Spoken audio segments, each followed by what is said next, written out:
Stranger in a Strange Land by Robert A. Heinlein continued. Cassette 5, Side 1.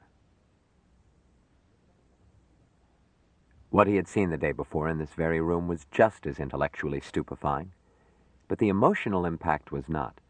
A mouse was as much a miracle of biology as was an elephant. Nevertheless, there was a difference. An elephant was bigger.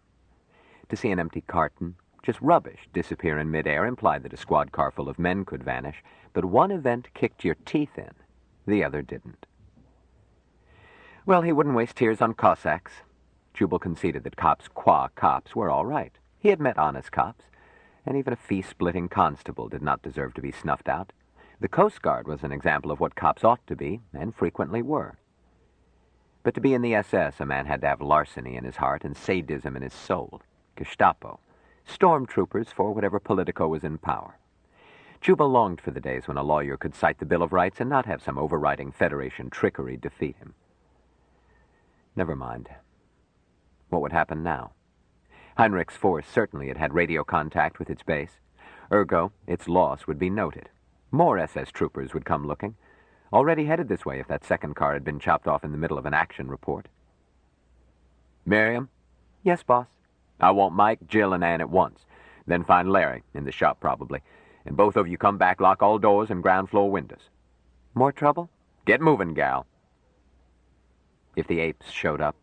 No, when they showed up. If their leader chose to break into a locked house, well, he might have to turn Mike loose on them. But this warfare had to stop, which meant that Jubal must get through to the Secretary General. How? Call the palace? Heinrich had probably been telling the truth when he said that a renewed attempt would simply be referred to Heinrich or whatever SS boss was warming that chair. Well, it would surprise them to have a man they had sent a squad to arrest blandly phoning in face to face. He might be able to bull his way to the top. Commandant, what's his name? Chap with a face like a well-fed ferret. Twitchell. The commanding officer of the SS Buccos would have access to the boss. No good. It would be a waste of breath to tell a man who believes in guns that you've got something better. Twitchell would keep on throwing men and guns till he ran out of both, but he would never admit he couldn't bring in a man whose location was known. Well, when you couldn't use the front door, you slipped in through the back. Elementary politics. Damn it, he needed Ben Caxton. Ben would know who had keys to the back door. But Ben's absence was the reason for this donkey derby. Since he couldn't ask Ben, whom did he know who would know? Hell's half-wit, he'd been talking to one. Jubal turned to the phone and tried to raise Tom Mackenzie, running into 3 layers of interference, all of whom knew him and passed him along. While he was doing this, his staff and the man from Mars came in. They sat down, Miriam stopping to write on a pad. Doors and windows locked. Jubal nodded and wrote below it, Larry, panic button. Then said to the screen, Tom, sorry to bother you again. A pleasure, Jubal. Tom, if you wanted to talk to Secretary General Douglas, how would you go about it? Eh? I'd phone his press secretary, Jim Sanforth. I wouldn't talk to the Secretary General. Jim would handle it. But suppose you wanted to talk to Douglas himself. Why, I'd let Jim arrange it. Be quicker to tell Jim my problem, though. Look, Jubal, the network is useful to the administration, and they know it, but we don't presume on it. Tom, suppose you just had to speak to Douglas. In the next 10 minutes. Mackenzie's eyebrows went up. Well, if I had to, I would explain to Jim why it was. No. Be reasonable. That's what I can't be. Assume that you had caught Sanforth stealing the spoons, so you couldn't tell him what the emergency was, but you had to speak to Douglas immediately. Mackenzie sighed. I would tell Jim that I had to talk to the boss, and that if I wasn't through to him right away, the administration would never get another trace of support from the network. Okay, Tom, do it. Huh? Call the palace on another instrument, and be ready to cut me in instantly. I've got to talk to the Secretary General right now. Mackenzie looked pained. Jubal, old friend? Meaning you won't. Meaning I can't. You've dreamed up a hypothetical situation in which a, major executive of a global network could speak to the Secretary General, but I can't hand this entree to somebody else. Look, Jubal, I respect you. The network would hate to lose you, and we are painfully aware that you won't let us tie you down to a contract, but I can't do it. One does not telephone the world chief of government unless he wants to speak to you. Suppose I sign an exclusive 7-year contract. Mackenzie looked as if his teeth hurt. I still couldn't. I'd lose my job, and you would have to carry out your contract. Jubal considered calling Mike in to pick up and naming him. But Mackenzie's own programs had run the fake Man from Mars interviews, and Mackenzie was either in on the hoax, or he was honest, as Jubal thought, and would not believe that he had been hoaxed. All right, Tom. But you know your way around in the government. Who calls Douglas whenever he likes and gets him? I don't mean Sanforth. No one. Damn it, no man lives in a vacuum. There must be people who can phone him and not get brushed off by a secretary. Some of his cabinet, I suppose. Not all of them. I don't know any of them either. I don't mean politicos. Who can I call him on a private line and invite him to play poker? You don't want much, do you? Well, there's Jake Allenby. I've met him. He doesn't like me. I don't like him. He knows it. Douglas doesn't have many intimate friends. His wife rather discourages. Say, Jubal, how do you feel about astrology? Never touched the stuff. Prefer brandy. Well, that's a matter of taste, but... See here, Jubal, if you ever let on I told you this, I'll cut your lying throat. Noted. Agreed. Proceed. Well, Agnes Douglas does touch the stuff, and I know where she gets it.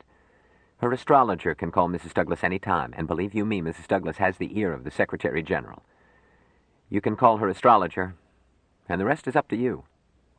I don't recall any astrologers on my Christmas card list, Jubal answered dubiously. What's his name? Her. Her name is Madame Alexandra Vesant, Washington Exchange. That's Vesant.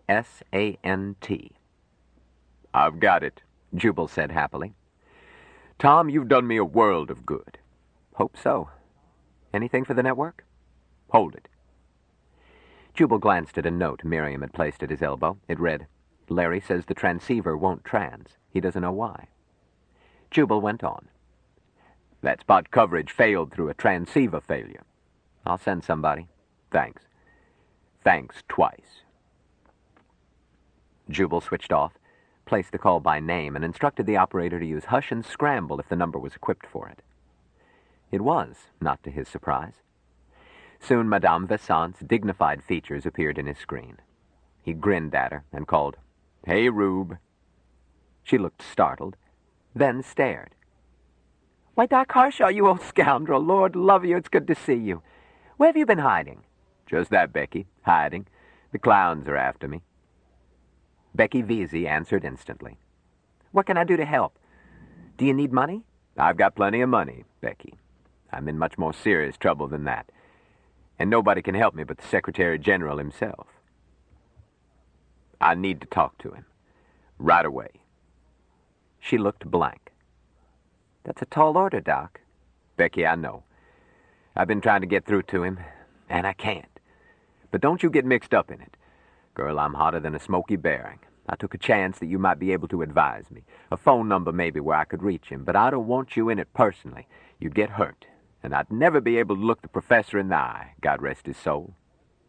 I know what the professor would want me to do, she said sharply. Knock off the nonsense, Doc. The professor always swore that you were the only sawbones fit to carve people. He never forgot that time in Elkton. Now, Becky, we won't bring that up. I was paid. You saved his life. I did no such thing. It was his will to fight. And you're nursing. Doc, we're wasting time. Just how hot are you? They're throwing the book, and anybody near me will get splashed. There's a warrant out, a Federation warrant, and they know where I am, and I can't run. It will be served any minute, and Mr. Douglas is the only person who can stop it. You'll be sprung. I guarantee that. Becky, I'm sure you would. But it might take a few hours. It's that back room, Becky. I'm too old for a session in the back room. But, oh goodness, Doc, can't you give me some details? I ought to cast a horoscope, then I'd know what to do. You're Mercury, of course, since you're a doctor, but if I knew what house to look in, I could do better. Girl, there isn't time. Jubal thought rapidly. Whom to trust? Becky, just knowing could put you in as much trouble as I'm in. Tell me, Doc. I've never taken a powder to Clem yet, and you know it. All right. So I'm Mercury, but the trouble lies in Mars. She looked at him sharply. How? You've seen the news. The man from Mars is supposed to be in the Andes. Well, he's not. That's just to hoax the yokels. Becky seemed not as startled as Jubal had expected. "Where do you figure in this, Doc?" "Becky, there are people all over this sorry planet who want to lay hands on that boy. They want to use him, make him geek. He's my client, and I won't hold still for it. But my only chance is to talk with Mr. Douglas." "The man from Mars is your client? You can turn him up?" "Only to Mr. Douglas. You know how it is, Becky. The mayor can be a good Joe, kind to children and dogs, but he doesn't know everything as town clowns do, especially if they haul a man in and take him into that back room." She nodded. "Cops. So I need to dicker with Mr. Douglas before they haul me in." All you want is to talk to him?" "Yeah. Let me give you my number, and I'll sit here hoping for a call until they pick me up. If you can't swing it, thanks anyway, Becky. I'll know you tried." "Don't switch off." Hey? "Keep the circuit, Doc. If I have any luck, they can patch through this phone and save time, so hold on." Madame Visant left the screen, called Agnes Douglas. She spoke with calm confidence, pointing out that this was the development foretold by the stars, exactly on schedule. Now had come the critical instant when Agnes must guide her husband, using her womanly wit and wisdom to see that he acted wisely and without delay. "Agnes, dear, this configuration will not be repeated in 1,000 years. Mars, Venus, and Mercury in perfect trine, just as Venus reaches meridian, making Venus dominant. Thus, you see—" "Allie, what did the stars tell me to do? You know I don't understand the scientific part." This was hardly surprising, since the described relationship did not obtain. Madame Visant had not had time to compute a horoscope and was improvising. She was untroubled by it. She was speaking a higher truth, giving good advice and helping her friends. To help two friends at once made Becky Vesey especially happy. "Dear, you do understand it. You have born talent. Your Venus as always, and Mars is reinforced, being both your husband and that young man Smith for the duration of this crisis. Mercury is Dr. Harshaw. To offset the imbalance caused by the reinforcement of Mars, Venus must sustain Mercury until the crisis is past. But you have very little time. Venus waxes in influence until reaching meridian. Only 7 minutes from now. After that, your influence will decline. You must act quickly." "You should have warned me." "My dear, I've been waiting by my phone all day, ready to act instantly. The stars tell us the nature of each crisis. They never tell details. But there is still time. I have Dr. Harshaw on the phone. All that is necessary is to bring them face to face before Venus reaches meridian." "Well, all right, Allie. I must dig Joseph out of some silly conference. Give me the number of the phone you have this Dr. Rackshaw on, or can you transfer the call?" "I can switch it here. Just get Mr. Douglas. Hurry, dear." "I will." When Agnes Douglas left the screen, Becky went to another phone. Her profession required ample phone service. It was her largest business expense. Humming happily, she called her broker. Chapter 17. As Becky left the screen, Jubal leaned back. "Front," he said. "Okay, boss," Miriam acknowledged. "This is for the Real Experiences group. Specify that the narrator must have a sexy contralto voice." "Maybe I should try for it." "Not that sexy. Dig out that list of null surnames we got from the Census Bureau. Pick one and put an innocent mammalian first name with it for pen name. A girl's name ending in A, that always suggests a C cup." "Huh. And not one of us with a name ending in A. You louse." "Flat-chested bunch, aren't you?" "Angela. Her name is Angela." Title: I married a Martian. Start: all my life I had longed to become an astronaut. Paragraph: when I was just a tiny thing with freckles on my nose and stars in my eyes, I say box tops just like my brothers, and cried when Mummy wouldn't let me wear my space cadet helmet to bed. Paragraph: in those carefree childhood days, I did not dream to what strange, bittersweet fate my tomboy ambition would... "Boss." "Yes, Dorcas?" "Here come 2 more loads." "Hold for continuation. Miriam, sit at the phone." Jubal went to the window, saw 2 air cars about to land. "Larry, bolt this door. Ann, your robe. Jill, stick close to Mike. Mike, do what Jill tells you to do." "Yes, Jubal, I will do." "Jill, don't turn him loose unless you have to, and I'd much rather he snatched guns and not men." "Yes, Jubal." "This indiscriminate liquidation of cops must stop." "Telephone, boss." "All of you stay out of pickup. Miriam, note another title. I married a human." Jubal slid into his seat and said, "Yes." A bland face looked at him. "Dr. Harshaw?" "Yes." "The Secretary General will speak with you." "Okay." The screen changed to the tousled image of His Excellency, the Honorable Joseph Edgerton Douglas, Secretary General of the World Federation of Free Nations. "Dr. Harshaw, understand you need to speak with me?" "No, sir." "Eh? Let me rephrase it, Mr. Secretary. You need to speak with me." Douglas looked surprised, then grinned. "Doctor, you have 10 seconds to prove that." "Very well, sir. I am attorney for the man from Mars." Douglas stopped, looking tousled. "Repeat." "I am attorney for Valentine Michael Smith. It may help to think of me as de facto ambassador from Mars, in the spirit of the Larkin decision." "You must be out of your mind." "Nevertheless, I am acting for the man from Mars, and he is prepared to negotiate. The man from Mars is in Ecuador. Please, Mr. Secretary, Smith, the real Valentine Michael Smith, not the one who appeared in newscasts, escaped from Bethesda Medical Center on Thursday last in company with Nurse Jillian Boardman. He kept his freedom and will continue to keep it. If your staff has told you anything else, then someone has been lying." Douglas looked thoughtful. Someone spoke to him from off-screen. At last, he said, "Even if what you said were true, Doctor, you can't speak for young Smith. He's a ward of the state." Jubal shook his head. "Impossible. The Larkin decision. Now, see here, as a lawyer, I assure you, as a lawyer myself, I must follow my own opinion and protect my client."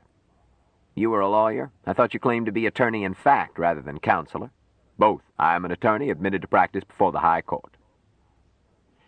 Jubal heard a dull boom from below and glanced aside. Larry whispered, "The front door, I think, boss. Shall I go look?" Jubal shook his head. "Mr. Secretary, time is running out. Your men, your SS hooligans, are breaking into my house. Will you abate this nuisance so that we can negotiate, or shall we fight it out in the High Court with all the stink that would ensue?" Again the Secretary appeared to consult off-screen. "Doctor, if Special Service Police are trying to arrest you, it is news to me. If you'll listen, you'll hear them tromping up my staircase, sir. Mike, Ann, come here." Jubal shoved his chair back to allow the angle to include them. "Mr. Secretary General, the man from Mars." He could not introduce Anne, but she and her white cloak of probity were in view. Douglas stared at Smith. Smith looked back and seemed uneasy. "Jubal?" "Just a moment, Mike." "Well, Mr. Secretary, your men have broken into my house. I hear them pounding on my study door." Jubal turned his head. "Larry, open the door." He put a hand on Mike. "Don't get excited, lad." "Yes, Jubal. That man, I have known him." "And he knows you." Over his shoulder, Jubal called out, "Come in, Sergeant." An SS sergeant stood in the doorway, mob gun at ready. He called out, "Major, here they are." Douglas said, "Let me speak to the officer commanding them, Doctor." Jubal was relieved to see that the major showed up with his sidearm holstered. Mike had been trembling ever since the sergeant's gun had come into view. Jubal lavished no love on these troopers, but he did not want Smith to display his powers. The major glanced around. "You're Jubal Harshaw?" "Yes, come here. Your boss wants you." "None of that. Come along. I'm also looking for—" "Come here. The Secretary General wants a word with you." The SS major looked startled, came into the study, and in sight of the screen, looked at it, snapped to attention, and saluted. Douglas nodded. "Name, rank, and duty." "Sir, Major C.D. Block, Special Services Squadron, Cheerio, Enclave Barracks." "Tell me what you were doing." "Sir, that's rather complicated. Then unravel it. Speak up, Major." "Yes, sir. I came here pursuant to orders. You see?" "I don't see." "Well, sir, an hour and a half ago, a flying squad was sent here to make several arrests. When we couldn't raise them by radio, I was sent to find them and render assistance." "Whose orders?" The Commandant, sir." "And did you find them?" "No, sir. Not a trace." Douglas looked at Harshaw. "Counselor, did you see anything of another squad?" "It's not my duty to keep track of your servants, Mr. Secretary." "That is hardly an answer to my question." "You are correct, sir. I'm not being interrogated. Nor will I be other than by due process. I'm acting for my client. I'm not nursemaid to these uniformed, persons. But I suggest, from what I've seen, that they could not find a pig in a bathtub." Possibly. "Major, round up your men and return." "Yes, sir." The major saluted. "Just a moment," Harshaw interrupted. "These men broke into my house. I demand to see their warrant." "Oh. Major, show him your warrant." Major Block turned red. "Sir, the officer ahead of me had the warrants." Douglas stared. Young man, are you telling me that you broke into a citizen's home without a warrant? But, sir, you don't understand. There are warrants. Captain Heinrich has them. Sir. Douglas looked disgusted. Get on back. Place yourself under arrest. I'll see you later. Yes, sir. Hold it, Harshaw demanded. I exercise my right to make citizens arrest. I shall have him placed in our local lockup. Armed breaking and entering. Douglas blinked. Is this necessary? I think it is.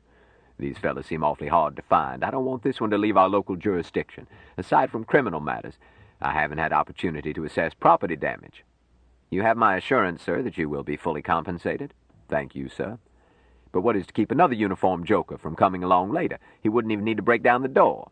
My castle stands violated, open to any intruder, Mr. Secretary. Only the moments of delay afforded by my once stout door kept this scoundrel from dragging me away before I could reach you. And you heard him say that there's another like him at large, with, so he says, warrants. Doctor, I know nothing of any such warrant. Warrants, sir. He said warrants for several arrests. Perhaps a better term would be lettre de cachet. That's a serious imputation. This is a serious matter. Doctor, I know nothing of these warrants, if they exist, but I give you my personal assurance that I will look into it at once, find out why they were issued, and act as the merits may appear. Can I say more? You can say a great deal more, sir. I can reconstruct why those warrants were issued. Someone in your service, in an excess of zeal, caused a pliant judge to issue them, for the purpose of seizing the persons of myself and my guests in order to question us out of your sight. Out of anyone's sight, sir. We will discuss issues with you, but we will not be questioned by such as this. Jubal hooked a thumb at the Major. In some windowless back room. Sir, I hope for justice at your hands. But if those warrants are not cancelled at once, if I'm not assured beyond quibble that the man from Mars, Nurse Boardman, and myself will be undisturbed, free to come and go, then, Jubal shrugged helplessly, I must seek a champion. There are persons and powers outside the administration who hold deep interest in the affairs of the man from Mars. You threaten me. No, sir. I plead with you. We wish to negotiate, but we cannot while being hounded. I beg you, sir. Call off your dogs. Douglas glanced aside. Those warrants, if any, will not be served. As soon as I can track them down, they will be canceled. Thank you, sir. Douglas looked at Major Block. You insist on booking him? Him? Oh, he's merely a fool in uniform. Let's forget damages, too. You and I have serious matters to discuss. You may go, Major. The SS officer saluted and left abruptly. Douglas continued. Counselor, the matters you raise cannot be settled over the telephone. I agree. You and your, client will be my guests at the palace. I'll send my yacht. Can you be ready in an hour? Harshaw shook his head. Thank you, Mr. Secretary. We'll sleep here, and when it comes time, I'll dig up a dog sled or something. No need to send your yacht. Mr. Douglas frowned. Come, Doctor, as you pointed out, conversations will be quasi-diplomatic. In proffering protocol, I have conceded this. Therefore, I must be allowed to provide official hospitality. Well, sir, my client has had too much official hospitality. He had the devil's own time getting shut of it. Douglas's face became rigid.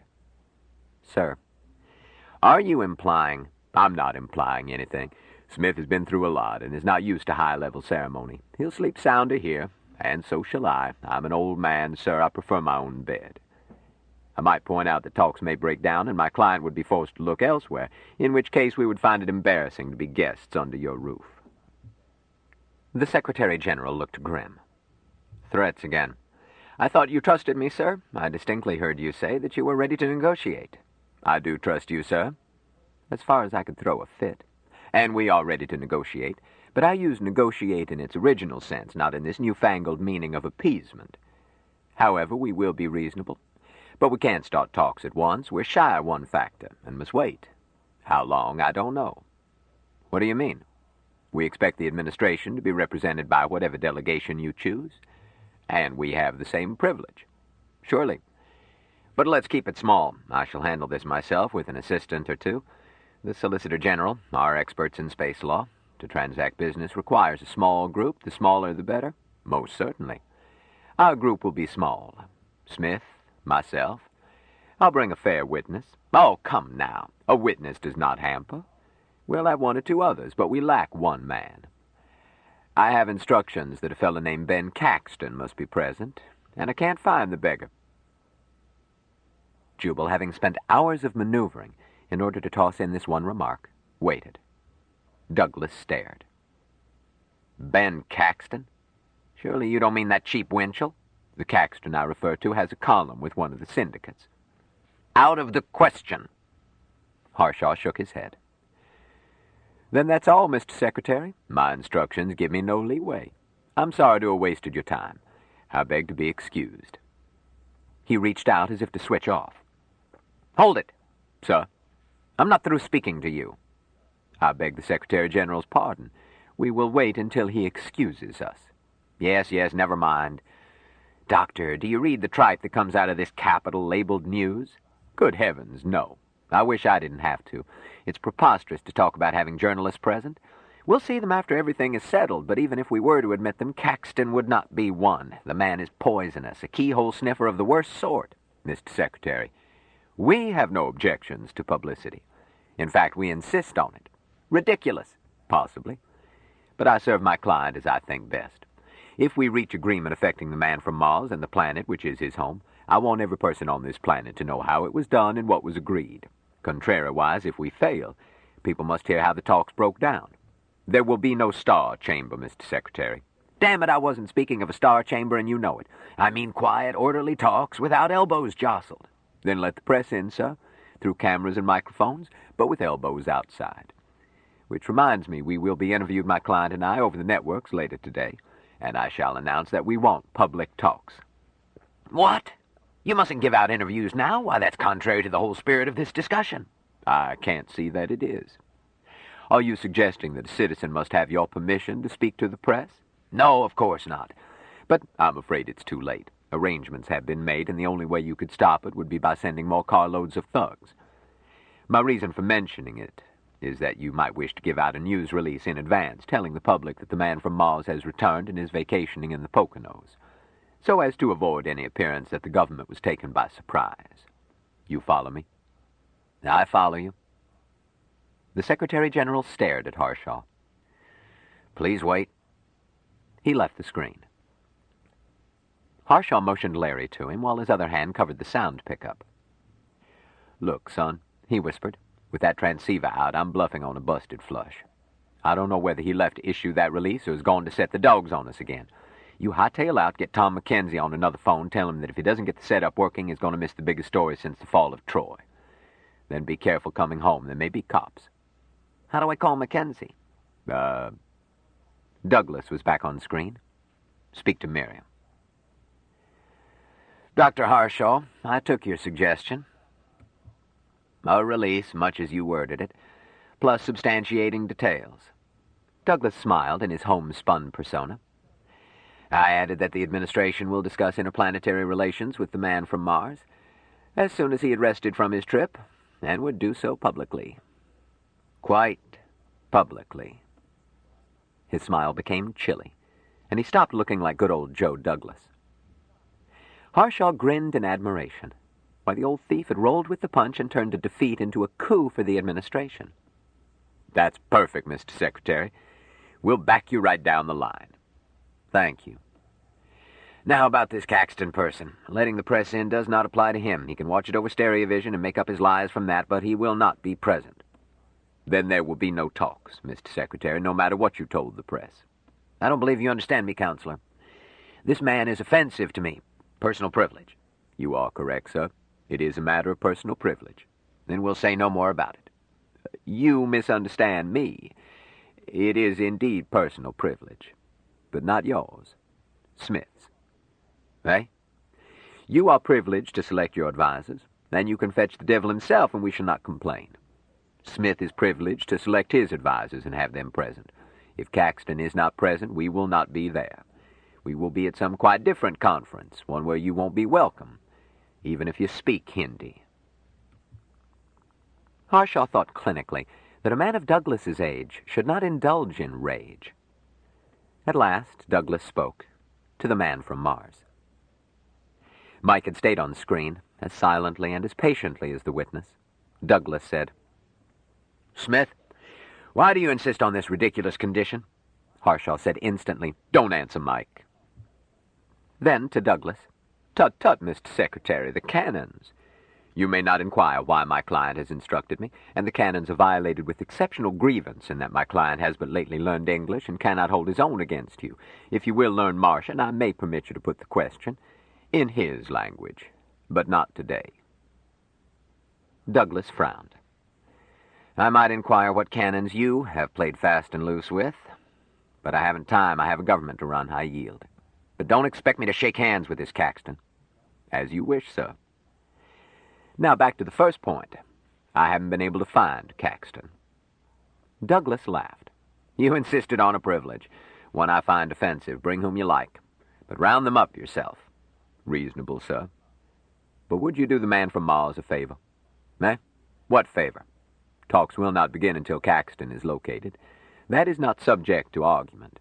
But I have not been able to find him. I am merely a private citizen." "What do you mean?" "I spoke disparagingly of the Special Service squadrons. Check it off to the irk of a man who has had his door broken down. But I know that they can be amazingly efficient, and they have the cooperation of police forces everywhere. Mr. Secretary, if you were to call in your SS Commandant and tell him that you wanted to locate a man at once, well, sir, it would produce more activity in an hour than I could in a century. Why on earth should I alert police forces everywhere to find one scandal-mongering reporter? Not on Earth, my dear sir, on Mars. I ask you this as a favor to the man from Mars." "Well, it's preposterous, but I'll go along." Douglas looked at Mike. "As a favor to Smith, I expect similar cooperation when we get down to cases. You have my assurance that it will ease the situation enormously." "Well, I can't promise anything. You say the man is missing. He may have fallen in front of a truck. He may be dead." Harshaw looked grave. "Let us hope not, for all our sakes." "What do you mean?" "I've tried to point out the possibility to my client, but he won't listen to the idea." Harshaw sighed. "A shambles, sir. If we can't find this Caxton, that is what we will have, a shambles." "Well, I'll try. Don't expect miracles, Doctor. Not I, sir, my client. He has the Martian viewpoint, and does expect miracles. Let's pray for one. You'll hear from me. That's all I can say." Harshaw bowed without getting up. "Your servant, sir." As Douglas's image cleared, Jubal stood up and found Jillian's arms around his neck. "Oh, Jubal, you were wonderful." "We aren't out of the woods, child. But if anything can save Ben, you've just done it." She kissed him. "Hey, none of that. I swore off before you were born. Kindly show respect for my years." He kissed her carefully and thoroughly. "That's to take away the taste of Douglas. Between kicking him and kissing him, I was getting nauseated. Go smooch Mike. He deserves it for holding still to my lies." "Oh, I shall." Jill let go of Harshaw, put her arms around the man from Mars. "Such wonderful lies, Jubal." She kissed Mike. Jubal watched as Mike initiated a second section of the kiss himself, performing it solemnly, but not quite as a novice. Harshaw awarded him B-, with A for effort. "Son," he said, "you amaze me. I would have expected you to curl up in one of your faints." "I so did," Mike answered seriously, without letting go, "on first kissing time." "Well, congratulations, Jill. AC or DC?" "Jubal, you're a tease, but I love you anyhow and refuse to let you get my goat. Mike got a little upset once, but no longer, as you can see." "Yes," Mike agreed. "It is a goodness. For Water Brothers it is a growing closer. I will show you." He let go of Jill. Jubal put up a palm. "No." "No?" "You'd be disappointed, son. It's a growing closer for Water Brothers, only if they are young girls and pretty, such as Jill." "My brother Jubal, you speak rightly?" "I speak very rightly. Kiss girls all you want to. It beats the hell out of card games." "Beg pardon?" "It's a fine way to grow closer. With girls." Jubal looked around. I wonder if that first-time phenomenon would repeat. Dorcas, I want your help in a scientific experiment. Boss, I'm not a guinea pig. You go to hell. In due course I shall. Don't be difficult, girl. Mike has no communicable diseases, or I wouldn't let him use the pool. Which reminds me, Miriam, when Larry gets back, tell him I want the pool cleaned. We're through with murkiness. Well, Dorcas? How do you know it would be our first time? There's that. Mike, have you ever kissed Dorcas? No, Jubal. Only today did I learn that Dorcas is my water brother. She is? Yes. Dorcas and Anne and Miriam and Larry. They are your water brothers, my brother Jubal. Yes. Correct in essence. Yes, it is essence, the grokking. Not sharing of water. I speak rightly? Very rightly, Mike. They are your water brothers. Mike paused to think words. In catenative assemblage, they are my brothers. Mike looked at Dorcas. For brothers, growing closer is good. Jubal said, Well, Dorcas? Huh? Oh, heavens, boss, you're the world's worst tease. But Mike isn't teasing. He's sweet. She went to him, stood on tiptoes, held up her arms. Kiss me, Mike. Mike did. For some seconds they grew closer. Dorcas fainted. Jubal kept her from falling. Jill had to speak sharply to Mike to keep him from trembling into withdrawal. Dorcas came out of it and assured Mike that she was all right and would happily grow closer again, but needed to catch her breath. Whew! Miriam had watched, round-eyed. I wonder if I dare risk it. Anne said, By seniority, please. Boss, are you through with me as a witness? For the time being. Then hold my cloak. Want to bet on it? Which way? 7-2, I don't faint, but I wouldn't mind losing. Done. Dollars, not hundreds. Mike, dear, let's grow lots closer. Anne was forced to give up through hypoxia. Mike, with Martian training, could have gone without oxygen much longer. She gasped for air and said, I wasn't set right. Boss, I'm going to give you another chance. She started to offer her face again, but Miriam tapped her shoulder. Out. Don't be so eager. Out, I said. The foot of the line, wench. Oh, well. Anne gave way. Miriam moved in, smiled, and said nothing. They grew closer, and continued to grow closer. Front. Miriam looked around. Boss, can't you see I'm busy? All right, get out of the way. I'll answer the phone myself. Honest, I didn't hear it. Obviously. But we've got to pretend to a modicum of dignity. It might be the Secretary General. It was Mackenzie. Jubal, what the devil is going on? Trouble? I got a call from a man who urged me to drop everything and get cracking because you've got something for me. I had ordered a mobile unit to your place. Never got here. I know, they called in after wandering around north of you. Our dispatchers straightened them out, and they should be there any moment. I tried to call you. Your circuit was busy. What have I missed? Nothing yet. Damnation. Should have had someone monitor the babble box. Was Douglas committed? Or would a new passel of cops show up? While the kids played post office. Jubal, you're senile. Has there been any special news flash this past hour? Why, no. Oh, one item. The palace announced that the man from Mars had returned and was vacationing in the... Jubal, are you mixed up in that? Just a moment. Mike, come here. And grab your robe. Got it, boss. Miss Mackenzie, meet the man from Mars. Mackenzie's jaw dropped. Hold it. Let me get a camera on this. We'll pick it up off the phone and repeat in stereo as quick as those jokers of mine get there. Jubal, I'm safe on this. You wouldn't? Would I swindle you with a fair witness at my elbow? I'm not forcing this on you. We should wait and tie in Argus and transplant it. Jubal, you can't do this to me. I won't. The agreement with all of you was to monitor the cameras when I signaled and use it if newsworthy. I didn't promise not to give interviews in addition, Jubal added. Not only did you loan equipment, but you've been helpful personally, Tom. I can't express how helpful. You mean, that telephone number? Correct. But no questions about that, Tom. Ask me privately next year. Oh, I wouldn't think of it. You keep your lip buttoned and I'll keep mine. Now don't go away. One more thing. Those messages you're holding, send them back to me. Eh? All right, I've kept them in my desk. You were so fussy, Jubal. I've got a camera on you. Can we start? Shoot. I'm going to do this one myself. Mackenzie turned his face and apparently looked at the camera. Flash news. This is your NWNW reporter on the spot. While it's hot, the man from Mars just phoned and wants to talk to you. Cut. Monitor, insert flash news acknowledgement to sponsor. Jubal, anything special I should ask? Don't ask about South America. Swimming is your safest subject. You can ask me about his plans. End of cut. Friends, you are now face-to-face and voice-to-voice with Valentine Michael Smith, the man from Mars.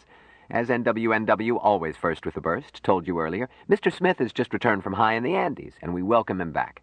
Wave to your friends, Mr. Smith. Wave at the telephone, son. Smile and wave. Thank you, Valentine Michael Smith. We're happy to see you so healthy and tan. I understand you have been gathering strength by learning to swim. Boss, visitors or something? Cut. After the word swim. What the hell, Jubal? I'll see. Geo Wright heard on Mike. It might be general quarters. But it was the NWNW unit landing, and again rose bushes were damaged. Larry returning from phoning Mackenzie, and Duke returning.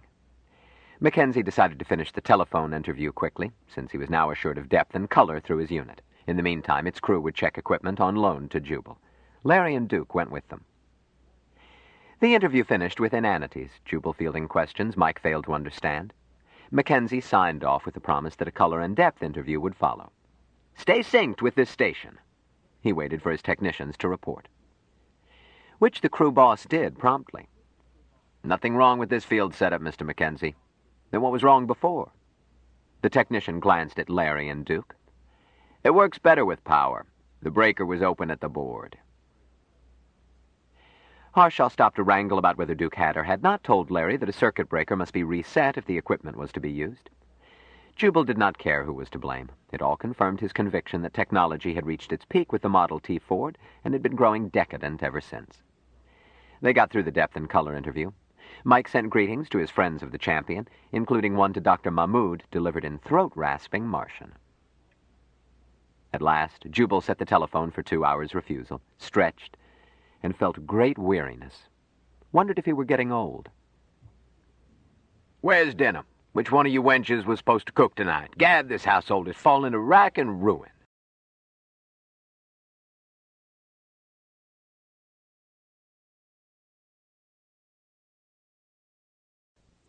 Stranger in a Strange Land by Robert A. Heinlein continued. Cassette 5, Side 2. Where's dinner? Which one of you wenches was supposed to cook tonight? Gad, this household is falling to rack and ruin. It was my turn tonight, Jill answered. But excuses, always excuses. Boss, Anne interrupted sharply. How do you expect anyone to cook when you've kept us penned up all afternoon? That's the moose's problem, Jubal said dourly.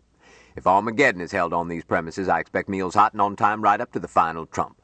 Furthermore, Anne completed, it is only 7:40 and plenty of time to have dinner by 8, so quit yelping, crybaby. Only 20 minutes of 8?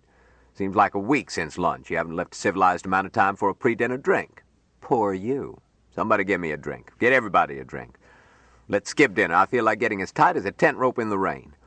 And how are we fixed for smorgasbord? Plenty? Why not thaw out 18 or 19 kinds and let everybody eat when it feels like it? What's all the argument? Right away, agreed Jill. Anne stopped to kiss him on his bald spot.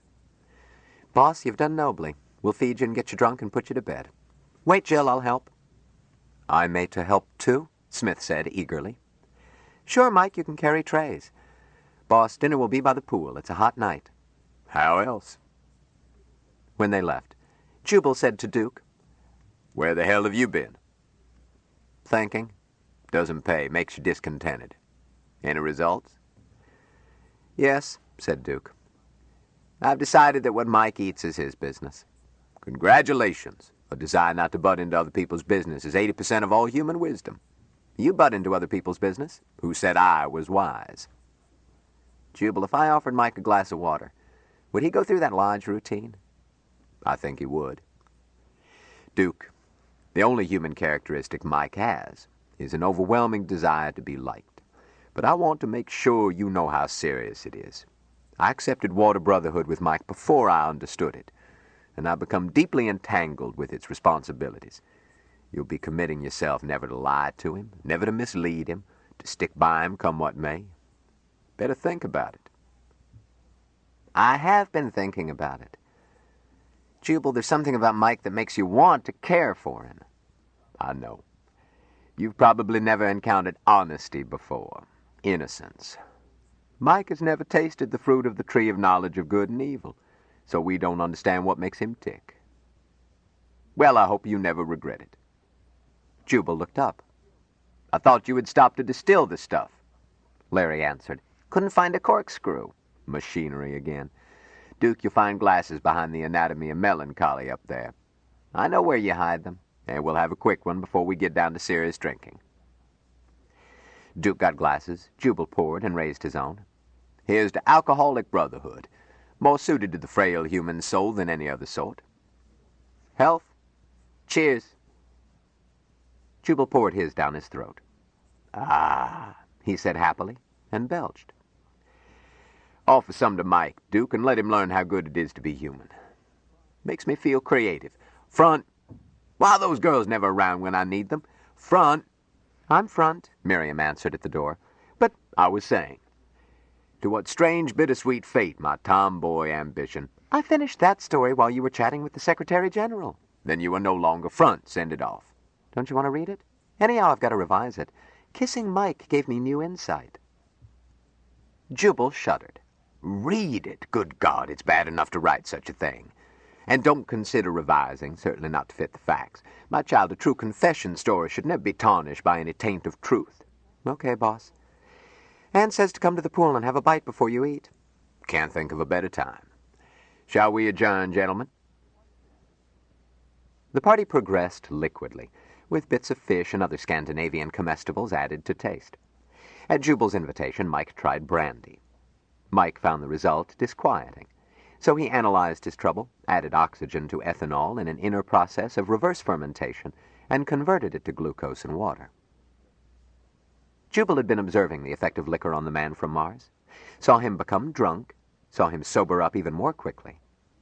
In an attempt to understand, Jubal urged more brandy on Mike, which he accepted since his water brother offered it. Mike sopped up an extravagant quantity before Jubal conceded that it was impossible to get him drunk. Such was not the case with Jubal, despite years of pickling. Staying sociable with Mike during the experiment dulled his wits, so when he asked Mike what he had done, Mike thought that he was inquiring about the raid by the SS, concerning which Mike felt latent guilt. He tried to explain, and, if needed, receive Jubal's pardon. Jubal interrupted when he realized what the boy was talking about. Son, I don't want to know. You did what was needed, just perfect. But, he blinked owlishly, don't tell me. Don't ever tell anybody. Not? Not. Damnedest thing I've seen since my uncle with two heads debated free silver and refuted himself. An explanation would spoil it. I do not grok. Nor I, so let's have another drink. Reporters started arriving. Jubal received them with courtesy, invited them to eat, drink, and relax, but refrained from badgering himself or the man from Mars. Those who failed to heed were tossed into the pool. Jubal kept Larry and Duke at flank to administer baptism. While some became angry, others added themselves to the dousing squad with the fanatic enthusiasm of proselytes. Jubal had to stop them from ducking the Doyen Lippman of the New York Times a third time. Late in the evening, Dorcas sought out Jubal and whispered, "Telephone, boss." Take a message. "You must answer, boss." "I'll answer it with an axe. I've been intending to get rid of that Iron Maiden, and I'm in the mood. Duke, get me an axe." "Boss, it's the man you spoke to for a long time this afternoon." "Oh. Why didn't you say so?" Jubal lumbered upstairs, bolted his door, went to the phone. Another of Douglas's acolytes was on screen, but was replaced by Douglas. "It took you long enough to answer your phone?" "It's my phone, Mr. Secretary. Sometimes I don't answer it at all." "So it seems. Why didn't you tell me Caxton is an alcoholic?" "Is he?" "He certainly is. He's been on a bender. He was sleeping it off in a flea bag in Sonora." "I'm glad to hear he's been found." "Thank you, sir." "He's been picked up for vagrancy. The charge won't be pressed. We are releasing him to you." I'm in your debt, sir. Oh, it's not entirely a favor. I'm having him delivered as he was found, filthy, unshaven, and I understand smelling like a brewery. I want you to see what a tramp he is. Very well, sir. When may I expect him? A courier left Nogales some time ago. At Mach 4 it should be overhead soon. The pilot will deliver him and get a receipt. He shall have it. Now, Counselor, I wash my hands of it. I expect you and your client to appear, whether you bring that drunken libeler or not. Agreed. When? Tomorrow at 10?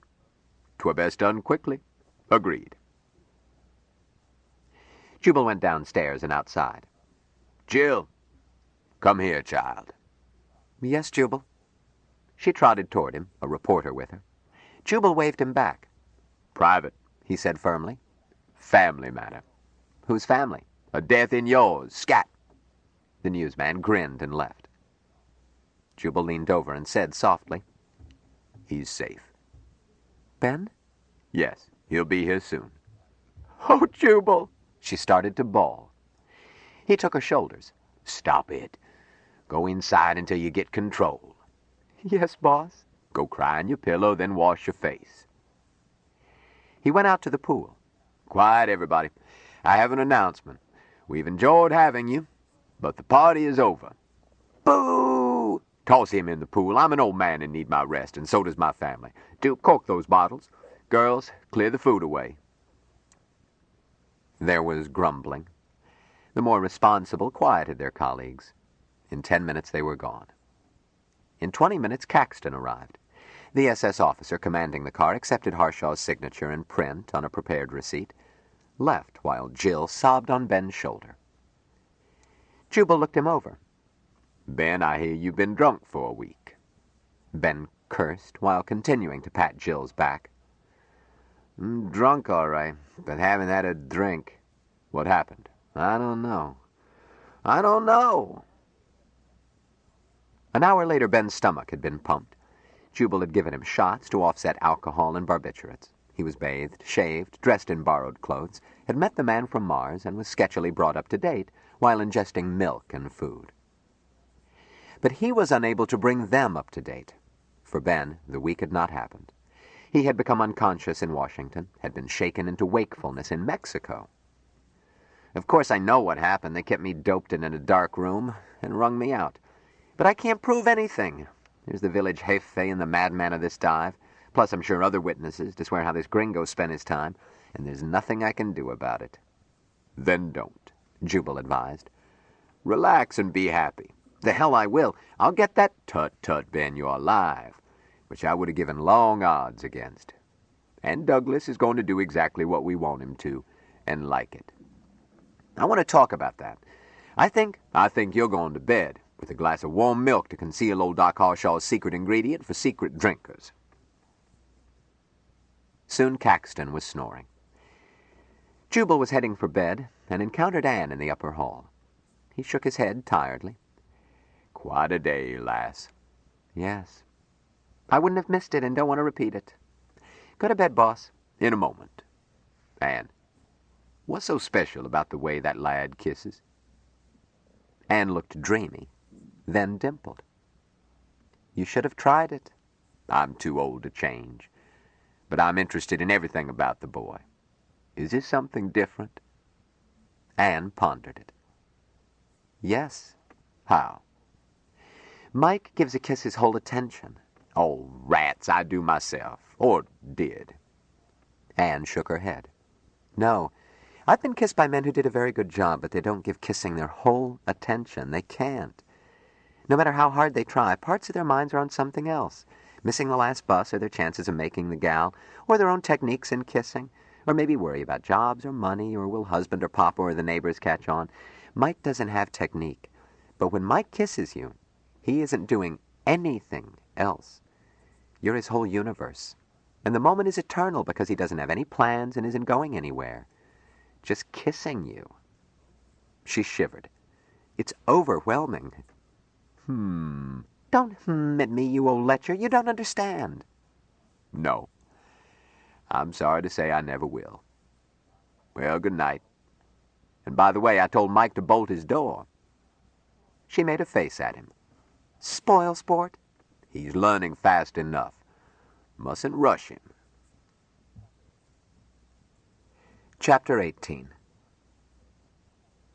The conference was postponed 24 hours, which gave Caxton time to recuperate, to hear about his missing week, and to grow closer with the man from Mars.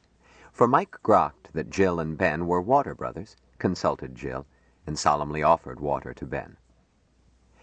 Ben had been briefed by Jill. It caused him much soul-searching. Ben was bothered by an uneasy feeling. He felt irked at the closeness between Mike and Jill. His bachelor attitudes had been changed by a week of undead oblivion. He proposed to Jill again as soon as he got her alone. Jill looked away. "Please, Ben." Why not? I've got a steady job, I'm in good health, or will be as soon as I get their truth drugs out of my system. And since I haven't, I feel a compulsion to tell the truth. I love you. I want to marry you and rub your poor, tired feet. Am I too old? Or are you planning to marry somebody else? "No, neither one." "Dear Ben. Ben, I love you. But don't ask me this now. I have responsibilities." He could not budge her. He finally realized that the man from Mars wasn't a rival. He was Jill's patient.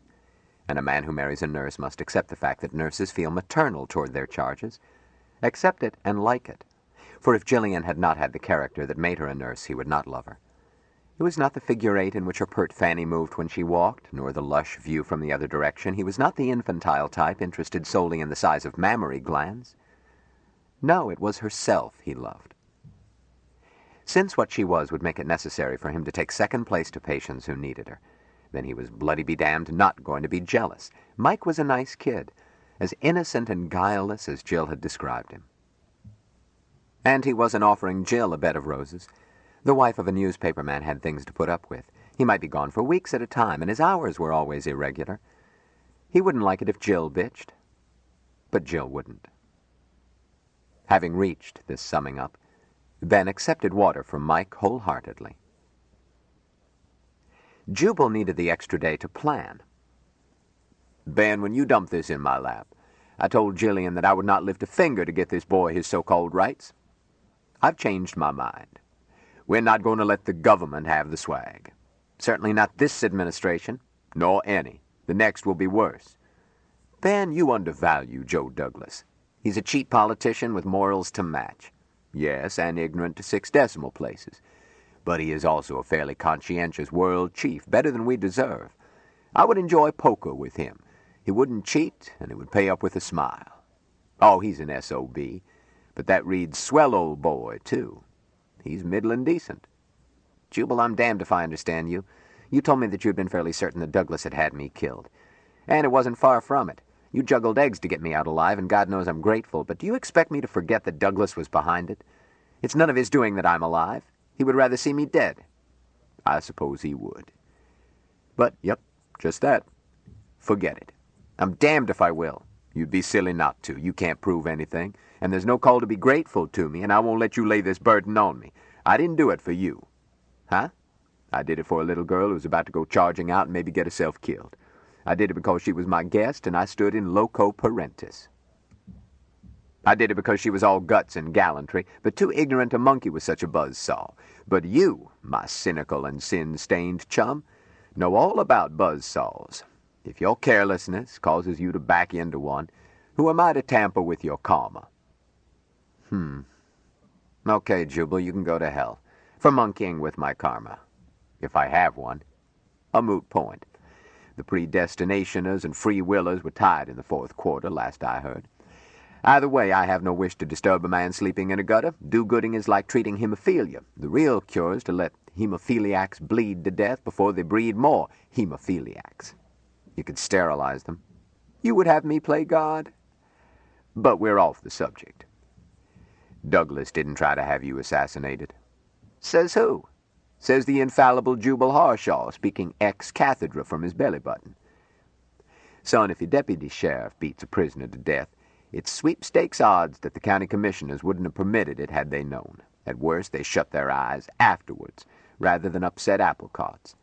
Assassination has never been a policy in this country. I'll show you backgrounds of a number of deaths I've looked into. Jubal waved it aside. I said it wasn't a policy. We've always had assassination, from prominent ones like Huey Long to men beaten to death with hardly a page 8 story. But it's never been a policy, and the reason you are alive is that it is not Joe Douglas's policy. They snatched you clean, they squeezed you dry, and they could have disposed of you as quietly as flushing a dead mouse down a toilet. But their boss doesn't like them to play that rough, and if he became convinced that they had, it would cost their jobs, if not their necks. Jubal paused for a swig. Those thugs are just a tool. They own a Praetorian guard that picks the Caesar. So whom do you want for Caesar? Courthouse Joe, whose indoctrination goes back to when this country was a nation and not a satrapy in a polyglot empire? Douglas, who can't stomach assassination? Or do you want to toss him out? We can, just by double-crossing him. Toss him out and put in a Secretary General from a land where life is cheap and assassination a tradition. If you do, Ben, what happens to the next Snoopy newspaper man who walks down a dark alley? Caxton didn't answer. As I said, the SS is just a tool. Men are always for hire who like dirty work. How dirty will that work become if you nudge Douglas out of his majority? Jubal, are you saying I ought not to criticize the administration? Nope, gadflies are necessary. But it's well to look at the new rascals before you turn your present rascals out. Democracy is a poor system. The only thing that can be said for it is that it's 8 times as good as any other method. Its worst fault is that its leaders reflect their constituents, a low level. But what can you expect? So look at Douglas and ponder that in his ignorance, stupidity, and self-seeking he resembles his fellow Americans, but is a notch or 2 above average. Then look at the man who will replace him if his government topples. There's a little difference. There's always a difference. This is between bad and worse, which is much sharper than that between good and better. Well, what do you want me to do?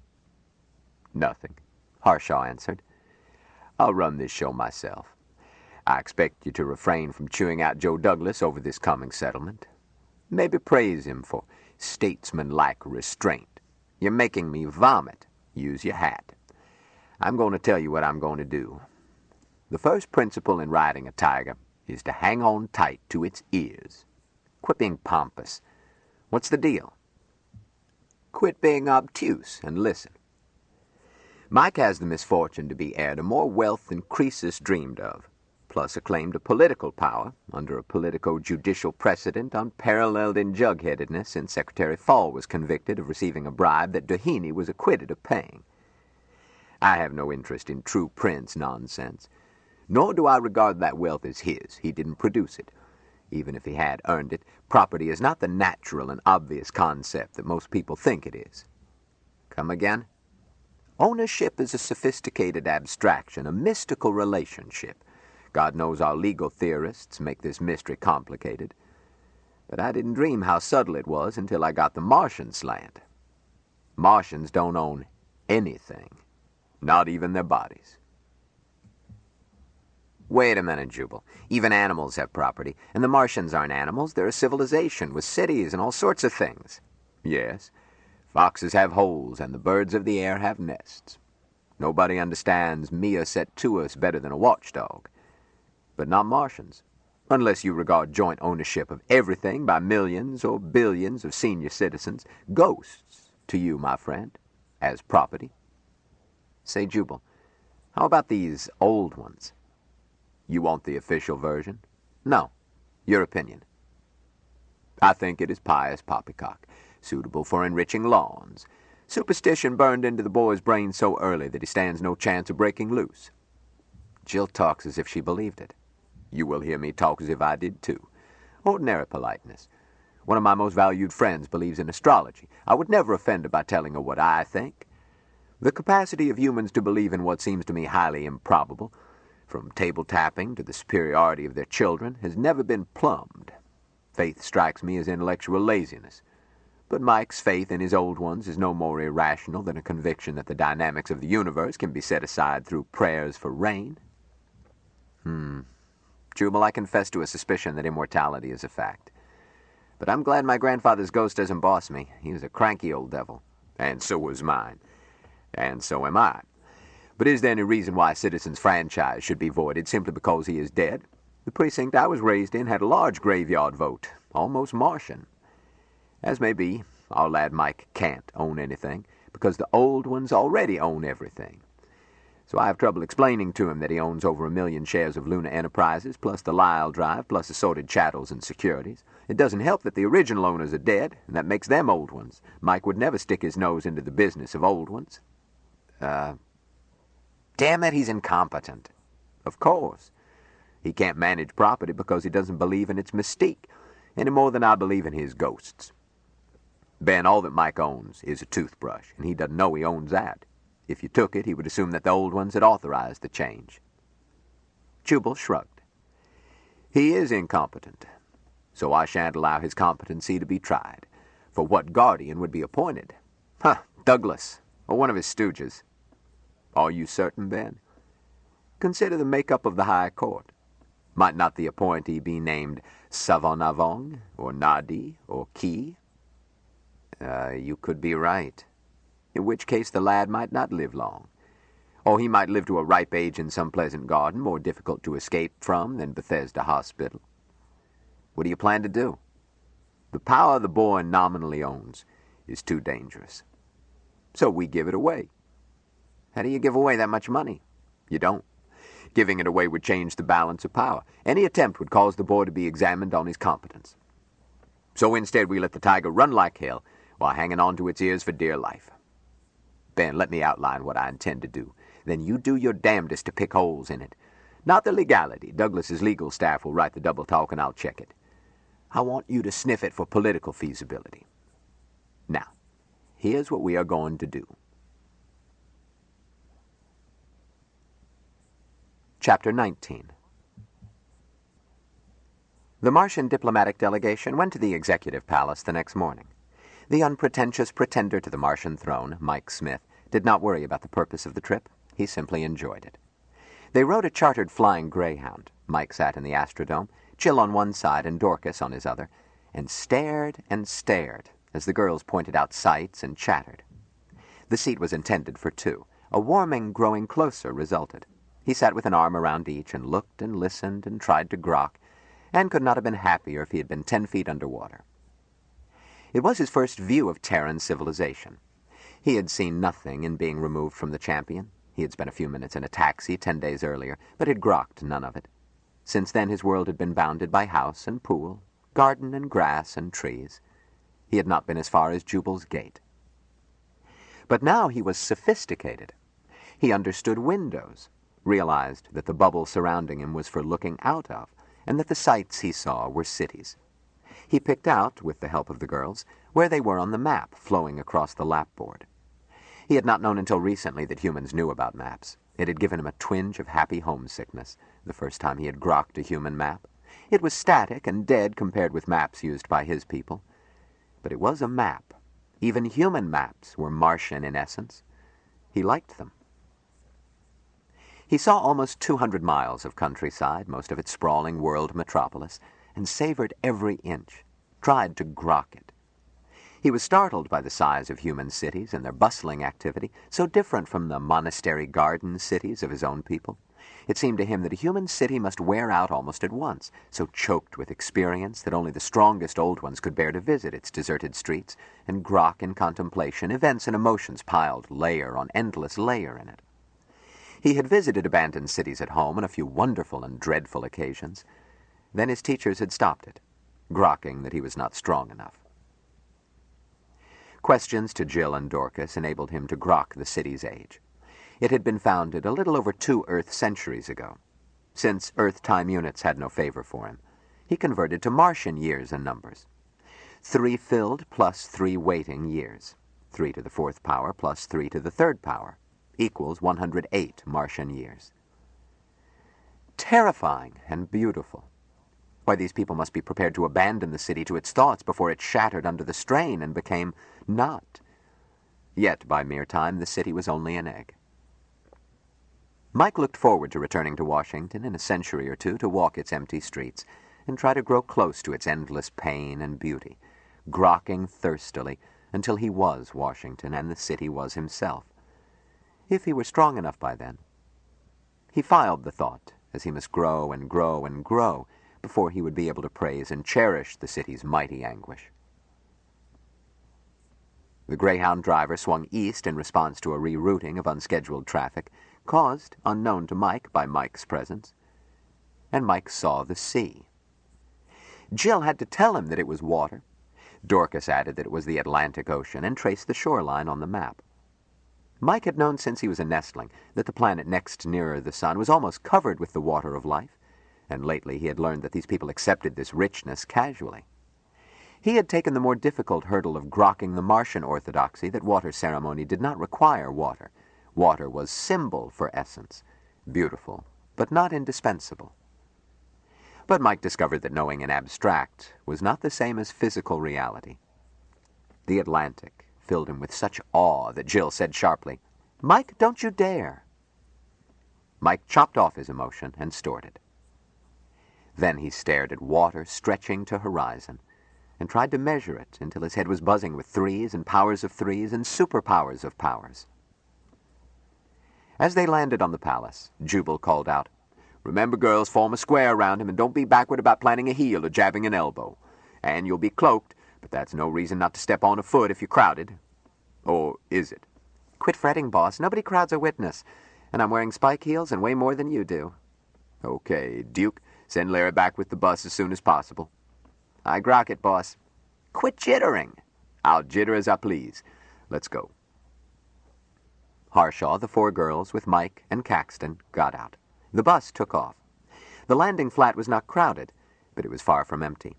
A man stepped forward and said heartily, "Dr. Harshaw, I'm Tom Bradley, Senior Executive Assistant to the Secretary General. You are to go to Mr. Douglas's office. He will see you before the conference starts." "No." Bradley blinked. "I don't think you understood. These are instructions from the Secretary General." "Oh, he said that it was all right for Mr. Smith to come with you?" "The man from Mars, I mean." "No, we're going to the conference room. Have somebody lead the way. In the meantime, I have an errand for you. Miriam, that letter." "But, Dr. Harshaw—" "I said no. You ought to deliver this to Mr. Douglas at once and fetch his receipt to me." Harshaw signed across the flap of an envelope Miriam handed to him, pressed his thumbprint over the signature, handed it to Bradley. "Tell him that he must read this at once, before the meeting." "But the Secretary General desires—" "The Secretary desires to see that letter. Young man, I am endowed with second sight. I prophesy that you won't be here tomorrow if you waste time getting it to him." Bradley said, "Jim, take over," and left with the letter. Jubal sighed. He had sweated over that letter. Anne and he had been up most of the night preparing draft after draft. Jubal intended to arrive at an open settlement, but he had no intention of taking Douglas by surprise. A man stepped forward in answer to Bradley's order. Jubal sized him up as one of the clever young men on the make who gravitate to those in power and do their dirty work. The man smiled and said, "The name's Jim Sanforth, Doctor. I'm the Chief's press secretary. I'll be buffering for you from now on, arranging press interviews and so forth. I'm sorry to say that the conference is not ready. At the last minute, we've had to move to a larger room. It's my thought that we'll go to that conference room right now." "Doctor, you don't understand. They are stringing wires and things. The room is swarming with reporters and—" "Very well. We'll chat with him."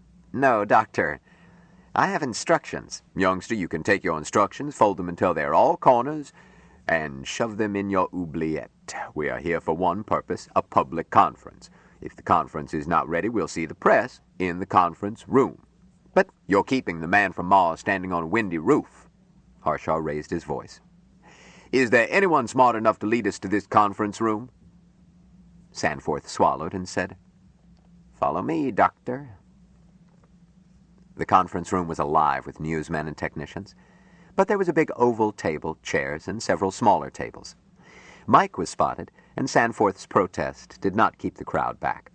Mike's flying wedge of Amazons got him to the big table. Jubal sat him against it with Dorcas and Jill flanking him, and the fair witness and Miriam seated behind him. Then Jubal made no attempt to fend off questions or pictures. Mike had been told that people would do strange things, and Jubal had warned him to take no sudden actions, such as causing persons or things to go away or stop, unless Jill told him to. Mike took the confusion gravely. Jill was holding his hand, and her touch reassured him. Jubal wanted pictures, the more the better. As for questions, he did not fear them. A week of talking with Mike had convinced him that no reporter could get anything out of Mike without expert help. Mike's habit of answering literally and stopping would nullify attempts to pump him. Most questions Mike answered with, "I do not know," or "Beg pardon?" A Reuters correspondent, anticipating a fight over Mike's status as an heir, tried to sneak in his own test of Mike's competence. "Mr. Smith, what do you know about the laws of inheritance?" Mike knew that he was having trouble grokking the human concept of property, and in particular the ideas of bequest and inheritance. So he stuck to the book, which Jubal recognized as Eli on Inheritance and Bequest, Chapter 1. Mike recited what he had read with precision and no expression for page after page, while the room settled into silence and his interrogator gulped. Jubal let it go on, until every newsman there knew more than he wanted to know about dower and courtesy, consanguinean and uterine, per stirpes and per capita. At last, Jubal said, "That's enough, Mike." Mike looked puzzled. "There is more." "Later. Does someone have a question on another subject?" A reporter for a London Sunday paper jumped in with one close to his employer's pocketbook. "Mr. Smith, we understand you like girls. Have you ever kissed a girl?" "Yes." "Did you like it?" "Yes." "How did you like it?" Mike hardly hesitated. "Kissing girls is a goodness," he explained. "It beats the hell out of card games." Their applause frightened him, but he could feel that Jill and Dorcas were not frightened. They were trying to restrain that noisy expression of pleasure which he could not learn. So he calmed his fright and waited. He was saved from further questions and was granted a great joy. He saw a familiar figure entering by a side door. "My brother, Dr. Mahmoud," Mike went on in overpowering excitement, in Martian. The champion's semantician waved and smiled, answered in the same jarring language while hurrying to Mike. The two continued talking in unhuman symbols, Mike in eager torrent, Mahmoud not as rapidly, with sounds like a rhinoceros ramming a steel shed. The newsmen stood it for some time, those who used sound recording it, and writers noting it as color. At last one interrupted. "Dr. Mahmoud, what are you saying?" Mahmoud answered in clipped Oxonian. "For the most part I've been saying, 'Slow down, my dear boy. Do, please.' And what does he say? The rest is personal, private, of no possible interest. Greetings, you know, old friends." He continued to chat, in Martian. Mike was telling his brother all that had happened since he had last seen him so that they might grok closer. But Mike's abstraction of what to tell was Martian in concept, it being concerned primarily with New Water Brothers and the flavor of each, the gentle water that was chill, the depth of Anne, the strange, not yet fully grokked fact that Jubal tasted now like an egg, then like an old one, but was neither, the ungrokkable vastness of ocean. Mahmoud had less to tell, since less had happened to him by Martian standards. One Dionysian excess of which he was not proud, one long day spent lying face down in Washington's Suleiman Mosque, the results of which he had not yet grokked and would not discuss. No New Water Brothers. He stopped Mike presently and offered his hand to Jubal. "You're Dr. Harshaw.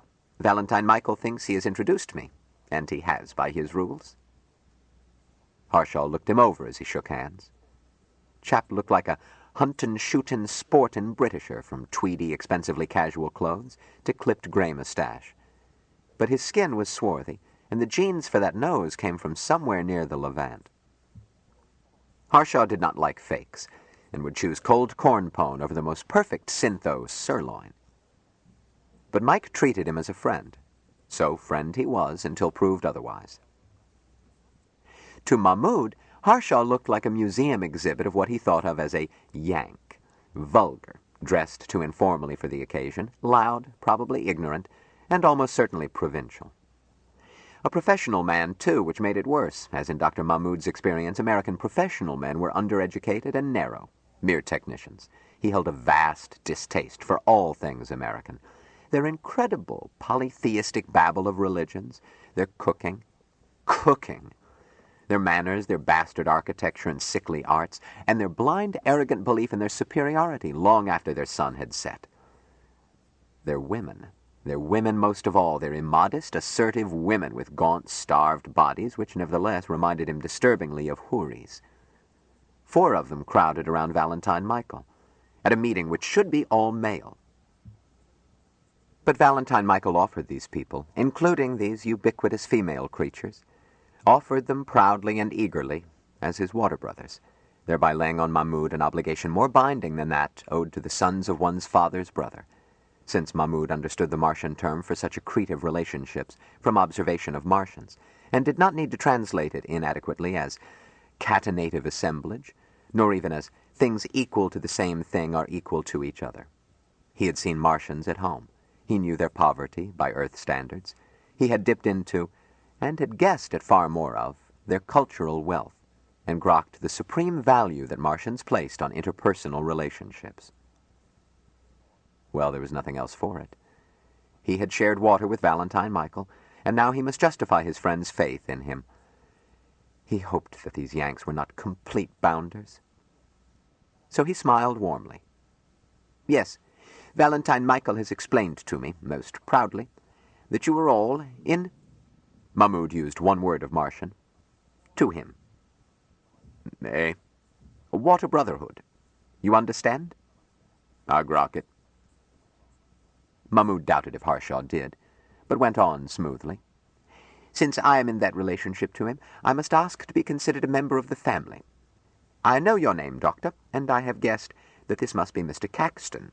I have seen your face pictured at the head of your column, Mr. Caxton. But let me see if I have the young ladies straight. This must be Anne? Yes, but she's cloaked. Yes, of course, I'll pay my respects to her later. Harshaw introduced him to the others. And Jill startled him by addressing him with the correct honorific for a water brother, pronouncing it 3 octaves higher than any Martian would talk, but with sore-throat purity of accent. It was one of a dozen words she could speak out of 100 odd that she was beginning to understand, but this one she had down pat, because it was used to her and by her many times each day. Dr. Mahmoud's eyes widened. Perhaps these people were not mere uncircumcised barbarians. His young friend did have strong intuition. Instantly he offered Jill the correct honorific in response, and bowed over her hand. Jill saw that Mike was delighted. She managed to croak the shortest of 9 forms by which a water brother may return the response, although she did not grok it, and would not have considered suggesting in English the nearest human biological equivalent, certainly not to a man she had just met. Mahmoud, who did understand it, took its symbolic meaning rather than its humanly impossible literal meaning, and spoke rightly in response. Jill had passed her limit. She did not understand his answer, and could not reply even in English. But she got an inspiration. At intervals around the table were water pitchers, each with its clump of glasses.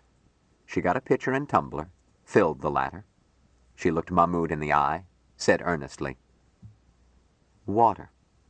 Our nest is yours." She touched it to her lips and handed it to Mahmoud. He answered in Martian, saw that she did not understand, and translated. Who shares water shares all. He took a sip and started to return it, checked himself, and offered Harshaw the glass. Jubal said, "I can't speak Martian, son, but thanks for water. May you never be thirsty." He drank a third of it. Ah! He passed it to Ben. Caxton looked at Mahmoud and said soberly, "Grow closer. With water of life we grow closer." He sipped it and passed it to Dorcas. In spite of precedents already set, Dorcas hesitated. "Dr. Mahmoud, do you know how serious this is to Mike?" "I do, miss." "Well, it's just as serious to us. You understand? You grok?" "I grok its fullness, or I would have refused to drink." "All right. May you always drink deep. May our eggs share a nest." Tears started down her cheeks. She drank and passed the glass hastily to Miriam.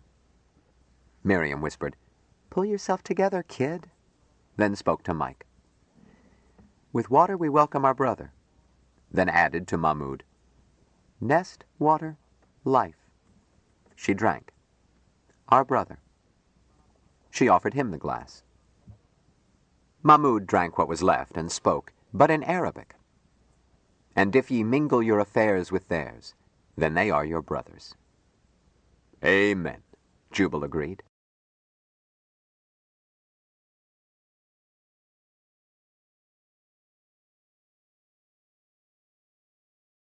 Stranger in a Strange Land by Robert A. Heinlein continued. Cassette 6, Side 1.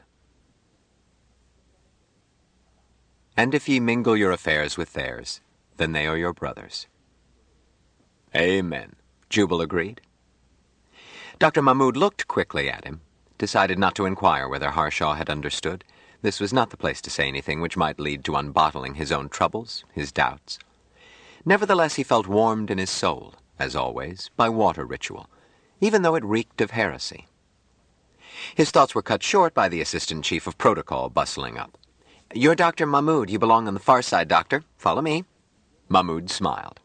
"No, I belong here. Dorcas, may I pull up a chair and sit between you and Valentine Michael?" "Certainly, Doctor. I'll scrunch over." The ACFP was almost tapping his foot. "Dr. Mahmud, please. The chart places you on the other side of the room. The Secretary General will be here any moment, and the place is still simply swarming with reporters and goodness knows who else, and I don't know what I'm going to do." Then do it someplace else, bub, Jubal suggested. "What? Who are you? Are you on the list?" He worriedly consulted a seating chart. Who are you? Jubal answered. The head waiter? I'm Jubal Harshaw. If my name is not on that list, you can tear it up. Look, Buster, if the man from Mars wants Dr. Mahmud by him, that settles it. "But he can't sit here. Seats at the conference table are reserved for high ministers, chiefs of delegations, high court justices in equal ranks. And I don't know how I can squeeze them in if any more show up. And the man from Mars, of course." Of course, Jubal agreed. "And of course Dr. Mahmud has to be near the Secretary General, just back of him so that he'll be ready to interpret. I must say you're not being helpful." I'll help. Jubal plucked the paper out of the official's hand. Let me see now. The man from Mars will sit opposite the Secretary General, near where he happens to be. Then, Jubal took a pencil and attacked the chart. This half from here to here belongs to the man from Mars. Jubal scratched cross marks and joined them with a thick black arc, then began scratching out names assigned to that side of the table. That takes care of half of your work, because I'll seat anybody on our side. The protocol officer was too shocked to talk. His mouth worked, but only noises came out. Jubal looked at him mildly. Something the matter? Oh, I forgot to make it official. He scrawled under his amendments, J. Harshaw for V.M. Smith. Trot back to your top sergeant, son, and show him that. Tell him to check his rule book on official visits from heads of friendly planets. The man opened his mouth, left without stopping to close it. He returned on the heels of an older man. The newcomer said in a no-nonsense manner, "Dr. Harshaw, I'm LaRue, Chief of Protocol. Do you actually need half the main table? I understood that your delegation was quite small." That's beside the point. LaRue smiled briefly. "I'm afraid it's not beside the point. I'm at my wit's end for space. Almost every official of first rank has elected to be present. If you're expecting more people, though I do wish you had notified me, I'll have a table placed behind these 2 seats reserved for Mr. Smith and yourself." No. "I'm afraid that's the way it must be. I'm sorry." So am I, for you, because if half the main table is not reserved for Mars, we are leaving. Tell the Secretary General you busted up his conference by being rude to the man from Mars. Surely you don't mean that. Didn't you get my message? Well, I took it as a jest. I can't afford to joke, son. Smith is either top man from another planet paying an official visit to the top man of this planet, in which case he is entitled to all the sideboards and dancing girls you can dig up, or he is just a tourist and gets no official courtesies of any sort. You can't have it both ways. Look around you, count the officials of first rank, as you call them, and guess whether they would be here if, in their minds, Smith is just a tourist. LaRue said slowly, "There's no precedent." Jubal snorted.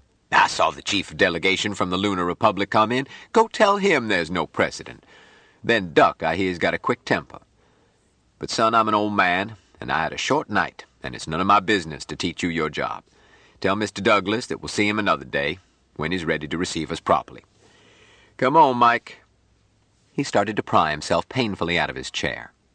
LaRue said hastily, No, Dr. Harshaw, we'll clear this side of the table. I'll do something. It's yours. That's better. Harshaw remained poised to get up. But where's the flag of Mars? And how about honors? I'm afraid I don't understand. Never seen a day when I had so much trouble with plain English. Look, see that Federation banner back of where the Secretary is going to sit? Where's one over here for Mars? LaRue blinked.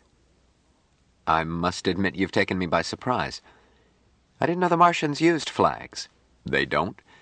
But you couldn't possibly whop up what they use for high-state occasions. Nor could I, boy, but that's beside the point. So we'll let you off easy and take an attempt for the deed. Piece of paper, Miriam. Now, like this.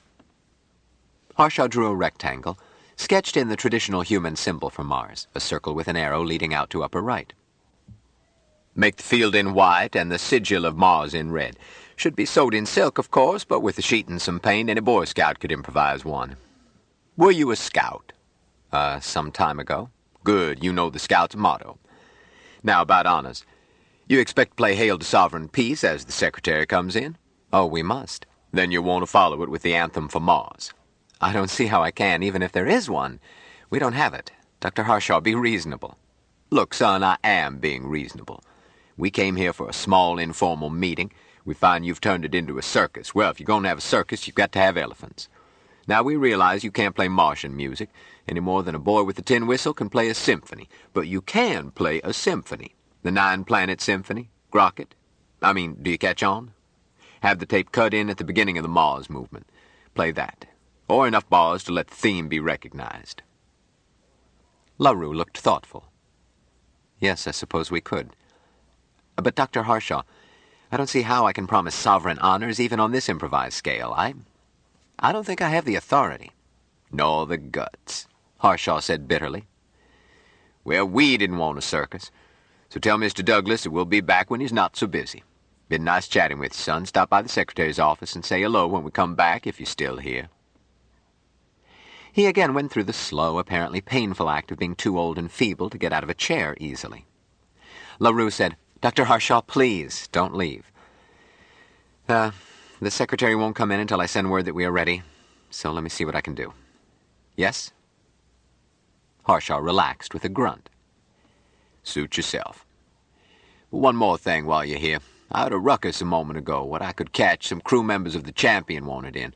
They're friends of Smith's, so let 'em in. We'll accommodate 'em. Help to fill up this side of the table. Harshaw sighed and rubbed a kidney. Very well, sir, LaRue agreed stiffly and left. Miriam whispered, Boss, did you sprain your back doing those handstands night before last? Quiet, girl, or I'll paddle you. With satisfaction, Jubal surveyed the room, which was continuing to fill with high officials. He had told Douglas that he wanted a small, informal talk, knowing that the announcement would fetch the powerful and power-hungry as light attracts moths.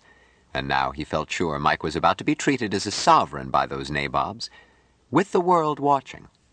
Let him try to roust the boy around after this. Sanforth was shooing out newsmen, and the unfortunate assistant chief of protocol was jittering like a nervous babysitter in his attempt to play musical chairs with too few chairs and too many notables. They continued pouring in, and Jubal concluded that Douglas had never intended to convene earlier than 11, and that everyone else had been informed. The hour given Jubal was to permit the private pre-conference meeting that he had refused. Well, the delay suited Jubal. The leader of the Eastern Coalition came in. Mr. Kung was, by choice, not chief of delegation for his nation. His status under strict protocol was merely that of assemblyman.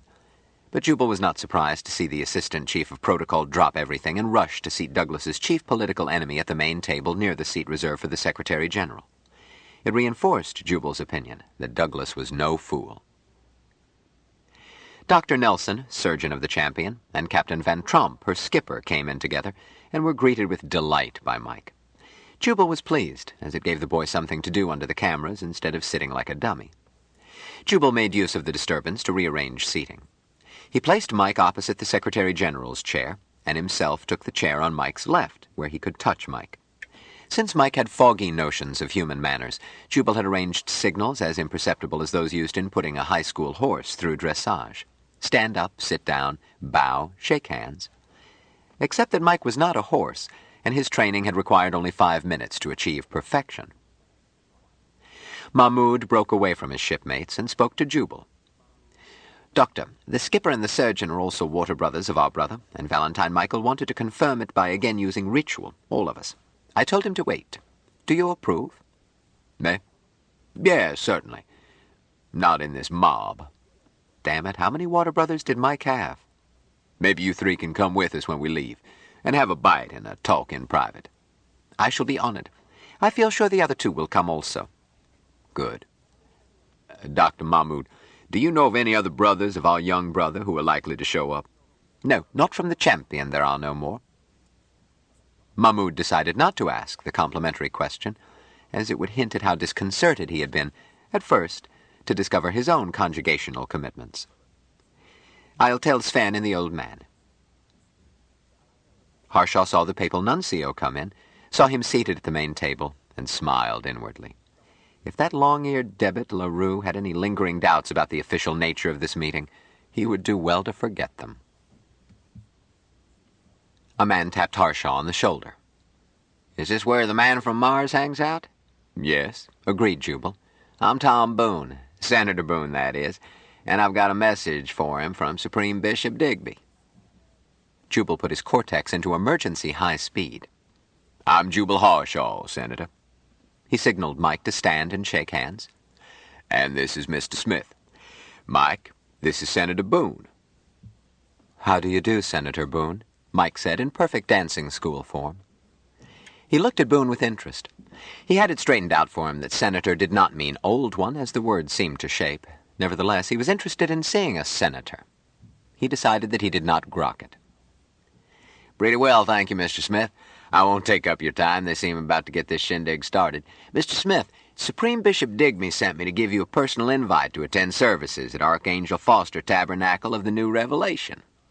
Beg pardon? Jubal moved in. Senator, as you know many things here, everything is new to the man from Mars. But it happens that Mr. Smith has seen one of your services by stereovision. Not the same thing. I know. He expressed great interest and asked many questions, many of which I could not answer. Boone looked keenly at him. "You're not one of the faithful?" I must admit I am not.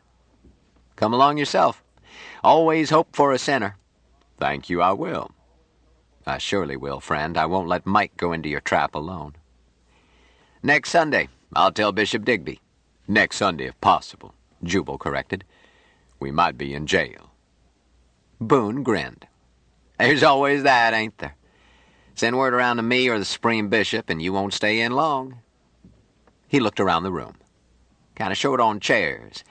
Not much chance for a plain senator with all those muckamucks elbowing each other." "Perhaps you would honor us by joining us, Senator," Jubal answered smoothly. "At this table." "Eh? Well, thank you, sir. Don't mind if I do. Ringside seat." "That is," Harshaw added, "if you don't mind the implications of being seen seated with the Mars delegation. We aren't trying to crowd you into an embarrassing situation." Boone barely hesitated. "Not at all. Matter of fact, between you and I, the bishop is very, very interested in this young fellow." "Fine. There's a chair by Captain Van Tromp. Probably you know him." "Van Tromp? Sure, old friends. Know him well. Met him at the reception." Senator Boone nodded at Smith, swaggered down, and seated himself. Fewer were getting past the guards. Jubal watched one argument over seating, and the longer he watched, the more he fidgeted. At last he could not sit still and watch this indecency go on, so he spoke with Mike, made sure that if Mike did not understand why, at least he knew what Jubal wanted. "Jubal, I will do." "Thanks, son." Jubal got up and approached a group of 3, the assistant chief of protocol, the chief of the Uruguayan delegation, and a man who seemed angry and baffled. The Uruguayan was saying, "Seat him, then you must find seats for all local chiefs of state, 80 or more. This is Federation soil, and no chief of state has precedence over any other. If exceptions are made—" Jubal interrupted by addressing the 3rd man. "Sir."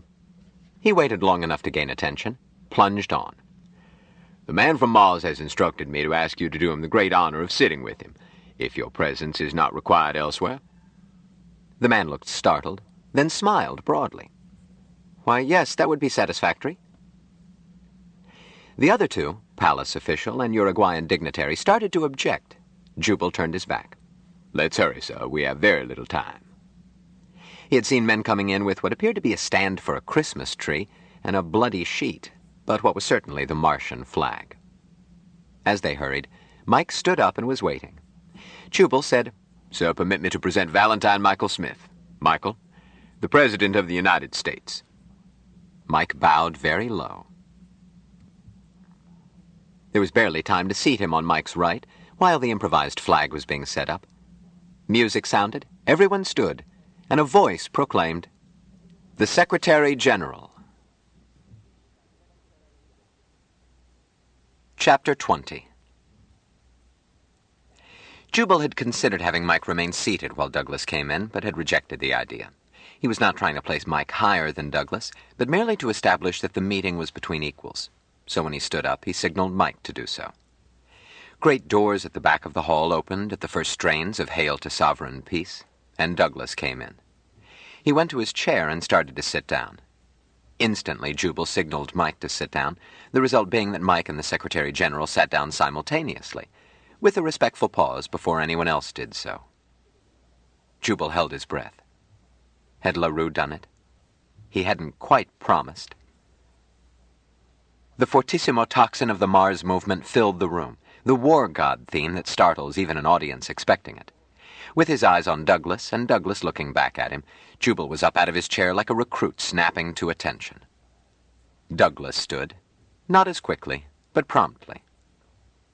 But Mike did not. Jubal had not signaled him. He sat, unembarrassed by the fact that everyone else got back on his feet when the Secretary General did. Mike did not understand any of it, and was content to do what his water brother wanted. Jubal had puzzled over this after he had demanded the Martian anthem. If the demand was met, what should Mike do? The answer depended on what role Mike was playing in this comedy. The music stopped. On Jubal's signals, Mike stood up, bowed quickly, and sat down, seating himself about as the Secretary General and the rest were seated. They all sat down more quickly this time, as no one missed the glaring point that Mike had remained seated through the anthem. Jubal sighed with relief. He had gotten away with it. Many years earlier, he had seen one of the vanishing tribe of royalty, a reigning queen, receive a parade, and he had noticed that the royal lady bowed after her anthem was played. That is, she had acknowledged a salute offered to her sovereign self. But the head of a democracy stands for his nation's anthem like any citizen. He is not a sovereign. As Jubal had pointed out, one couldn't have it two ways. Either Mike was a private citizen, in which case this gymkhana should never have been held, or by the theory inherent in the Larkin decision, the kid was sovereign all by his lonesome. Jubal felt tempted to offer LaRue a pinch of snuff. Well, the point had not been missed by one. The papal nuncio kept his face straight, but his eyes were twinkling. Douglas started to speak. "Mr. Smith, we are honored and happy to have you as our guest. We hope that you will consider Earth your home quite as much as the planet of your birth, our neighbor, our good neighbor, Mars." He went on in rounded, pleasant periods. Mike was welcomed, but whether as a sovereign, as a tourist, or as a citizen returning home, was impossible to tell. Jubal watched Douglas, looking for some sign that would show how Douglas had taken the letter Jubal had sent to him, but Douglas never looked at him. Presently Douglas concluded, having said nothing, and said it very well. Jubal said, "Now, Mike." Smith addressed the Secretary General, in Martian. He cut it off and said gravely, "Mr. Secretary General of the Federation of Free Nations of the planet Earth." Then went on again in Martian. Then in English, "We thank you for our welcome here today. We bring greetings to the peoples of Earth from the ancient ones of Mars." And shifted again into Martian. Jubal felt that ancient ones was a good touch. It carried more bulge than old ones, and Mike had not objected. It had been Jill's idea to alternate a Martian version with the English one, and Jubal admitted with warm pleasure that her gimmick puffed up a formal little speech as devoid of content as a campaign promise into something as rollingly impressive as Wagnerian opera, and as hard to figure out. It didn't matter to Mike. He could insert the Martian as easily as he could memorize and recite the English. If it would please his water brothers to say these sayings, it made Mike happy. Someone touched Jubal's shoulder, shoved an envelope in his hand, and whispered, "From the Secretary General." Jubal looked up, saw that it was Bradley, hurrying silently away. Jubal opened the envelope, glanced inside. The note was one word, "Yes," and had been signed with J.E.D. in the famous green ink. Jubal looked up, found Douglas's eyes on him. Jubal nodded, and Douglas looked away. The conference was over. All that remained was to let the world know it. Mike concluded the sonorous nullities. Jubal heard his own words. "Growing closer with mutual benefit to both worlds, and each race according to its own nature." Douglas then thanked the man from Mars, briefly but warmly. Jubal stood up. "Mr. Secretary General?" "Yes, Dr. Harshaw?" "Mr. Smith is here in a dual role. Like some visiting prince in the history of our own great race, traveling by caravan and sail across uncharted vastnesses to a distant realm, he brings the good wishes of the ancient powers of Mars. But he is also a human being, a citizen of the Federation of the United States of America. As such, he has rights and properties and obligations." Jubal shook his head. "Pesky ones. As attorney, for his capacity as a citizen and a human being, I have been puzzling over his affairs, and I've not even managed a complete list of what he owns, much less decide what to tell tax collectors." Jubal stopped to wheeze. "I'm an old man. I might not live to complete the task. You know that my client has no business experience in the human sense. Martians do these things differently. But he is a young man of great intelligence. The whole world knows that his parents were geniuses, and blood will tell. There's no doubt that in a few years he could, if he wished, do nicely on his own without the aid of one old broken-down lawyer. But his affairs need attention today. Business won't wait. But he is more eager to learn the history and arts and ways of the people of this, his second home, than he is to bury himself in debentures and stock issues and royalties, and I think in this he is wise. Mr. Smith possesses a direct wisdom that continues to astonish me, and astonishes all who meet him. When I explained the trouble, he looked at me with a clear gaze and said, 'That's no problem, Jubal. We'll ask Mr. Douglas.'" Jubal paused and said anxiously, "The rest is personal business, Mr. Secretary. Should I see you privately, and let these ladies and gentlemen go home?" "Go ahead, Dr. Harshaw," Douglas added. "Protocol is dispensed with. Anyone who wishes to leave, please feel free to do so." No one left. "All right," Jubal went on. "I can wrap it up in one sentence. Mr. Smith wants to appoint you his attorney in fact, with full power to handle all his business affairs." Douglas looked convincingly astonished. "That's a tall order, Doctor." "I know it is, sir. I pointed out to him that you are the busiest man on this planet and didn't have time for his affairs." Jubal shook his head and smiled. "I'm afraid I didn't impress him. Seems on Mars the busier a person is, the more he is expected of him. Mr. Smith simply said, 'We can ask him.' So I'm asking you. Of course, we don't expect an answer offhand. That's another Martian trait. Martians are never in a hurry. Nor are they inclined to make things complicated. No bond, no auditing, none of that claptrap. A written power of attorney if you want it, but it does not matter to him. He would do it just as readily, orally, and right now. That's another Martian trait. If a Martian trusts you, he trusts you all the way. Oh, I should add, Mr. Smith is not making this request of the Secretary General. He's asking a favor of Joseph Edgerton Douglas, you personally. If you retire from public life, it will not affect this. Your successor in office doesn't figure in it. It's you he trusts, not just whoever happens to occupy the octagon office in this palace." Douglas nodded. "Regardless of my answer, I feel honored and humble. Because if you decline to serve or can't serve or take on this chore and want to drop it later or anything, Mr. Smith has his second choice. Ben Caxton it is. Stand up, Ben. Let people see you. And if both you and Caxton can't or won't, his next choice is, well, I guess we'll reserve that for the moment. Just let it rest that there are successive choices. Let me see now." Jubal looked fuddled. "I'm out of the habit of talking on my feet. Miriam, where's that paper we listed things on?"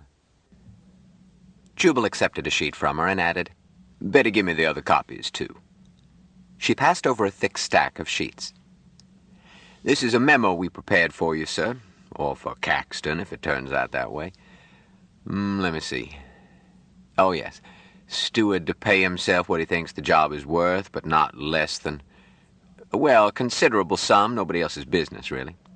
Steward to deposit monies in a drawing account for living expenses, a party of the first part. Oh, yes, I thought maybe you would want to use the Bank of Shanghai, say, as depository, and, say, Lloyd's as your business agent, or the other way around, just to protect your name and fame. But Mr. Smith won't hear of fixed instructions. Just an unlimited assignment of power, revocable by either side. But I won't read all this. That's why we wrote it out." Jubal peered vacantly around. Miriam, trot around and give this to the Secretary General. That's a good girl. These other copies, I'll leave them here. You may want to pass them out. Oh, you may need them yourself. Oh, I'd better give one to Mr. Caxton. Here, Ben." Jubal looked anxiously around. I guess that's all, Mr. Secretary. Did you have anything to say to us?" "Just a moment, Mr. Smith?" "Yes, Mr. Douglas." "Is this what you want? Do you want me to do what it says on this paper?" Jubal held his breath, avoided glancing at his client. Mike had been coached to expect such a question, but there had been no telling what form it would take, nor any way to tell how Mike's literal interpretations could trip them. "Yes, Mr. Douglas." Mike's voice rang out in the room, and in a billion rooms around the planet. "You want me to handle your business affairs?" "Please, Mr. Douglas. It would be a goodness. I thank you." Douglas blinked. "Well, that's clear enough. Doctor, I'll reserve my answer, but you shall have it promptly. Thank you, sir, for myself as well as for my client." Douglas started to stand up. Assemblyman Kung's voice interrupted. "One moment. How about the Larkin decision?" Jubal grabbed it. "Ah, yes, the Larkin decision. I've heard a lot of nonsense about the Larkin decision, mostly from irresponsible persons. Mr. Kung, what about it?" "I'm asking you, or your client, or the Secretary General." Jubal said gently, "Shall I speak, Mr. Secretary?" "Please do." "Very well." Jubal took out a handkerchief and blew his nose in a prolonged blast, a minor chord 3 octaves below middle C. He fixed Kung with his eye and said solemnly, "Mr. Assemblyman, I'll address you, because I know it is unnecessary to address it to the government in the person of the Secretary. A long time ago when I was a little boy, another boy and I formed a club. Since we had a club, we had to have rules, and the first rule we passed, unanimously, was that henceforth we could call our mothers Crosspatch. Silly, of course, but we were very young. Mr. Kung, can you deduce the outcome?" "I won't guess, Dr. Harshaw."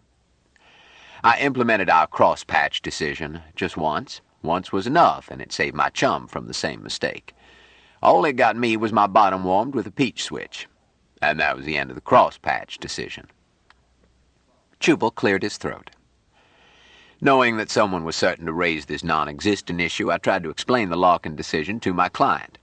He had trouble realizing that anyone could think that this legal fiction would apply to Mars. After all, Mars is inhabited by an old and wise race, much older than yours, sir, and possibly wiser. But when he did understand it, he was amused. Just that, sir, tolerantly amused.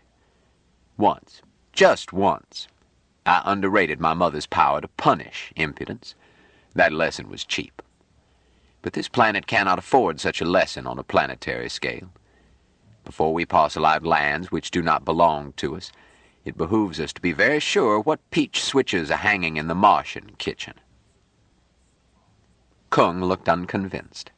"Dr. Harshaw, if the Larkin decision is no more than a small boy's folly, why were sovereign honors rendered to Mr. Smith?"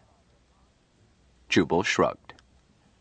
"That should be put to the government, not to me. But I can tell you how I interpreted them.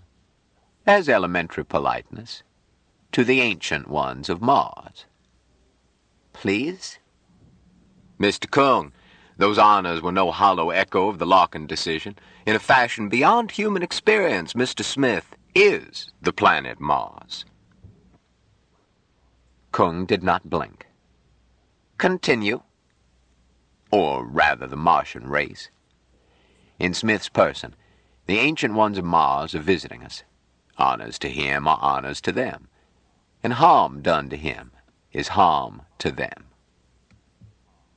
This is true in a literal, but utterly unhuman sense. It was prudent for us to render honors to our neighbors today, but the wisdom has nothing to do with the Larkin decision. No responsible person has argued that the Larkin precedent applies to an inhabited planet. I venture to say that none ever will. Jubal looked up, as if asking heaven for help. But Mr. Kung, be assured that the ancient rulers of Mars notice how we treat their ambassador. Honors rendered them through him were a gracious symbol. I am certain that the government of this planet showed wisdom thereby. In time, you will learn that it was a prudent act as well. Kung answered blandly. Doctor, if you were trying to frighten me, you have not succeeded. I did not expect to. But fortunately for the welfare of this planet, your opinion did not control. Jubal turned to Douglas. Mr. Secretary, this is the longest public appearance I've made in years, and I am fatigued. Could we recess while we await your decision? Chapter 21. The meeting adjourned. Jubal found his intention of getting his flock quickly away balked by the American president and Senator Boone. Both realized the enhanced value of being seen on intimate terms with the man from Mars, and both were aware that the eyes of the world were on them. Other hungry politicos were closing in. Jubal said quickly, Mr. President, Senator, we're leaving at once to have lunch. Can you join us? He reflected that 2 in private would be easier to handle than 24 in public, and he had to get Mike away before anything came unstuck. To his relief, both had duties elsewhere. Jubal found himself promising not only to fetch Mike to that obscene Fosterite service, but also to bring him to the White House. Well, the boy could get sick if necessary. Please, girls. Mike was convoyed to the roof, Anne creating a bow wave with her height, her Valkyrie beauty, her impressive cloak. Jubal, Ben, and the officers from the Champion covered the rear. Larry and the bus were waiting. Minutes later, the driver left them on the roof of the new Mayflower. Newsmen caught up with them there, but the girls guarded Mike on down to a suite Duke had taken. They were enjoying it. Miriam and Dorcas displayed ferocity that reminded Jubal of a cat defending her young. A reporter that closed within 3 feet courted a spiked instep. They found their corridor patrolled by SS troopers and an officer outside their suite. Jubal's back hair rose, but he realized that their presence meant that Douglas was carrying out the bargain. The letter Jubal had sent before the conference had included a plea to Douglas to use his power to protect Mike's privacy, so that the unfortunate lad could lead a normal life. So Jubal called out, Jill, keep Mike under control. It's okay. Right, boss.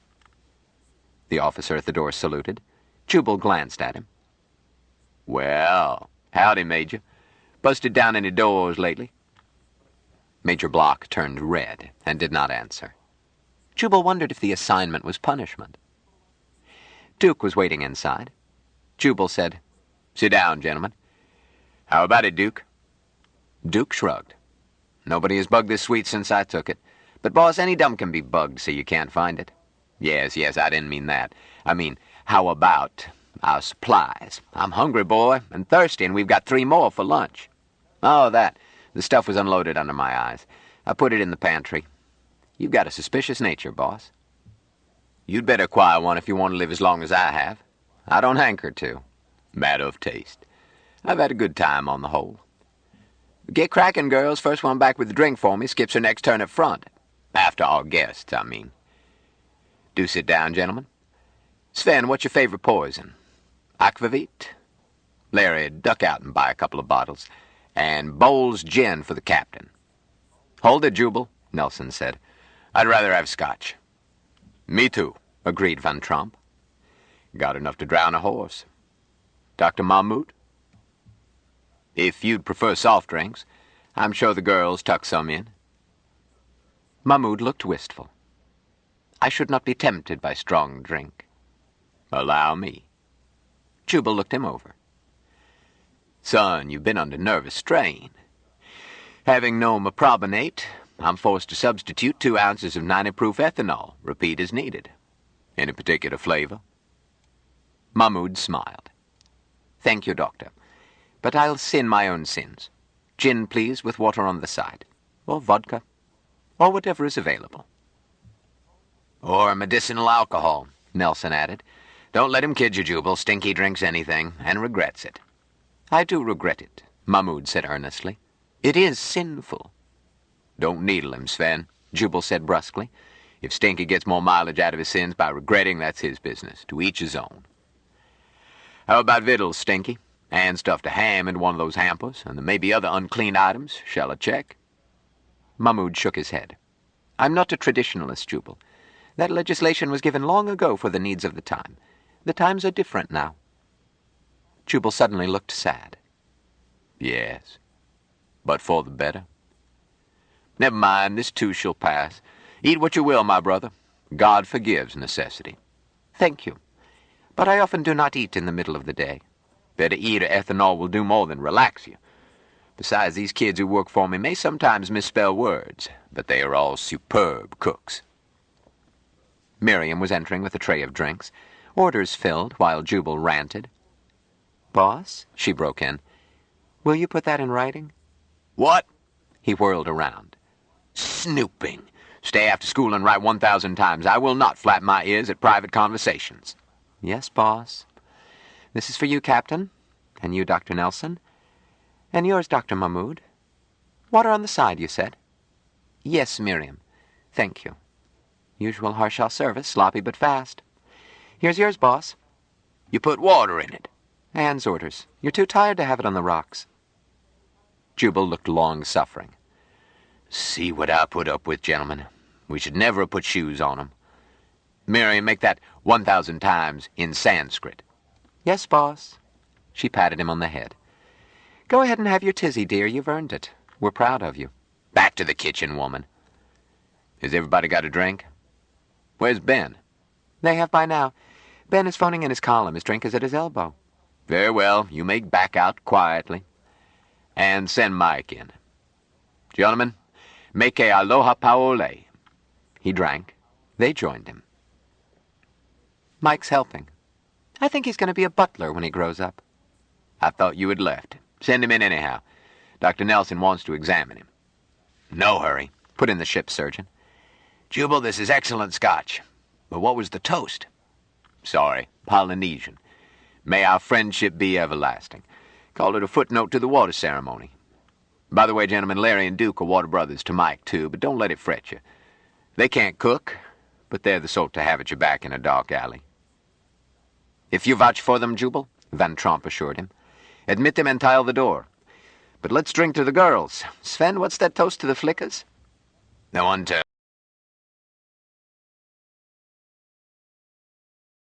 Stranger in a Strange Land by Robert A. Heinlein continued. Cassette 6, Side 2.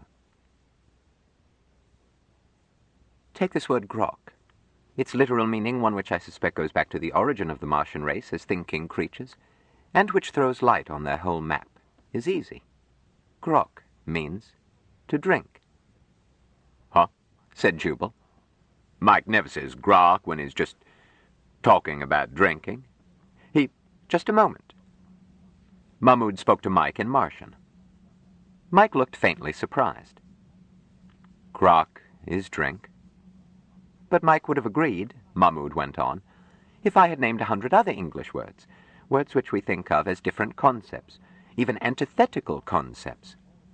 Grok means all of these. It means fear, it means love, it means hate, proper hate, for by the Martian map you cannot hate anything unless you grok it, understand it so thoroughly that you merge with it, and it merges with you. Then can you hate, by hating yourself. But this implies that you love it, too, and cherish it, and would not have it otherwise. Then you can hate.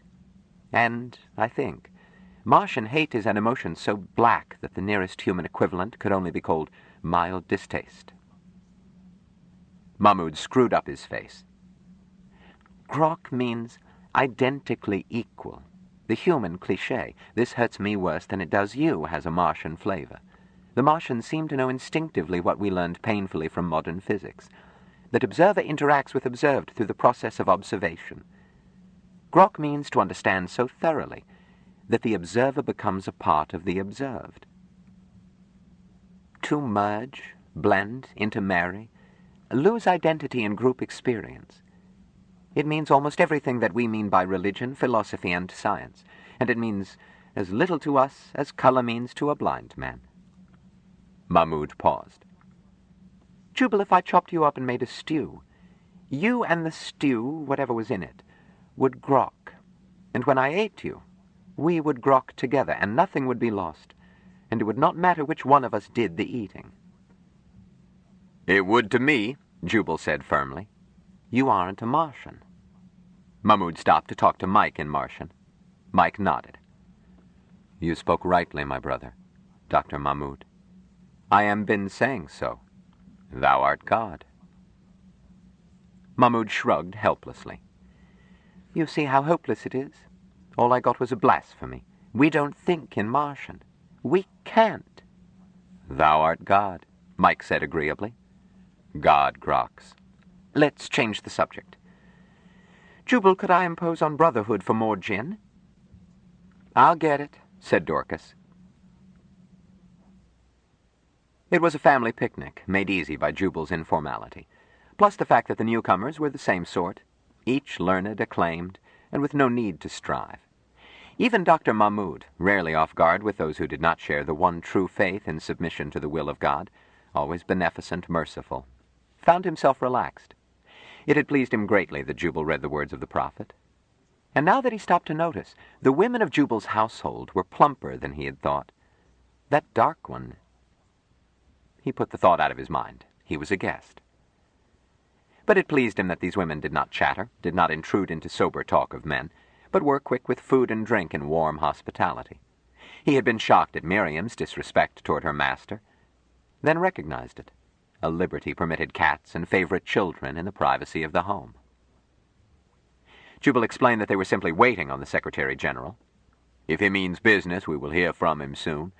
If we had stayed in the palace, he might have been tempted to dicker. Here we can refuse to dicker. Dicker for what? Asked Captain Van Tromp. You gave him what he wanted? Not all he wanted. Douglas would rather have it be irrevocable, instead of on good behavior with the power reverting to a man he detests, namely that scoundrel with the innocent smile, our brother Ben. But others would want a dicker too, that bland Buddha Kung. Hates my guts. I snatched the rug out from under him. But if he could figure a deal that might tempt us, he would offer it. So we stay out of his way, too. Kung is one reason why we are eating and drinking nothing that we did not fetch. You feel that's something to worry about? Asked Nelson. Jubal, I assume that you were a gourmet who demanded his own cuisine. I can't imagine being poisoned in a hotel such as this. Jubal shook his head sorrowfully. Sven, nobody wants to poison you. But your wife might collect your insurance because you shared a dish with Mike. You really think so? Sven, I'll call room service for anything you want. But I won't touch it, and won't let Mike touch it. They know where we are, and they've had a couple of hours in which to act, so I must assume that any waiter is on Kung's payroll, and maybe 2 or 3 others. My prime worry is to keep this lad alive while we sterilize the power he represents. Jubal frowned. Consider the Black Widow spider. A timid little beastie, useful and the prettiest of the arachnids, with its patent leather finish and its hourglass trademark, but the poor thing has the misfortune of too much power for its size. So, everybody kills it. The Black Widow can't help it. It has no way to avoid its venomous power. Mike is in the same dilemma. He isn't as pretty as the Black Widow. Why, Jubal, Dorcas said indignantly. What a mean thing to say, and how untrue. Child, I don't have your glandular bias. Pretty or not, Mike can't get rid of that money, nor is it safe for him to have it. Not just Kung. The High Court is not as non-political as it might be, although their methods would make a prisoner out of him rather than kill him, a fate which, for my taste, is worse. Not to mention other interested parties in and out of office who have turned over in their minds how it would affect their fortunes if Mike were guest of honor at a funeral. Telephone, boss. And you hail from Porlock. No, Dallas. I will not answer the phone. She said to tell you it was Becky. Why didn't you say so?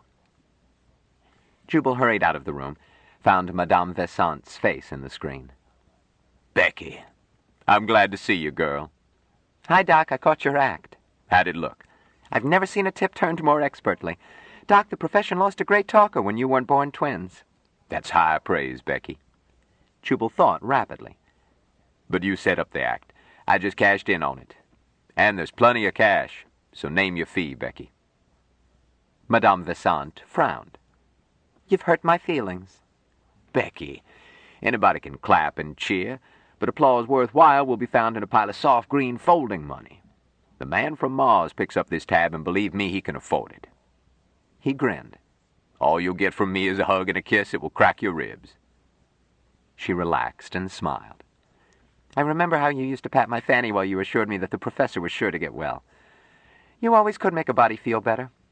Surely I never did anything so unprofessional. You know you did. You weren't fatherly about it either. Maybe it was a treatment you needed. I've given up fanny patting, but I'll make an exception in your case. You'd better. And you'd better figure out that fee. Don't forget the zeros. Doc, there are more ways of collecting a fee than by making a fast count on the change. Have you been watching the market today? No, and don't tell me. Come have a drink instead. I'd better not. I promised, well, a rather important client that I would be available. I see. Becky, would the stars show that this matter would turn out best for everybody if it was signed and sealed today? Maybe just after the market closes? She looked thoughtful. I'll look into it. Do. And come visit us. You'll like the boy. He's as weird as snake suspenders, but sweet as a stolen kiss. I will. Thanks, Doc. They said goodbye. Jubal found that Dr. Nelson had taken Mike into a bedroom to examine him. The surgeon was looking baffled. Doctor, Nelson said, I saw this patient only 10 days ago. Tell me where he got those muscles. Why, he sent in a coupon from Rut, the magazine for He-Man. You know, the ad that tells how a 90-pound weakling can... Doctor, please. Why not ask him? Nelson did so. I thinked them, Mike answered. That's right, Jubal agreed. He thinked them. When I got him last week, he was a mess, slight, flabby, and pale. Looked as if he'd been raised in a cave. I gather he was. So I told him to grow strong. He did. Exercises? Nelson said doubtfully. Some swimming. A few days swimming won't make a man look as if he had been sweating over barbells for years. Nelson frowned. I know Mike has control of the so-called involuntary muscles, but that has precedent. This, however, requires one to assume... Doctor, Jubal said gently, why not admit you don't grok it? Nelson sighed. I might as well. Put on your clothes, Michael. Later, Jubal unburdened himself privately to the 3 officers of the Champion. The financial end was simple. Just tie up Mike's money so that a struggle couldn't take place. Not even if he dies, because I've told Douglas that Mike's death ends his stewardship, whereas a rumor from a usually reliable source, me, has reached Kung and others that Mike's death gives Douglas permanent control. Of course, if I had magic powers, I would have stripped the boy of every penny. That... Why, Jubal? The captain interrupted. Harshaw stared. Are you wealthy, Skipper? I mean rich? Me? Van Tromp snorted. I've my salary, a pension someday, a mortgaged house, and 2 girls in college. I'd like to be wealthy. You wouldn't like it. Ha! You wouldn't say that if you had daughters in school. I put 4 through college, and went in debt to my armpits. One is a star in her profession, under her married name because I'm an old bum instead of a revered memory. The others remember my birthday and don't bother me. Education didn't harm them. I mention my offspring only to prove that I know that a father often needs more than he has. But you can go with some firm that will pay you several times what you're getting just for your name on the letterhead. You've had offers? That's beside the point, Captain Van Tromp answered stiffly. I'm a professional man. Meaning that money can't tempt you into giving up commanding spaceships. I wouldn't mind having money, too. A little is no good. Daughters can spend 10% more than a man can make in any usual occupation. That's the law of nature, to be known henceforth as Harshaw's law. But, Captain, real wealth, on the scale that calls for a battery of finaglers to hold down taxes, would ground you as certainly as resigning would. Nonsense. I'd put it in the bonds and just clip coupons. Not if you were the type who acquires great wealth in the first place. Big money isn't hard to come by. All it costs is a lifetime of devotion. But no ballerina ever works harder. Captain, that's not your style. You don't want to make money. You simply want to spend money. Correct, sir. So I can't see why you would want to take Mike's wealth away from him. Because great wealth is a curse. Unless you enjoy money-making for its own sake. Even then it has serious drawbacks. Oh, piffle, Jubal, you talk like a harem guard trying to sell a whole man on the advantages of being a eunuch. Possibly, agreed Jubal. The mind's ability to rationalize its own shortcomings is unlimited. I am no exception. Since I, like yourself, sir, have no interest in money other than to spend it, it is impossible for me to get rich.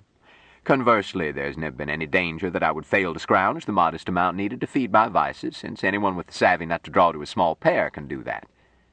But great wealth? You saw that farce. Could I have rewritten it so that I acquired the plunder, become its manager and de facto owner while milking off any income I coveted, and still have rigged it so that Douglas would have supported the outcome? Mike trusts me. I am his water brother. Could I have stolen his fortune? Damn you, Jubal, I suppose so. A certainty. Because our Secretary General is no more a money seeker than you are. His drive is power, a drum whose beat I do not hear. Had I guaranteed, gracefully, that the Smith estate would continue to bulwark his administration, then I would have been left with the boodle. Jubal shuddered. I thought I was going to have to do that, to protect Mike from vultures, and I was panic-stricken. Captain, you don't know what an old man of the sea great wealth is. Its owner is beset on every side, like beggars in Bombay, each demanding that he invest or give away part of his wealth. He becomes suspicious. Honest friendship is rarely offered him. Those who could have been friends are too fastidious to be jostled by beggars, too proud to risk being mistaken for one. Worse yet, his family is always in danger. Captain, have your daughters ever been threatened with kidnapping? What? Good Lord, no. If you possessed the wealth Mike had thrust on him, you would have those girls guarded night and day. Still, you would not rest because you would never be sure of the guards. Look at the last 100 or so kidnappings and note how many involved a trusted employee, and how few victims escaped alive. Is there anything money can buy which is worth having your daughters' necks in a noose? Van Tromp looked thoughtful. I'll keep my mortgaged house, Jubal. Amen. I want to live my own life, sleep in my own bed, and not be bothered. Yet I thought I was going to be forced to spend my last years in an office, barricaded by buffers, working long hours, as Mike's man of business. Then I had an inspiration. Douglas lives behind such barricades, has such a staff. Since we were surrendering the power to ensure Mike's freedom, why not make Douglas pay by assuming the headaches? I was not afraid that he would steal. Only second-rate politicians are money-hungry, and Douglas is no pipsqueak. Quit scowling, Ben, and hope that he never dumps the load on you. So I dumped it on Douglas, and now I can go back to my garden. But that was simple once I figured it out. It was the Larkin decision that fretted me.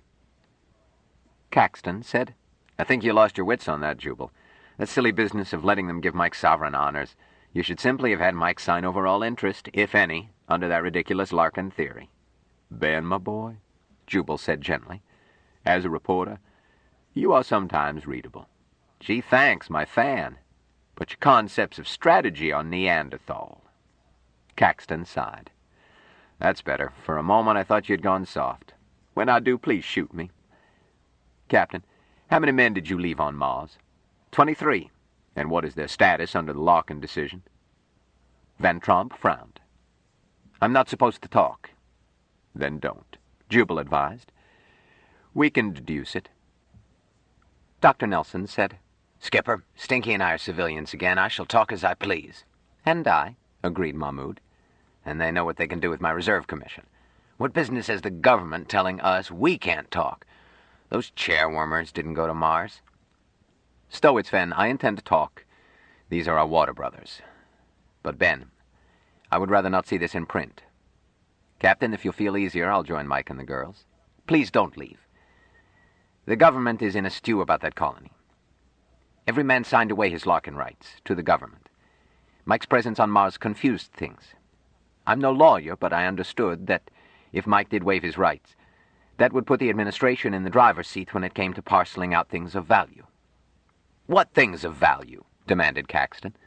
Look, Skipper, I'm not running down your achievement, but from all I've heard, Mars is invaluable real estate for human beings. Or are their assets still classified drop-dead before reading? Van Tromp shook his head. No, the technical reports are all declassified.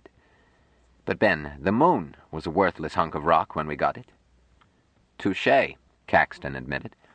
I wish my grandpappy had bought Lunar Enterprises. He added, but Mars is inhabited. Van Tromp looked unhappy. Yes, but... Stinky, you tell him. Mahmoud said, Ben, there is plenty of room on Mars for human colonization, and so far as I was able to find out, the Martians would not interfere. We're flying our flag and claiming extraterritoriality right now. But our status may be like that of one of those ant cities under glass one sees in schoolrooms. I don't know where we stand. Jubal nodded. Nor I. I had no idea of the situation, except that the government was anxious to get those so-called rights. So I assumed that the government was equally ignorant and went ahead. Audacity, always audacity. Jubal grinned. When I was in high school, I won a debate by quoting an argument from the British Colonial Shipping Board. The opposition was unable to refute me, because there never was a British Colonial Shipping Board. I was equally shameless this morning. The administration wanted Mike's lock-in rights and was scared silly that we might make a deal with somebody else. So I used their greed and worry to force that ultimate logical absurdity of their fantastic legal theory, acknowledgement in unmistakable protocol that Mike was a sovereign and must be treated accordingly. Jubal looked smug. Thereby, Ben said dryly, putting yourself up the well-known creek. Ben, Jubal said chidingly. By their own logic, they had crowned Mike. Need I point out that despite the old saw about heads and crowns, it is safer to be publicly a king than a pretender in hiding? Mike's position was much improved by a few bars of music and an old sheet. But it was still not an easy one. Mike was for the nonce the acknowledged sovereign of Mars under the legalistic malarkey of the lock-in precedent, and empowered to hand out concessions, trading rights, enclaves ad nauseum. He must either do these things and be subjected to pressures even worse than those attendant on great wealth, or he must abdicate and allow his lock-in rights to devolve on those men now on Mars, i.e., to Douglas. Jubal looked pained. I detested both alternatives. Gentlemen, I could not permit my client to be trapped into such a farce. The lock-in decision itself had to be nullified with respect to Mars, without giving the High Court a chance to rule. Jubal grinned. So I lied myself blue in the face to create a theory. Sovereign honors had been rendered Mike, the world had seen it. But sovereign honors may be rendered to a sovereign's alter ego, his ambassador. So I asserted that Mike was no cardboard king under a precedent not in point, but the ambassador of the great Martian nation. Jubal shrugged. Sheer bluff. But I was staking my bluff on my belief that others, Douglas and Kung, would be no more certain of the facts than was I. Jubal looked around. I risked that bluff because you three were with us, Mike's water brethren. If you did not challenge me, then Mike must be accepted as Martian ambassador. And the lock-in decision was dead. I hope so, Captain Van Tromp said soberly. But I did not take your statements as lies, Jubal. Eh? I was spinning fancy words, extemporizing. No matter. I think you told the truth. The skipper of the Champion hesitated. Except that I would not call Mike an ambassador. An invasion force is probably closer. Caxton's jaw dropped. Harshaw answered. In what way, sir? Van Tromp said. I'll amend that. I think he's a scout reconnoitering for his Martian masters. Don't mistake me, I'm as fond of the boy as you are. But there's no reason for him to be loyal to us. To Earth, I mean. The captain frowned. Everybody assumes that a man found on Mars would jump at the chance to go home. But it wasn't that way. Eh, Sven? Mike hated the idea, agreed Nelson. We couldn't get close to him. He was afraid. Then the Martians told him to go with us, and he behaved like a soldier, carrying out orders that scared him silly. Just a moment, Caxton protested. Captain, Mars invade us? Mars? Wouldn't that be like us attacking Jupiter? We have 2.5 times the surface gravity that Mars has. Jupiter has 2.5 times ours. Analogous differences on pressure, temperature, atmosphere, and so forth. We couldn't live on Jupiter, and I don't see how Martians could stand our conditions. Isn't that true? Close enough, admitted Van Tromp. Why should we attack Jupiter? Or Mars attack us? Ben, have you seen the proposals for a beachhead on Jupiter? Nothing has gone beyond the dream stage. It isn't practical. Space flight wasn't practical a few years ago. Engineers calculate that by using all we've learned from ocean exploration, plus equipping men with powered suits, it is possible to tackle Jupiter. Don't think that Martians are less clever than we are. You should see their cities. Said Caxton. Okay. I still don't see why they would bother. Captain. Yes, Jubal.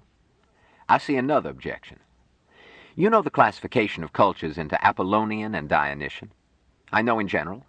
Well, it seems to me that even Zuni culture would be called Dionysian on Mars. You've been there. But I've been talking with Mike. That boy was raised in an Apollonian culture. Such cultures are not aggressive.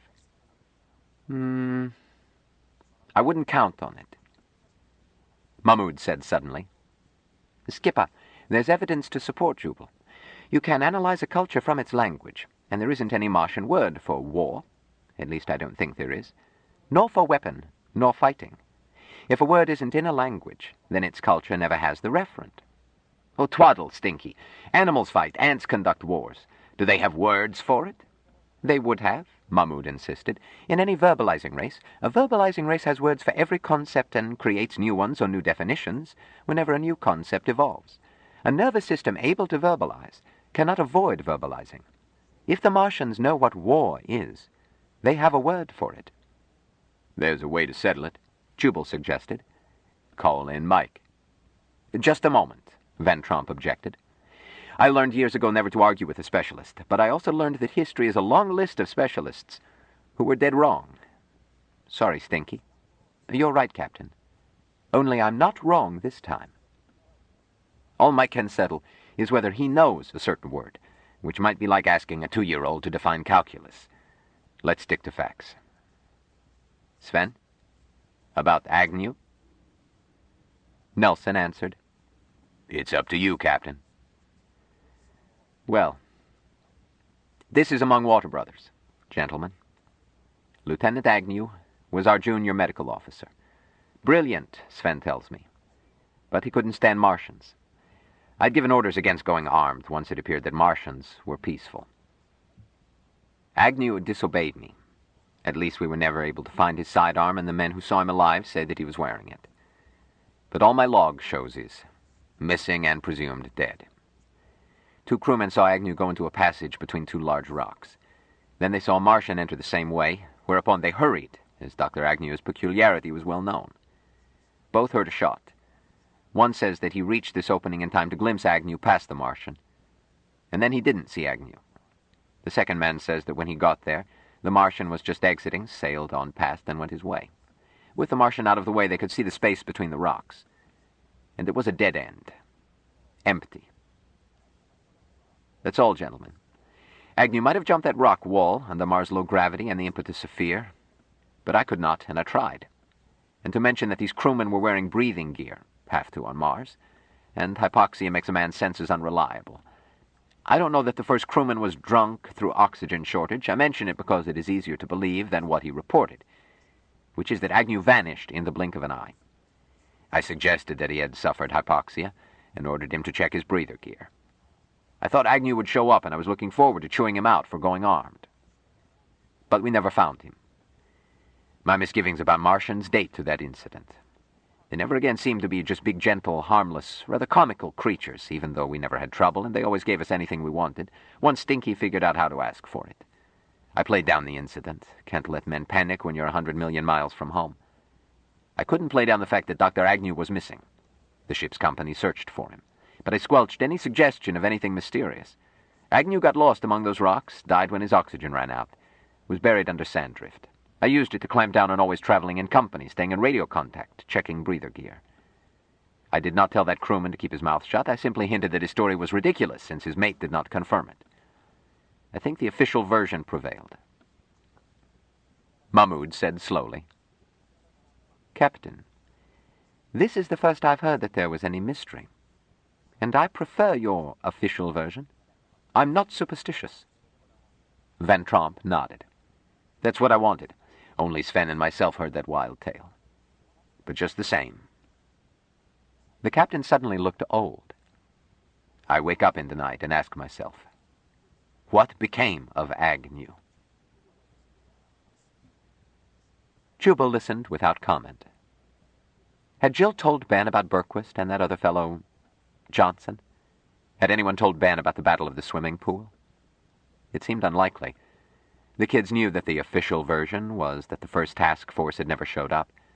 They had all heard his phone call with Douglas. Damn it, the only course was to keep quiet and keep on trying to impress the boy that he must not make unpleasant strangers disappear. Jubal was saved from further soul-searching by Anne's arrival. "Boss, Mr. Bradley is at the door, the one who called himself Senior Executive Assistant to the Secretary General." You didn't let him in?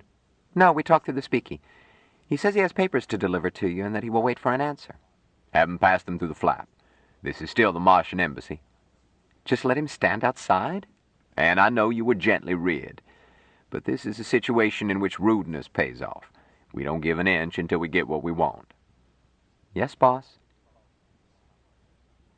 The package was bulky with copies. There was only one document. Jubal called in everyone and passed them around.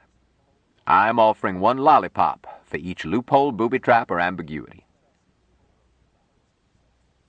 Presently, Jubal broke the silence. "He's an honest politician. He stays bought." "Looks that way," admitted Caxton. Anybody?" No one claimed a prize. Douglas had merely implemented the agreement. "Okay," said Jubal. "Everybody witness every copy. Get your seal, Miriam. Hell, let Bradley in and have him witness, too. Then give him a drink. Duke, tell the desk we're checking out. Call Greyhound and get our go-buggy. Sven, Skipper, Stinky, we're leaving the way Lot left Sodom. Why don't you come up in the country and relax? Plenty of beds, home cooking, no worries." The married men asked for rain checks. Dr. Mahmoud accepted. The signing took rather long because Mike enjoyed signing his name, drawing each letter with artistic satisfaction. The remains of the picnic had been loaded by the time all copies were signed and sealed, and the hotel bill had arrived.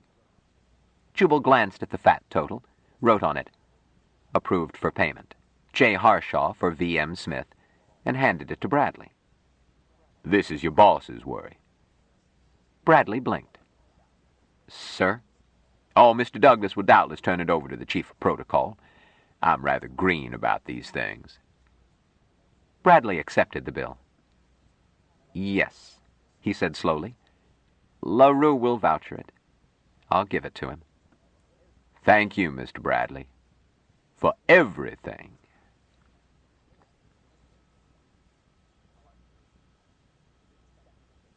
Part 3. His Eccentric Education. Chapter 22. In one limb of a spiral galaxy, close to a star known as Sol to some, another star became nova. Its glory would be seen on Mars in 3 replenished, 729 years, or 1,370 Terran years. The old ones noted it as useful shortly for instruction of the young, while never ceasing the exciting discussion of aesthetic problems concerning the new epic woven around the death of the 5th planet. The departure of the champion they noted without comment. A watch was kept on the strange nestlings sent back in it, but nothing more, since there would be waiting before it would be fruitful to grok the outcome. The humans left on Mars struggled with environment lethal to naked humans, but less difficult than that in the free state of Antarctica. One discorporated through an illness sometimes called homesickness. The old ones cherished the wounded spirit and sent it where it belonged for further healing. Aside from that, Martians left Terrans alone. On Earth, the exploding star was not noticed. human astronomers then being limited by speed of light. The man from Mars was briefly in the news. The Federation's Senate Minority Leader called for a bold new approach to problems of population and malnutrition in Southeast Asia, starting with increasing grants and aid to families with more than 5 children. Mrs. Percy B.S. Suchek sued the Los Angeles City County Supervisors over the death of her pet poodle Piddle, which had taken place during a 5-day stationary inversion. Cynthia Duchess announced that she was going to have the perfect baby by a scientifically selected donor and an equally perfect host mother as soon as experts completed calculating the instant for conception to ensure that the wonder child would be equally a genius in music, art, and statesmanship, and that she would, with the aid of hormonal treatments, nurse the child herself. She gave an interview on the psychological benefits of natural feeding and insisted, that the press take pictures to prove that she was endowed for this. Supreme Bishop Digby denounced her as the harlot of Babylon and forbade any fosterite to accept the commission, either as donor or host mother. Alice Douglas was quoted, "While I do not know Miss Duchess, one cannot help but admire her. Her brave example should be an inspiration to mothers everywhere." Jubal Harshaw saw one of her pictures in a magazine. He posted it in the kitchen, then noted that it did not stay up long, which made him chuckle. He did not have many chuckles that week. The world was too much with him. The press ceased bothering Mike when the story was over, but thousands of people did not forget Mike. Douglas tried to ensure Mike's privacy. SS troopers patrolled Harshaw's fence, and an SS car circled overhead and challenged any car that tried to land. Harshaw resented needing guards. The telephone Jubal routed through an answering service, to which was given a short list from whom Harshaw would accept calls, and kept the house instrument on refuse and record most of the time. But mail always comes through. Harshaw told Jill that Mike had to grow up. He could start by handling his mail. She could help him. "But don't bother me. I have enough screwball mail." Jubal could not make it stick. There was too much, and Jill did not know how. Just sorting was a headache. Jubal called the local postmaster, which got no results, then called Bradley, which caused a suggestion to trickle down. Thereafter, Mike's mail arrived sacked as first, second, third, and fourth class, with mail for everyone else in another sack. Second and third class was used to insulate a root cellar. Once the cellar was over-insulated, Jubal told Duke to use such mail to check erosion in gullies. Fourth-class mail was a problem. One package exploded in the village post office, blowing down several years of wanted announcements and one "Use Next Window" sign. By luck, the postmaster was out for coffee, and his assistant, an elderly lady with weak kidneys, was in the washroom. Jubal considered having parcels processed by bomb specialists. This turned out not to be necessary. Mike could spot a wrongness about a package without opening it. Thereafter, fourth-class mail was left at the gate. Mike pried through it from a distance, caused to disappear any harmful parcel. Larry trucked the remainder to the house. Mike loved opening packages, although the plunder might not interest him. Anything nobody wanted wound up in a gully. This included gifts of food, as Jubal was not certain that Mike's nose for wrongness extended to poisons. Mike had drunk a poisonous solution used for photography, which Duke had left in the refrigerator. Mike said mildly that the iced tea had a flavor he was not sure he liked. Jubal told Jill that it was all right to keep anything, provided nothing was A, paid for, B, acknowledged, nor C, returned, no matter how marked. Some items were gifts. More was unordered merchandise. Either way, Jubal assumed that unsolicited chattels represented efforts to use the man from Mars and merited no thanks. An exception was livestock, which Jubal advised Jill to return unless she guaranteed care and feeding and keeping same from falling into the pool. First-class mail was the biggest headache. After looking over a bushel or so, Jubal set up categories. A, begging letters, erosion fill. B, threatening letters, file unanswered. Later letters from same source turn over to SS. C, business opportunities, forward to Douglas. D, crackpot letters, pass around any dillies, the rest to a gully. E, friendly letters. Answer, if accompanied by stamped, self-addressed envelope, using form letters signed by Jill. Jubal pointed out that letters signed by the man from Mars were valuable, and an invitation to more useless mail.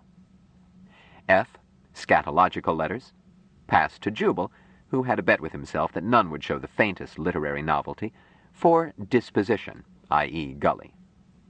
G. Proposals of marriage, and propositions less formal, file. H. Letters from scientific and educational institutions, handle as under E.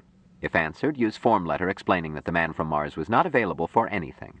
If Jill felt that a brush-off would not do, pass to Jubal. I.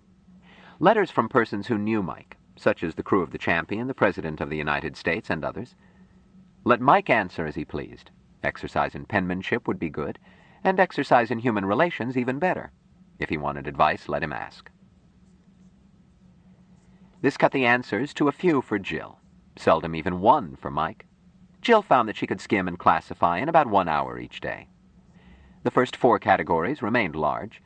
Category G was very large following the stereocast from the palace, then dwindled. Jubal cautioned Jill that while Mike should answer letters only from acquaintances, mail addressed to him was his. The third morning after the system was installed, Jill brought a letter, Category G, to Jubal. The ladies and other females, plus misguided males, who supplied this category usually included pictures alleged to be of themselves.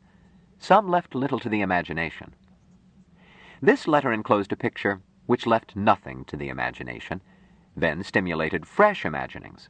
Jill said, "Look at this, boss. I ask you." Jubal read the letter. She knows what she wants. What does Mike think? He hasn't seen it. Jubal glanced at the picture.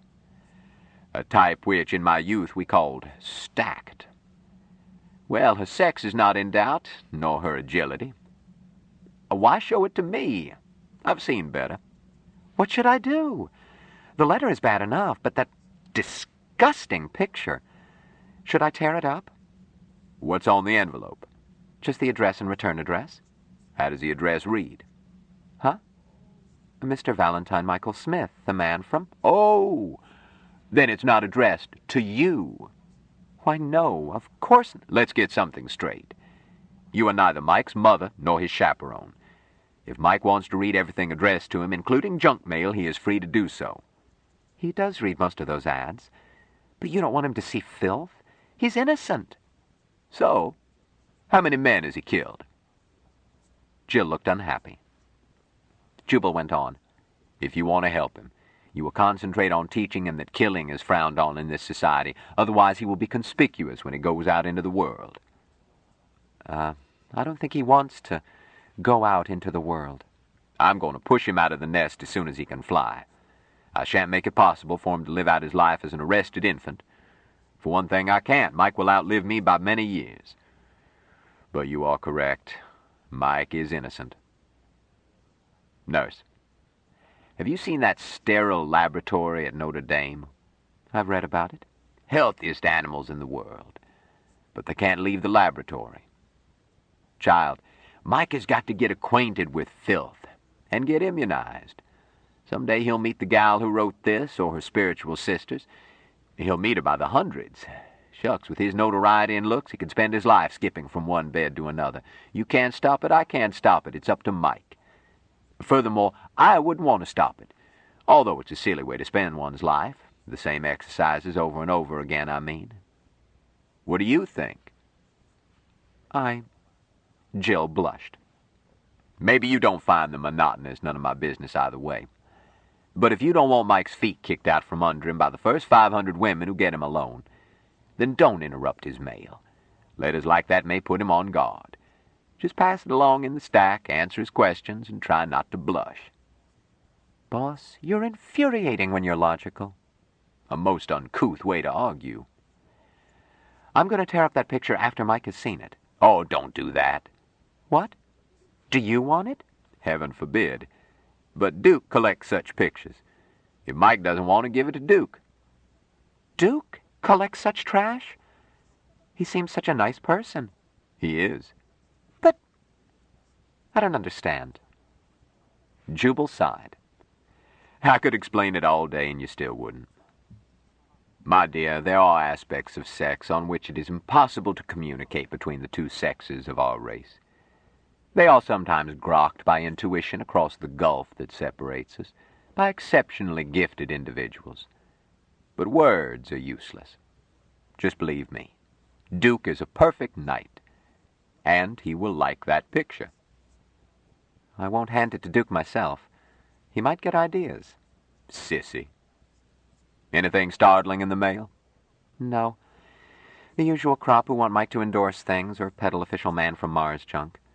One character asked for a 5-year royalty-free monopoly and wants Mike to finance it, too. I admire a wholehearted thief. Tell him that Mike needs tax losses, so how much guarantee would he like? Are you serious, boss? No, the Garniff would show up, with his family. But you've given me an idea for a story. Front. Mike was interested in the disgusting picture.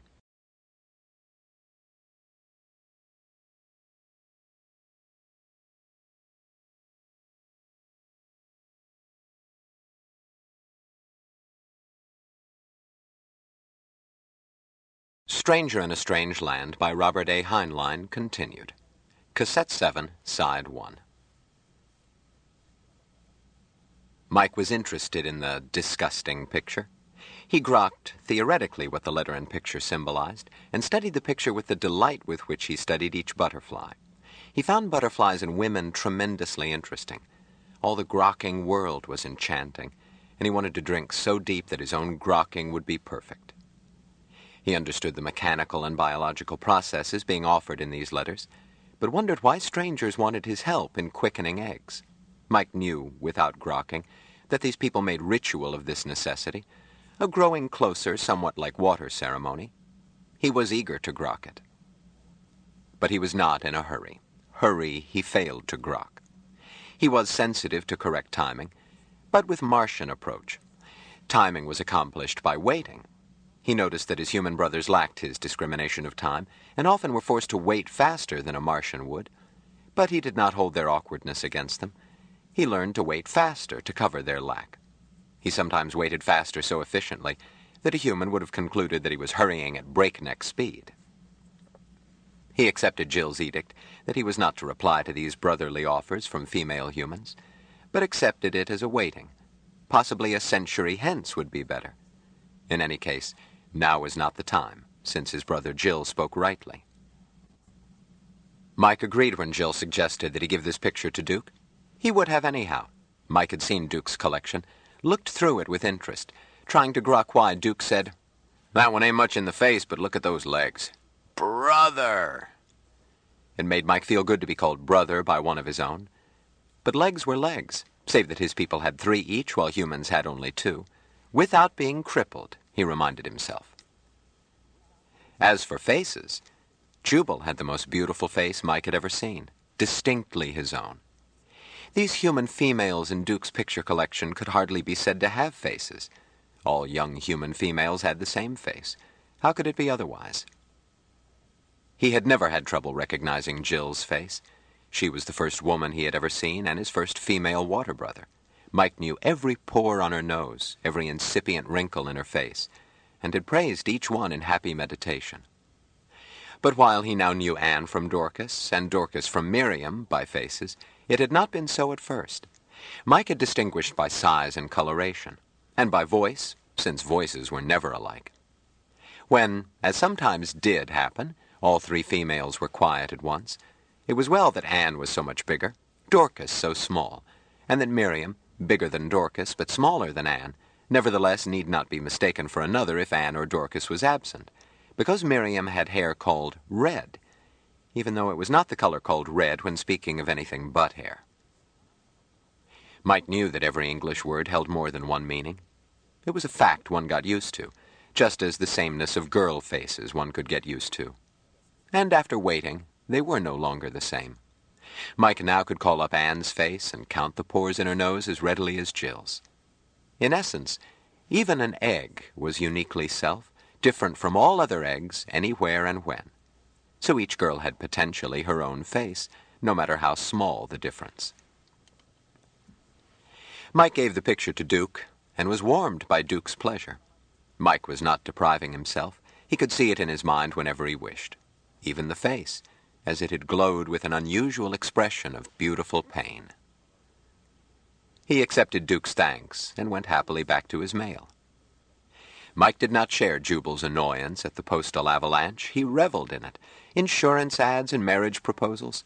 His trip to the palace had opened his eyes to enormous variety in this world, and he resolved to grok it all. It would take centuries, and he must grow and grow and grow, but he was in no hurry. He grokked that eternity and the ever-beautifully changing now were identical.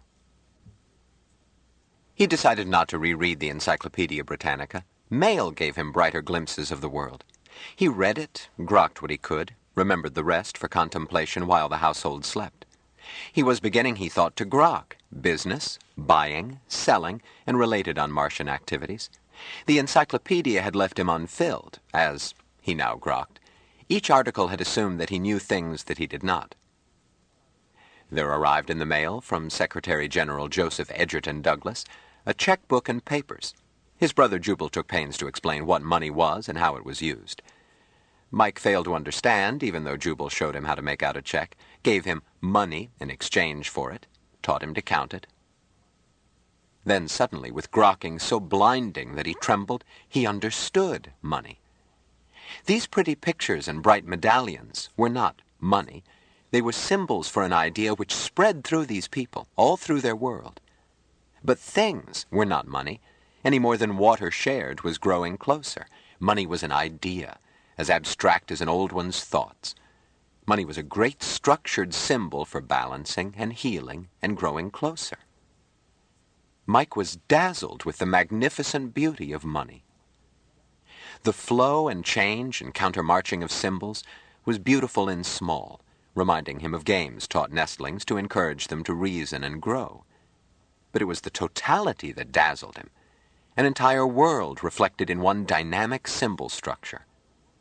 Mike then grokked that the old ones of this race were very old indeed to have composed such beauty.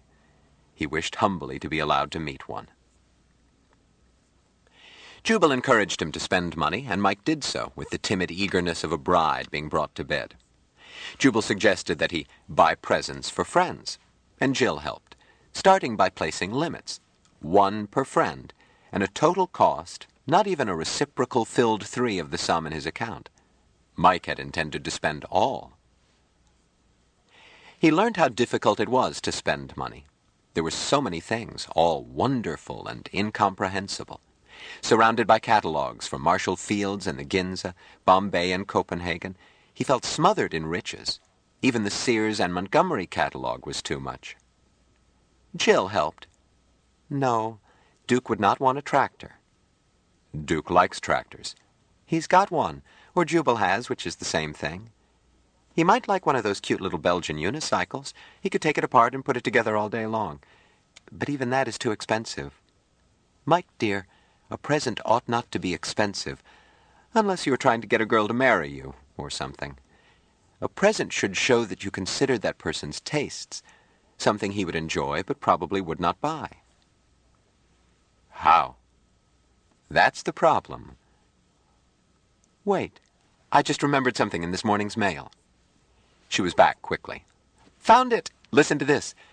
Living Aphrodite, a deluxe album of feminine beauty in gorgeous stereo color by the world's greatest artists of the camera. Notice this item cannot be mailed. Orders cannot be accepted from addresses in the following states. Pennsylvania's on the list. But we'll find a way. For if I know Duke's tastes, this is what he likes. It was delivered via SS patrol car, and the next ad boasted, "As supplied to the man from Mars by special appointment," which pleased Mike and annoyed Jill. Picking a present for Jubal stumped Jill. What does one buy for a man who has everything he wants that money can buy?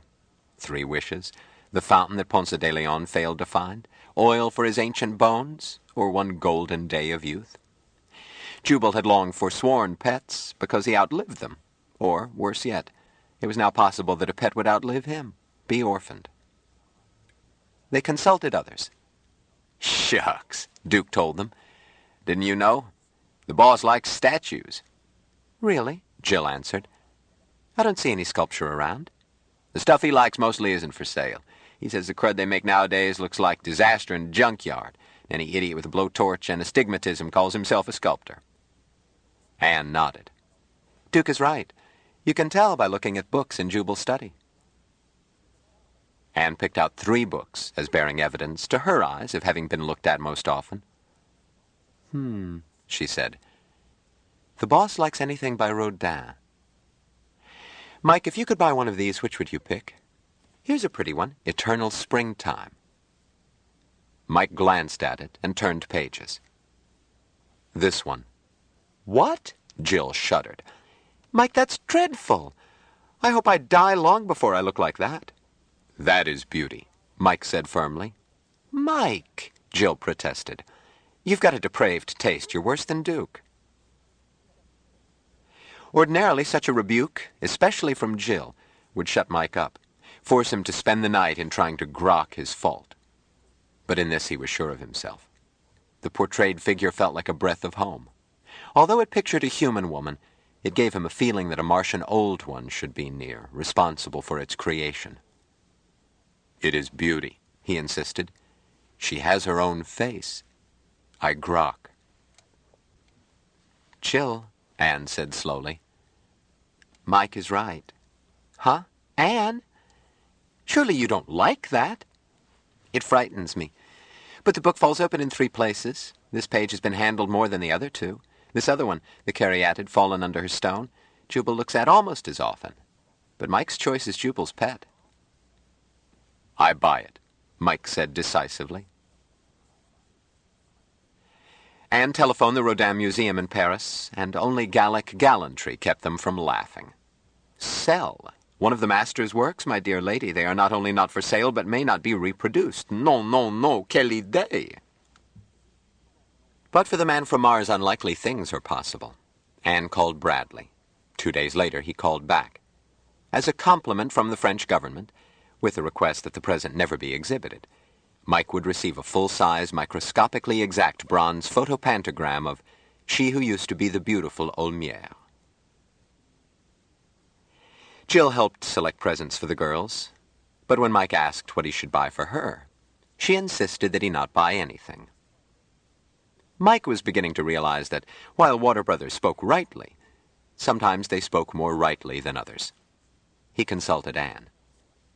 She has to tell you that, dear, but you give her a present anyhow. Anne selected one which puzzled him. Jill already smelled the way Jill should smell. When the present arrived, its size and apparent unimportance added to his misgivings. And when Anne had him with it before giving it to Jill, Mike was more in doubt than ever. The odor was very strong, and not at all like Jill. Jill was delighted with the perfume, and insisted on kissing him at once. In kissing her, he grokked that this gift was what she wanted, and that it made them grow closer. When she wore it at dinner that night, he discovered that in some unclear fashion, it made Jill smell more deliciously Jill than ever. Still stranger, it caused Dorcas to kiss him and whisper, "Micon, the negligee is just lovely, but perhaps someday you'll give me perfume?" Mike could not grok why Dorcas would want it. Dorcas did not smell like Jill, so perfume would not be proper for her. Nor would he want Dorcas to smell like Jill. He wanted Dorcas to smell like Dorcas. Jubal interrupted. "Quit nuzzling the lad and let him eat. Dorcas, you reek like a Marseille cat house. Don't wheedle Mike for more, stinkum." "Boss, mind your own business." It was puzzling that Jill could smell still more like Jill, but Dorcas should wish to smell like Jill when she smelled like herself. That Jubal would say that Dorcas smelled like a cat. There was a cat on the place, not a pet, but co-owner. On occasion it came to the house and deigned to accept a handout. The cat and Mike grokked each other. Mike found its carnivorous thoughts most pleasing and quite Martian. He discovered that the cat's name, Friedrich Wilhelm Nietzsche, was not the cat's name, but he had not told anyone because he could not pronounce the cat's real name. He could only hear it in his head. The cat did not smell like Dorcas. Giving presents was a great goodness and taught Mike the true value of money. But he did not forget other things he was eager to grok. Jubal put off Senator Boone twice without mentioning it, and Mike did not notice. His grasp of time made next Sunday no particular date. But the next invitation came addressed to Mike. Boone was under pressure from Supreme Bishop Digby and sensed that Harshaw was stalling. Mike took it to Jubal.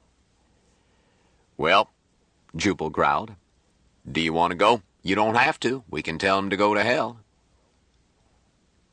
A checker cab with a human pilot, Harshaw refused to trust a robocab, called next Sunday morning to deliver Mike, Jill, and Jubal to the Archangel Foster Tabernacle of the Church of the New Revelation. Chapter 23. All the way to church, Jubal was trying to warn Mike. Of what, Mike was not certain. He listened, but the landscape tugged for attention. He compromised by storing what Jubal said. "Look, boy," Jubal admonished, "these Fosterites are after your money and the prestige of having the man from Mars join their church. They'll work on you. You'll have to be firm." Beg pardon? "Damn it, you're not listening." I am sorry, Jubal. "Well, look at it this way. Religion is a solace to many, and it is conceivable that some religion somewhere is ultimate truth. But being religious is often a form of conceit. The faith in which I was brought up assured me that I was better than other people. I was saved, they were damned. We were in a state of grace, and the rest were heathens. By heathen they meant such as our brother Mahmoud. Ignorant louts who seldom bathed and planted corn by the moon claimed to know the fine lances of the universe. That entitled them to look down on outsiders. Our hymns were loaded with arrogance, self-congratulation on how cozy we were with the Almighty and what a high opinion he had of us. What hell everybody else would catch some judgment day. We peddled the only authentic brand of Lydia Pinkham's—" "Jubal," Jill protested. "He doesn't grok it." Sorry. My folks tried to make a preacher of me. I guess it shows." "It does." "Don't scoff, girl. It would have made a good one if I hadn't fallen into the fatal folly of reading. With a touch more confidence and a liberal helping of ignorance, I would have been a famous evangelist. Shucks, this place we're headed for would be known as Archangel Jubal Tabernacle." Jill shuddered. "Jubal, please. Not so soon after breakfast." "I mean it. A confidence man knows he's lying. That limits his scope. But a successful shaman believes what he says, and belief is contagious. There's no limit to his scope. But I lacked the necessary confidence in my own infallibility. I could never become a prophet, just a critic, a sort of fourth-rate prophet with delusions of gender." Jubal frowned. "That's what worries me about Fosterites, Jill. I think they are sincere. Mike is a sucker for sincerity."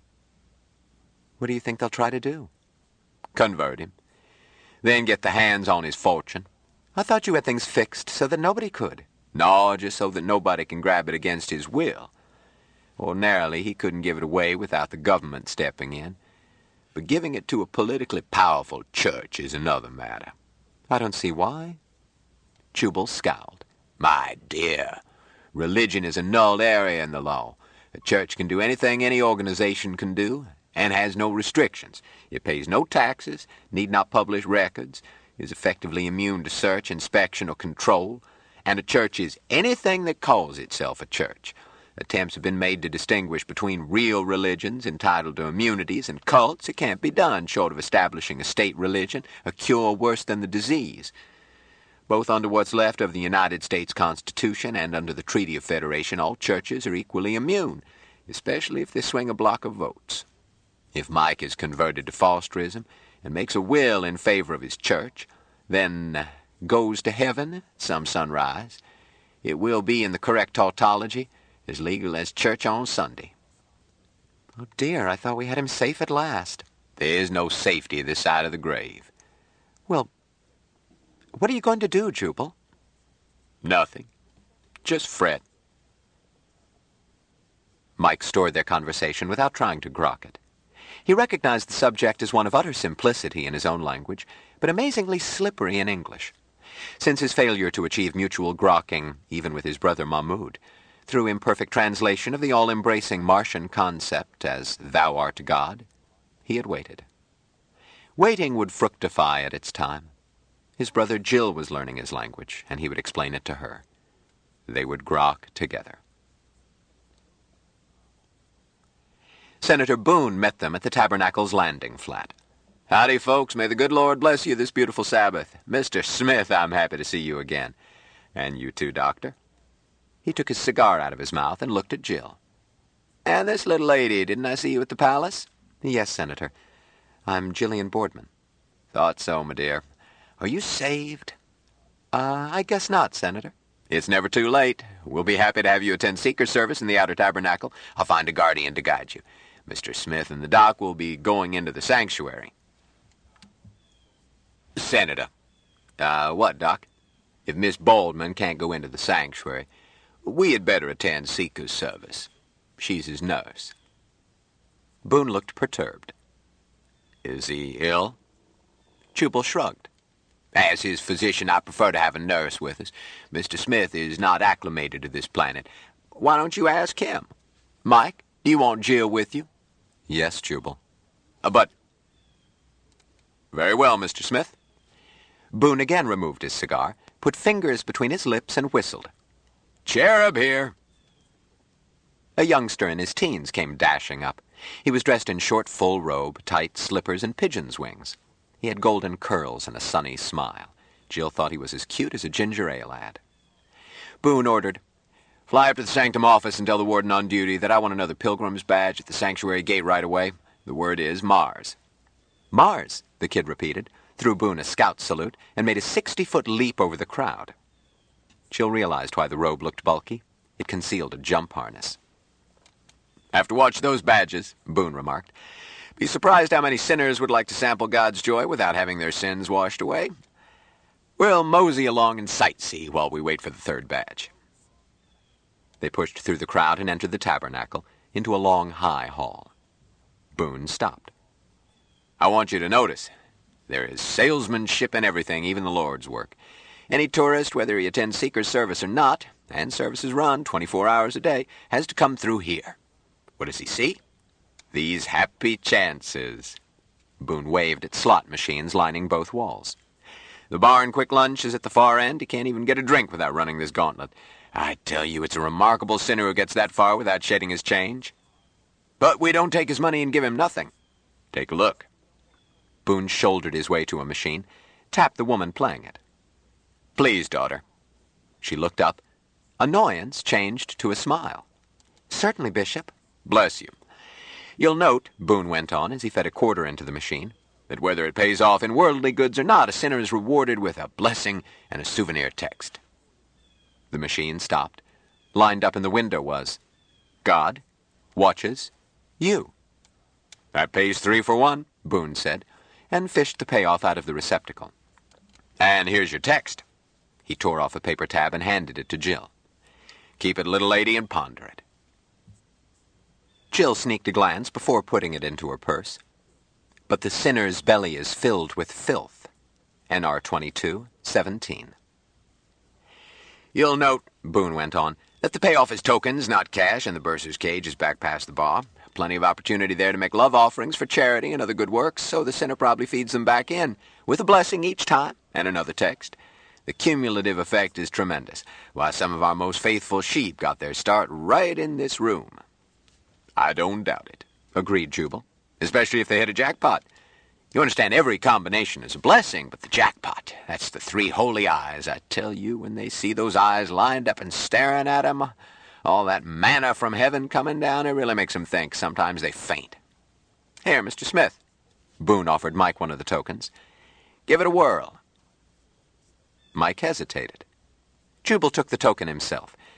Damn it, he didn't want the boy hooked by a one-armed bandit. "I'll try it, Senator." He fed the machine. Mike had extended his time sense a little and was feeling around inside the machine, trying to discover what it did. He was too timid to play it himself.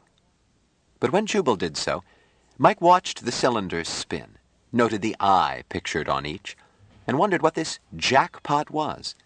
The word had 3 meanings, so far as he knew. None of them seemed to apply.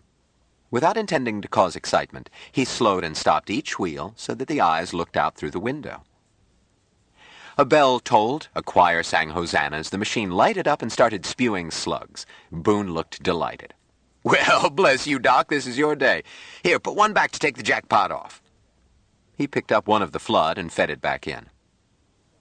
Mike was wondering why this was happening. So he lined up the eyes again. Events repeated, save that the flood was a trickle. Boone stared. Well, I'll be blessed. It's not supposed to hit twice in a row, but I'll see that you're paid on both. Quickly, he put a slug back in. Mike still wanted to see why this was a jackpot. The eyes lined up again. Boone stared. Jill squeezed Mike's hand and whispered, "Mike, stop it." "But Jill," I was saying, "don't talk, just stop." "Oh, wait till I get you home." Boone said slowly, "I'd hesitate to call this a miracle. Probably needs a repairman." He shouted, "Cherub here," and added, "We'd better take the last one off anyhow," and fed in another slug. Without Mike's intercession, the wheels slowed down and announced, "Foster loves you." A cherub came up and said, "Happy day. You need help?" 3 jackpots, Boone told him. 3? Didn't you hear the music, or you deef? We'll be at the bar. Fetch the money here and have somebody check this machine. Yes, Bishop. Boone hurried them to the bar. "Gotta get you out of here," he said jovially, "before you bankrupt the church." "Doc, are you always that lucky?" "Always," Harshaw said solemnly.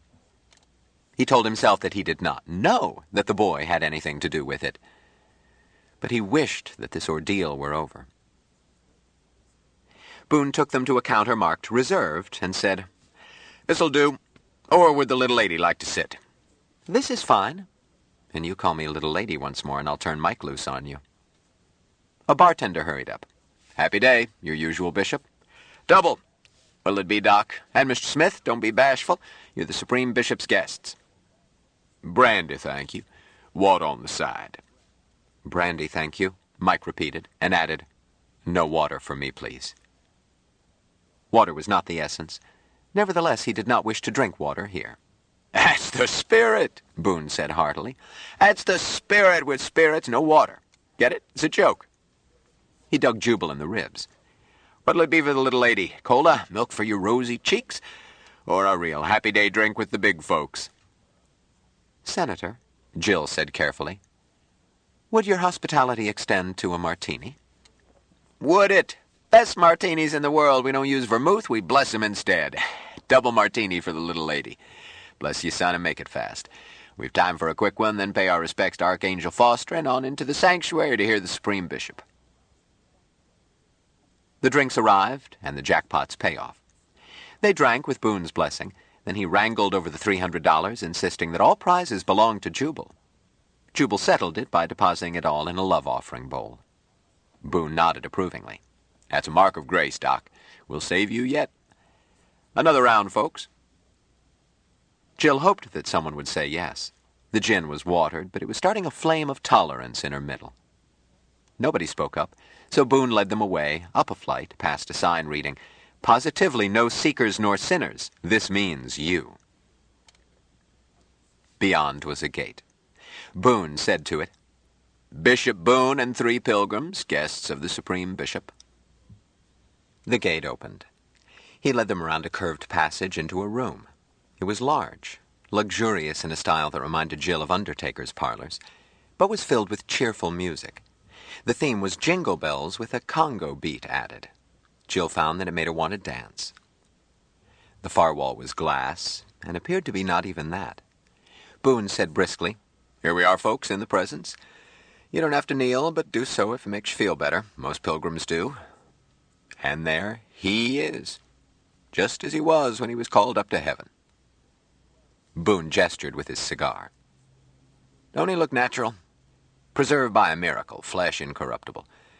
That's the very chair he used when he wrote his messages, and that's the pose he was in when he went to heaven. He's never been moved. We built the tabernacle right around him, removing the old church, naturally, and preserving its sacred stones." Facing them about 20 feet away, seated in a chair remarkably like a throne, was an old man. He looked as if he were alive, and he reminded Jill of an old goat on the farm where she had spent childhood summers. Outthrust lower lip, the whiskers, the fierce brooding eyes. Jill felt her skin prickle. Archangel Foster made her uneasy. Mike said in Martian, "My brother, this is an old one?" "I don't know, Mike. They say he is. He answered, I do not grok an old one. I don't know, I tell you. I grok wrongness. Mike, remember? Yes, Jill. Boone said, What's he saying, little lady? What was your question, Mr. Smith? Jill said quickly, It wasn't anything, Senator. Can I get out of here? I feel faint. She glanced at the corpse. Billowing clouds were above it. One shaft of light cut through and sought out the face. As lighting changed, the face seemed to change. The eyes seemed bright and alive. Boone said soothingly, It has that effect first time. You ought to try the Seeker's Gallery below us, looking up and with different music. Heavy music with subsonics, I believe it is. Reminds them of their sins. Now, this room is a happy thoughts meditation chamber for high officials of the church. I come here and sit and smoke a cigar if I'm feeling a bit low. Please, Senator. Oh, certainly. Wait outside, my dear. Mr. Smith, you stay as long as you like. Jubal said, Senator, hadn't we best get on into the services? They left. Jill was shaking. She had been scared silly that Mike might do something to that grisly exhibit. Get them all lynched. 2 guards thrust crossed spears in their path at the portal of the sanctuary. Boone said reprovingly, Come, come, these pilgrims are the Supreme Bishop's personal guests. Where are their badges? Badges were produced, and with them, door prize numbers.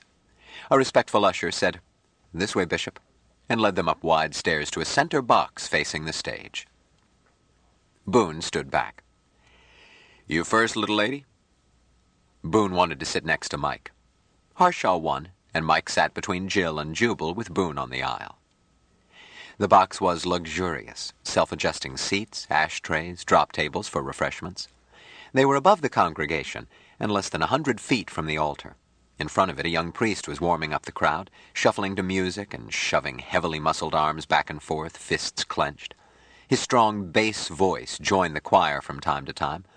Then he would lift it in exhortation. Up off your behinds, gonna let the devil catch you napping. A snake dance was weaving down the right aisle, across in front and back up the center aisle, feet stomping in time with the priest's piston-like jabs and the syncopated chant of the choir. Clump, clump, moan, clump, clump, moan. Jill felt the beat and realized sheepishly that it would be fun to get into that dance, as more and more people were doing under the brawny young priest's taunts. That boy's a comer, Boone said approvingly. I've team preached with him, and I can testify he turns the crowd over to you sizzling. Reverend Jug Jackerman used to play left tackle for the Rams. You've seen him? I'm afraid not, Jubal admitted. I don't follow football. Really? Why, during the season, most of the faithful stay after services, eat lunch in their pews, and watch the game. The wall behind the altar slides away, and you're looking into the biggest stereo tank ever built. Puts the plays right in your lap. Better reception than you get at home. And it's more thrill with the crowd around you. He whistled. Cherub, over here. Their usher hurried over. Yes, Bishop? Son, you ran away so fast I didn't have time to put in my order. I'm sorry, Bishop. Being sorry won't get you into heaven. Get happy, son. Get that old spring into your step and stay on your toes. Same thing all around, folks? He gave the order and added, Bring me a handful of my cigars. See the chief barkeep. Right away, Bishop. Bless you, son. Hold it. The snake dance was about to pass under them. Boone leaned over, made a megaphone of his hands, and cut through the noise. Dawn! Hey, Dawn! A woman looked up. He beckoned to her. She smiled. Add a whiskey sour to that. Fly. The woman showed up quickly, as did the drinks. Boone swung a seat out of the back row for her. Folks, meet Miss Dawn Ardent. My dear, that's Miss Boardman, the little lady down in the corner, and this is the famous Dr. Jubal Harshaw here by me. Really, Doctor? I think your stories are simply divine. Thank you. Oh, I do. I put one of your tapes on and let it lull me to sleep almost every night. Higher praise a writer cannot expect, Jubal said with a straight face. That's enough, Dawn, put in Boone. The young man between them is Mr. Valentine Smith, the man from Mars. Her eyes got big. Oh, my goodness. Boone roared. Bless you, child, I really snuck up on you. She said, Are you really the man from Mars? Yes, Miss Dawn Ardent. Just call me Dawn. Oh, goodness. Boone patted her hand. Don't you know it's a sin to doubt the word of a bishop? My dear, how would you like to help lead the man from Mars to the light? Oh, I'd love it. You would, you sleek bitch, Jill said to herself. She had been growing angry ever since Miss Ardent joined them. The woman's dress was long-sleeved, high-necked, and opaque, and covered nothing.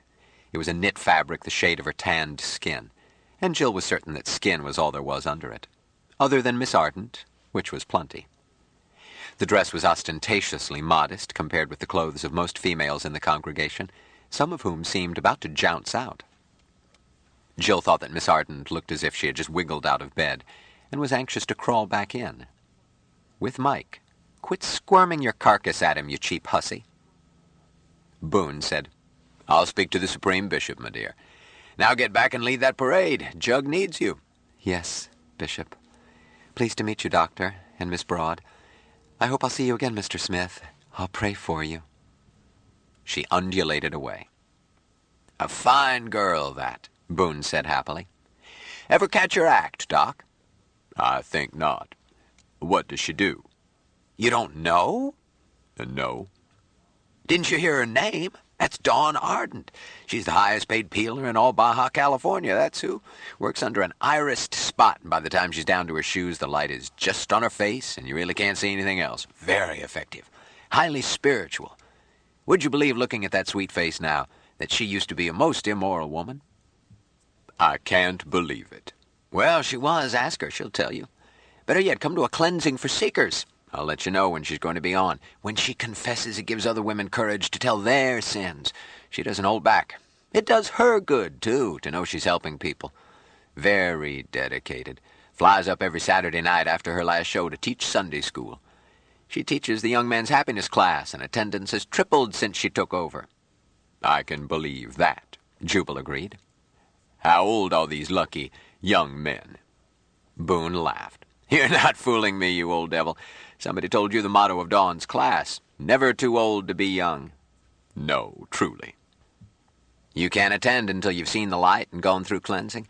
This is the one true church, pilgrim, not like those traps of Satan, those foul pits of iniquity that call themselves churches to lure the unwary into idolatry and other abominations.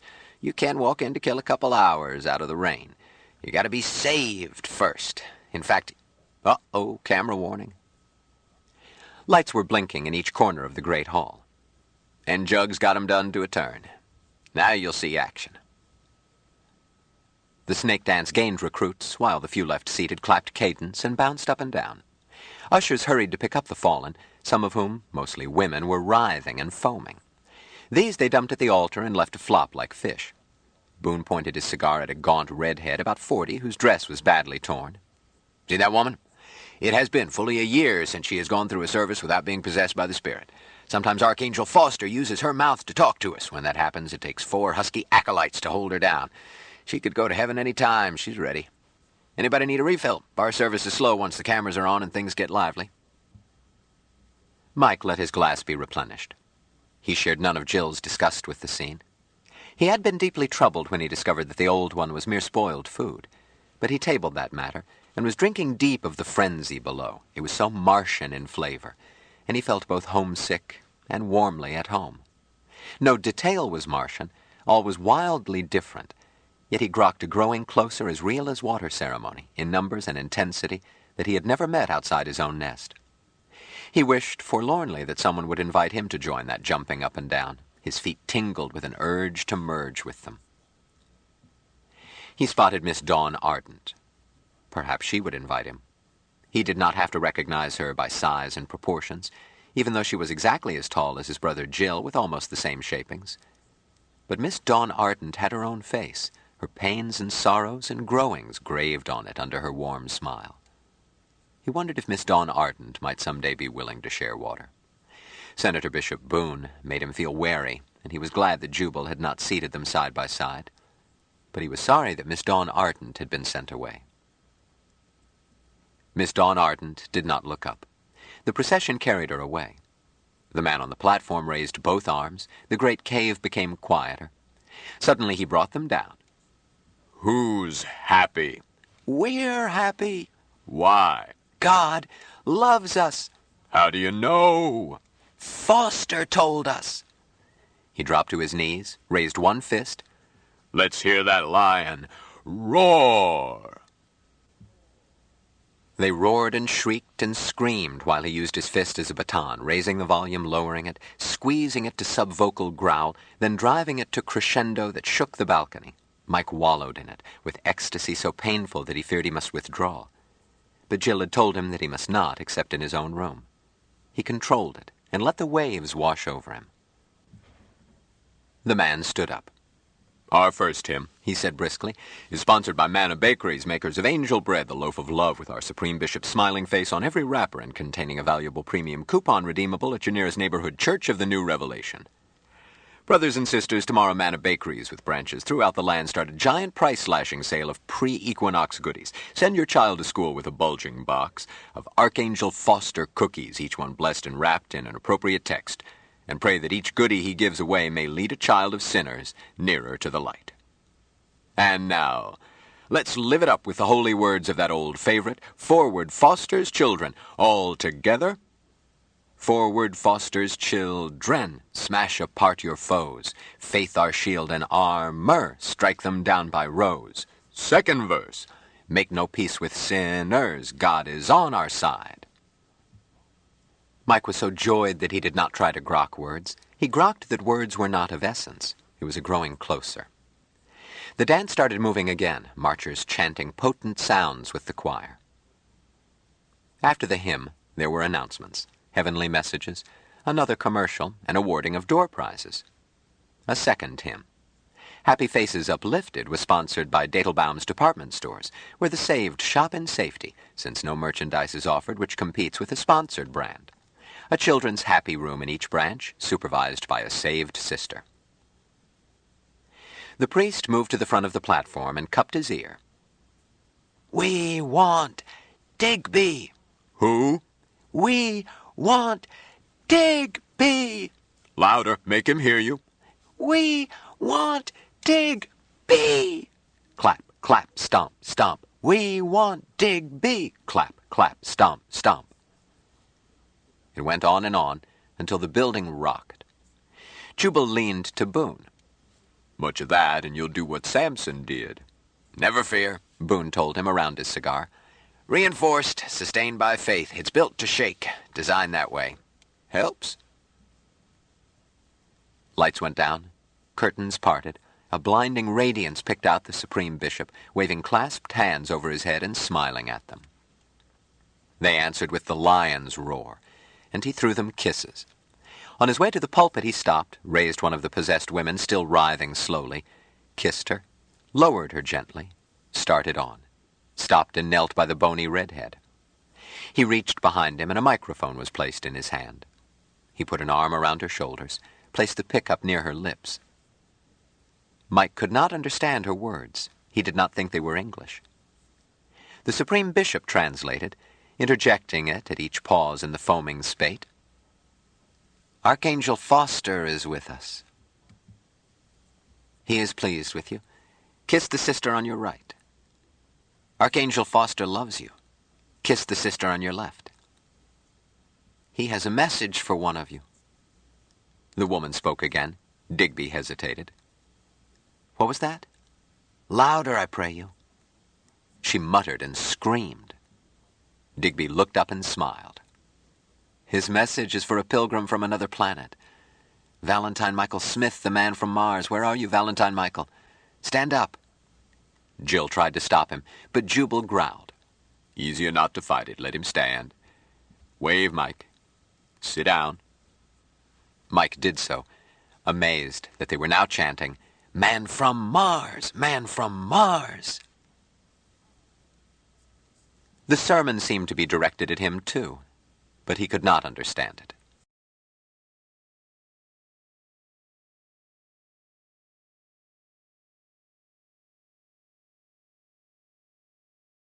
Stranger in a Strange Land by Robert A. Heinlein continued. Cassette 7, Side 2. The sermon seemed to be directed at him, too, but he could not understand it. The words were English, but they seemed to be put together wrongly, and there was so much noise, so much clapping, so many shouts of hallelujah and happy day, that he grew quite confused. The sermon ended. Digby turned the service back to the young priest and left. Boone stood up. Come, folks, we'll sneak out ahead of the crowd. Mike followed, Jill's hand in his. Presently they were going through an elaborately arched tunnel. Jubal said, Does this lead to the parking lot? I told my driver to wait. "Eh?" Boone answered. Yeah, straight ahead. But we're going to see the Supreme Bishop. What? Jubal replied. No, it's time for us to go. Boone stared. Doctor, the Supreme Bishop is waiting. You must pay your respects. You're his guests. Jubal gave in. Well, there won't be a lot of people. This boy's had enough excitement. Just the Supreme Bishop. Boone ushered them into an elevator. Moments later, they were in a parlor of Digby's apartments.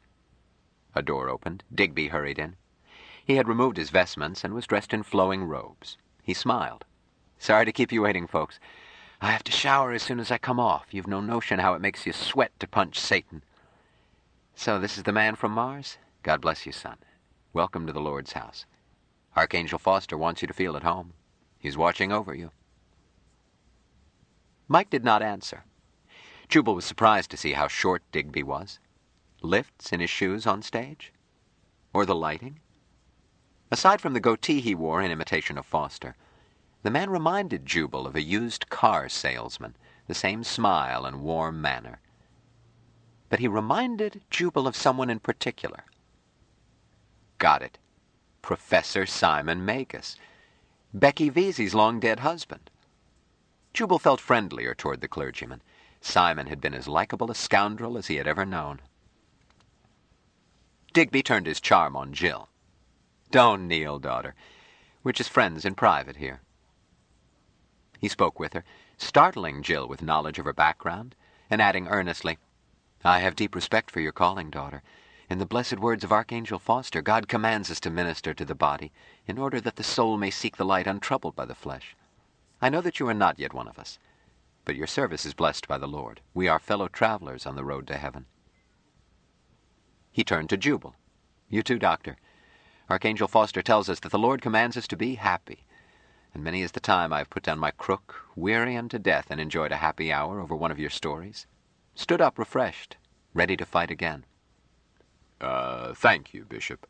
"I mean it deeply. I've had your records searched in heaven. Now, never mind. I know that you are an unbeliever. Even Satan has a purpose in God's great plan. It is not time for you to believe. Out of your sorrow and heartache and pain, you spin happiness for others. This is credited on your page of the great ledger. Now, please, I did not bring you here to argue theology. We never argue. We wait until you see the light and then welcome you. Today we shall just enjoy a happy hour together." Jubal conceded that the glib fraud was a good host. His coffee and liquor and food were excellent. Mike seemed jumpy, especially when Digby got him aside and spoke with him alone. But confound it, the boy had to get used to meeting people. Boone was showing Jill relics of Foster in a case on the other side of the room. Jubal watched with amusement while he spread pâté de foie gras on toast. He heard a door click and looked around. Digby and Mike were missing. Where did they go, Senator? Hey, what was that, Doctor? Bishop Digby and Mr. Smith. Where are they? Boone seemed to notice the closed door. Oh, they've stepped in there for a moment. There's a retiring room for private audiences. Weren't you in it when the Supreme Bishop was showing you around? Yes. It was a room with a chair on a dais. A throne, Jubal corrected himself with a grin. And a kneeler. Jubal wondered which one would use the throne and which would be stuck with the kneeler. If this tinsel bishop tried to argue religion with Mike, he was in for shocks. I hope they don't stay long. I doubt if they will. Probably Mr. Smith wanted a word in private. Look, I'll have your cab wait at the end of that passageway where we took the elevator. That's the Supreme Bishop's private entrance. Save you a good 10 minutes. That's very kind. So if Mr. Smith has something on his soul he wants to confess, we won't have to hurry him. I'll step outside and phone. Boone left. Jill said, Jubal, I don't like this. I think we were deliberately maneuvered so that Digby could get Mike alone. Obviously. They haven't any business doing that. I'm going to bust in and tell Mike it's time to leave. Suit yourself, Jubal answered.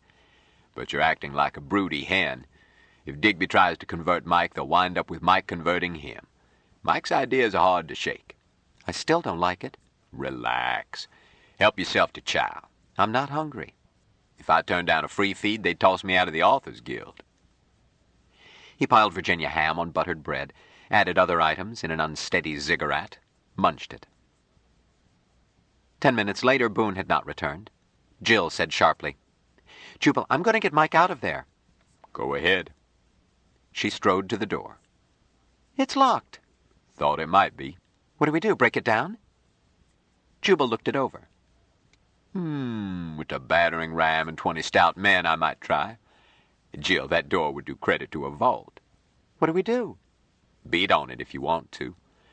I'm going to see what's keeping Boone. When Jubal looked out into the hallway, he saw Boone returning. Sorry, Boone said. Had to have the cherubim find your driver. He was in the happiness room having lunch. Senator, Jubal said, we've got to leave. Will you be so kind as to tell Bishop Digby? Boone looked perturbed. I could phone if you insist, but I can't walk in on a private audience. Then phone him. Boone was saved embarrassment. The door opened, and Mike walked out. Jill looked at his face and shrilled, Mike, are you all right? Yes, Jill. I'll tell the Supreme Bishop you're leaving, said Boone, and went into the smaller room. He reappeared at once. He's left, he announced. There's a back way into his study. Boone smiled. Like cats and cooks, the Supreme Bishop goes without saying. That's a joke. He says that goodbyes add nothing to happiness. Don't be offended. We aren't. Thank you for a most interesting experience. No, don't bother. We can find our way out. Chapter 24. Once in the air, Jubal said, Mike, what did you think of it? Mike frowned. I do not grok. You on loan, son. What did the bishop have to say? Mike hesitated a long time. My brother Jubal, I need to ponder until grokking is. Ponder ahead, son. Jill said, Jubal, how do they get away with it? With what? Everything. That's not a church. It's a madhouse. No, Jill. It is a church. And the logical eclecticism of our time. Huh? The new revelation is old stuff. Neither Foster nor Digby ever had an original thought. They pieced together time-worn tricks, gave them a new paint job, and were in business. A booming business. The thing that bothers me is that I might live to see it made compulsory for everybody. Oh, no. Oh, yes. Hitler started with less, and all he peddled was hate. For repeat trade, happiness is sounder merchandise. I know I'm in the same grift, as Digby reminded me. Jubal grimaced. I should have punched him. Instead, he made me like it. That's why I'm afraid of him. He's clever. He knows what people want. Happiness.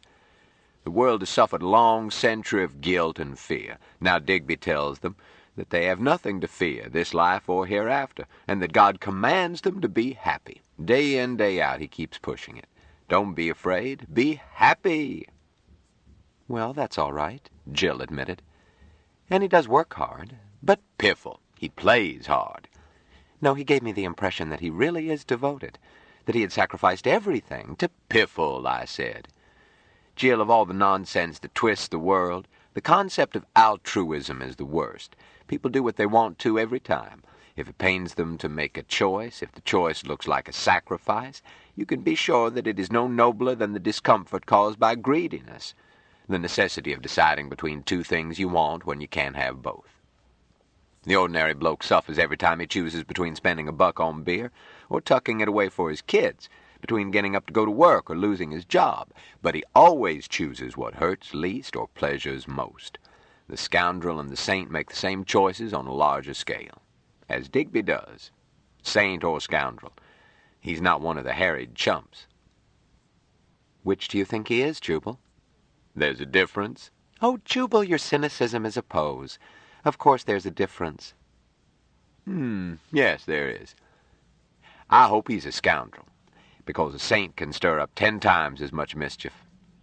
Strike that last, you would tag it cynicism, as if tagging it proved it wrong. Jill, what troubled you about those services? Well, everything. You can't tell me that that is worship. Meaning they didn't do things that way in the little brown church you attended as a kid? Brace yourself, Jill. They don't do it your way in St. Peter's either, nor in Mecca. Yes, but... Well, none of them do it that way. Snake dances, slot machines, even a bar. That's not even dignified. I don't suppose temple prostitution was dignified either. Huh? I imagine the two-backed beast is as comical in the service of a god as it is under other circumstances. As for snake dances, have you ever seen a shaker service? Neither have I. A church that is against sexual intercourse doesn't last. But dancing to the glory of God has a long history. It doesn't have to be artistic. The Shakers could never have made the Bolshoi. It merely has to be enthusiastic. Do you find Indian rain dances irreverent? That's different. Everything always is. And the more it changes, the more it is the same. Now, slot machines. Ever see a bingo game in church? Well, yes, our parish used them to raise the mortgage. But only on Friday nights. We didn't do such things during church services. So? Reminds me of a wife who was proud of her virtue. Slept with other men only when her husband was away. Jubal, the two cases are miles apart. Probably. Analogy is even slipperier than logic. But, little lady... Smile when you say that? It's a joke. Jill, if a thing is sinful on Sunday, it is sinful on Friday. At least it groks that way to me. And perhaps to a man from Mars. The only difference I see is that the Fosterites give away, absolutely free, a scriptural text even if you lose. Could your bingo games make that claim? Fake scripture? A text from the New Revelation. Boss, have you read the thing? I've read it. Then you know. It's just dressed up in biblical language. Part is icky sweet, more is nonsense, and some is just hateful. Jubal was silent a long time. At last he said, Jill, are you familiar with Hindu sacred writings? I'm afraid not. The Koran? Any other major scripture? I could illustrate my point from the Bible, but do not wish to hurt your feelings. You won't hurt my feelings. Well, I'll use the Old Testament. Picking it to pieces usually doesn't upset people as much.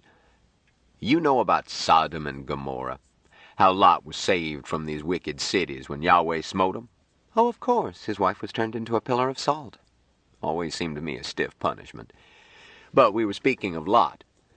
Peter describes him as a just, godly, and righteous man, vexed by the filthy conversation of the wicked. St. Peter must be an authority on virtue, since to him were given the keys to the kingdom of heaven. But it is hard to see what made Lot such a paragon. He divided a cattle range at his brother's suggestion. He got captured in battle. He lammed out of town to save his skin. He fed and sheltered 2 strangers, but his conduct shows that he knew them to be VIPs.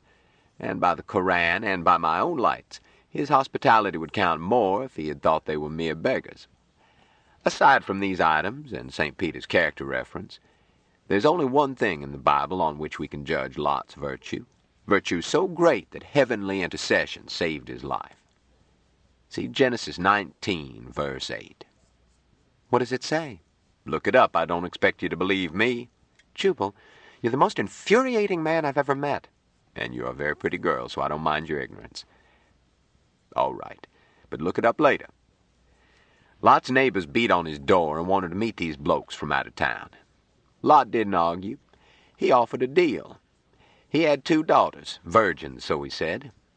He told this mob that he would give them these girls and they could use them any way they liked. A gang shagging. He pleaded with them to do any damn thing they pleased, only quit beating on his door. Jubal, does it really say that? I've modernized the language, but the meaning is as unmistakable as a whore's wink. Lot offered to let a gang of men, young and old, the Bible says, abuse 2 young virgins if only they wouldn't break down his door. Say, Jubal beamed. I should have tried that when the SS was breaking down my door. Maybe it would have got me into heaven. He frowned. No, the recipe calls for virginis intacti, and I wouldn't have known which of you gals to offer. You won't find out from me. Well, even Lot might have been mistaken, but that's what he promised. His virgin daughters, young and tender and scared, urged this gang to rape them, if only they would leave him in peace. Jubal snorted. The Bible cites this scum as a righteous man. Jill said slowly, I don't think that's the way we were taught it in Sunday school. Damn it, look it up. That's not the only shock in store for anybody who reads the Bible. Consider Elisha. Elisha was so all-fired holy that touching his bones restored a dead man to life. He was a bald-headed old coot like myself. One day children made fun of his baldness, just as you girls do. So God sent bears to tear 42 children into bloody bits. That's what it says, 2nd chapter of 2 Kings. Boss, I never make fun of your bald head. Who sent my name to those hair restore quacks? Whoever it was, God knows, and she had better keep a sharp eye for bears. The Bible is loaded with such stuff. Crimes that turn your stomach are asserted to be divinely ordered or divinely condoned. Along with, I must add, hard common sense and workable rules for social behavior. I'm not running down the Bible. It isn't a patch on the pornographic trash that passes as sacred writings among Hindus or a dozen other religions. But I'm not condemning them either.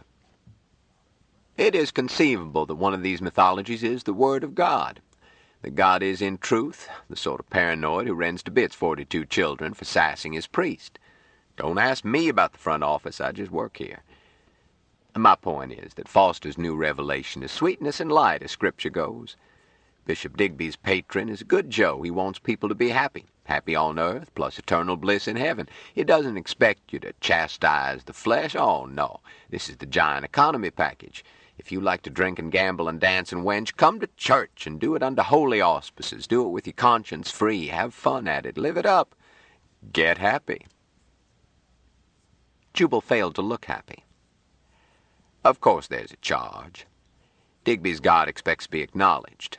Anyone stupid enough to refuse to get happy on his terms is a sinner and deserves anything that happens to him. But this rule is common to all gods. Don't blame Foster and Digby.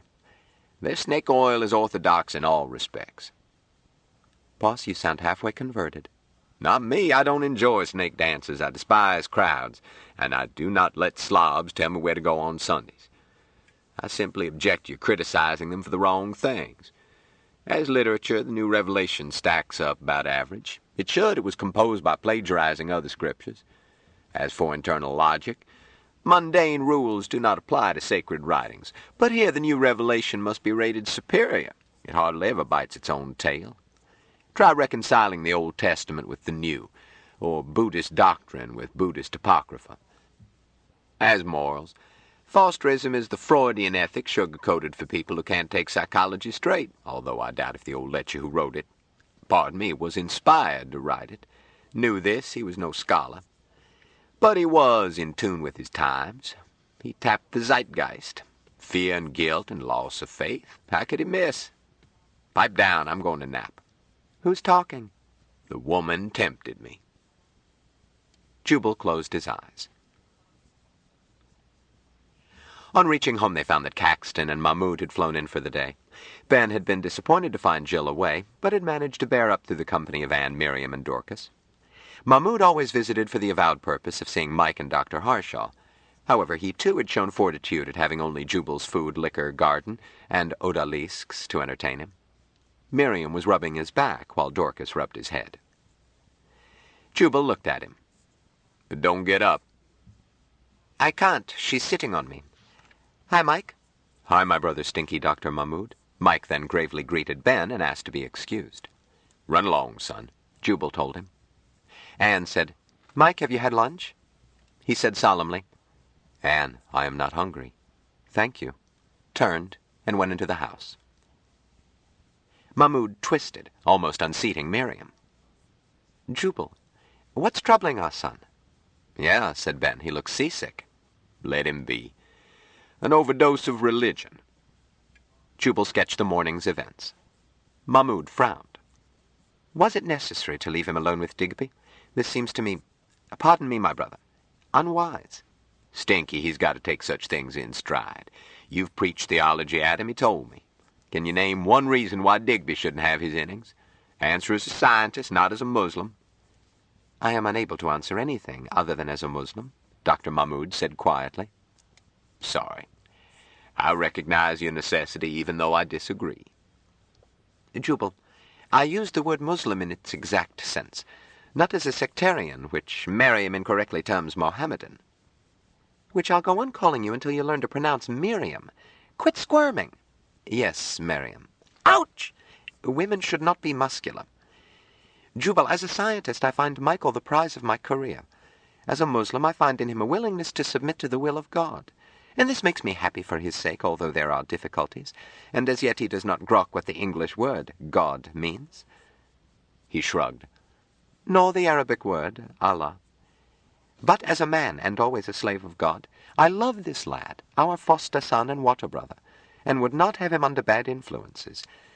Aside from creed, this Digby strikes me as a bad influence. What do you think? Olay! Ben applauded. He's a slimy bastard. I haven't exposed his racket in my column simply because the syndicate is afraid to print it. Stinky, keep talking, and you'll have me studying Arabic and buying a rug. I hope so. The rug is not necessary. Jubal sighed. I agree with you. I'd rather see Mike smoking marijuana than converted by Digby, but I don't think there's any danger of Mike's being taken in by that syncretic hodgepodge. And he's got to learn to stand up to bad influences. I consider you a good influence, but I don't think you stand much more chance. The boy has an amazingly strong mind. Muhammad may have to make way for a new prophet. If God so wills, Mahmud answered. That leaves no room for argument, Jubal agreed. We were discussing religion before you got home, Dorcas said softly. Boss, did you know that women have souls? They do. So Stinky says. Miriam, Mahmud explained, wanted to know why we Mohammedans thought only men had souls. Miriam, that's as vulgar a misconception as the notion that Jews sacrifice Christian babies. The Quran states that entire families enter into paradise, men and women together. For example, see Ornaments of Gold, verse 70, isn't it, Stinky? Enter the garden, ye and your wives, to be made glad. That's as well as it can be translated, agreed Mahmud. Well, said Miriam, I had heard about the beautiful houris that Mohammedan men have for playthings in paradise, and that didn't seem to leave room for wives. Houris, said Jubal, are separate creations like jinni and angels. They don't need souls. They are spirits to start with, eternal, unchanging, and beautiful. There are male houris, too, or equivalents. Houris don't earn their way into paradise. They're on the staff. They serve delicious food and pass around drinks that never give hangovers and entertain as requested. But the souls of wives don't have to work. Correct, Stinky? Close enough, aside from your flippant choice of words. The houris. He sat up so suddenly that he dumped Miriam. Say, perhaps you girls don't have souls. Miriam said bitterly, Why, you ungrateful dog of an infidel, take that back. Peace, Miriam. If you don't have a soul, then you're immortal anyhow. Jubal, is it possible for a man to die and not notice it? Can't say. Never tried it. Could I have died on Mars and just dreamed that I came home? Look around you, a garden the prophet himself would envy, for beautiful houris serving lovely food and delicious drinks at all hours, even their male counterparts if you want to be fussy. Is this paradise? I guarantee it ain't, Jubal assured him. My taxes are due. Still, that doesn't affect me. And take these houris, even if we stipulate that they are of adequate beauty. After all, beauty's in the eye of the beholder. They pass. And you'll pay for that, boss, Miriam added. There still remains, Jubal pointed out, one requisite attribute of houris. Said Mahmud. We need not go into that. In paradise, rather than a temporary physical condition, it would be a permanent spiritual attribute, yes? In that case, Jubal said emphatically, I'm certain that these are not houris. Mahmud sighed. Then I'll have to convert one. Why one? There are places where you can have the full quota. No, my brother. In the wise words of the prophet, while the legislations permit 4, it is impossible to deal justly with more than one. That's some relief. Which one? We'll see. Miriam, are you feeling spiritual? You go to hell. Houris indeed.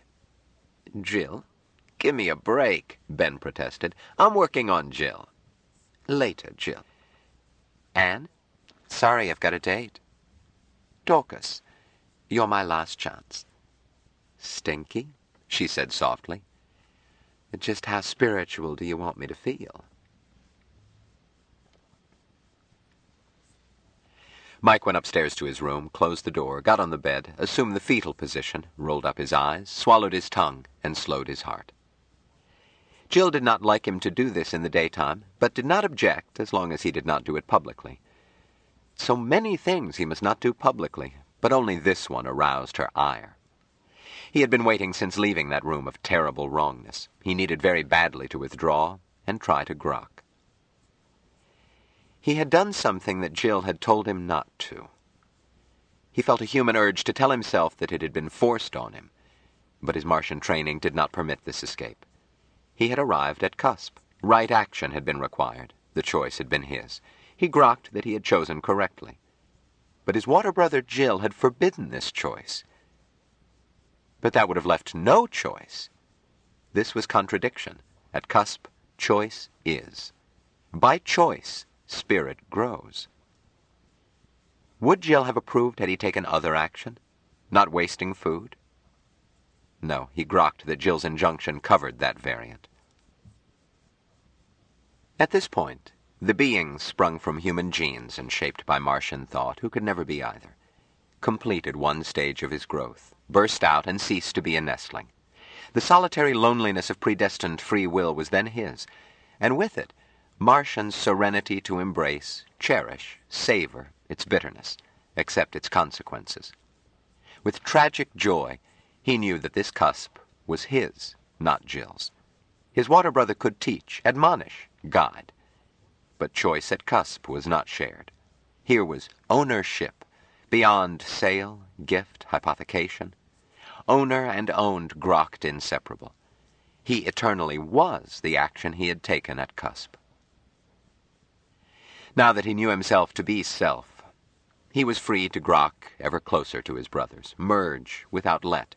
Self's integrity was and is and ever had been. Mike stopped to cherish all his brother selves.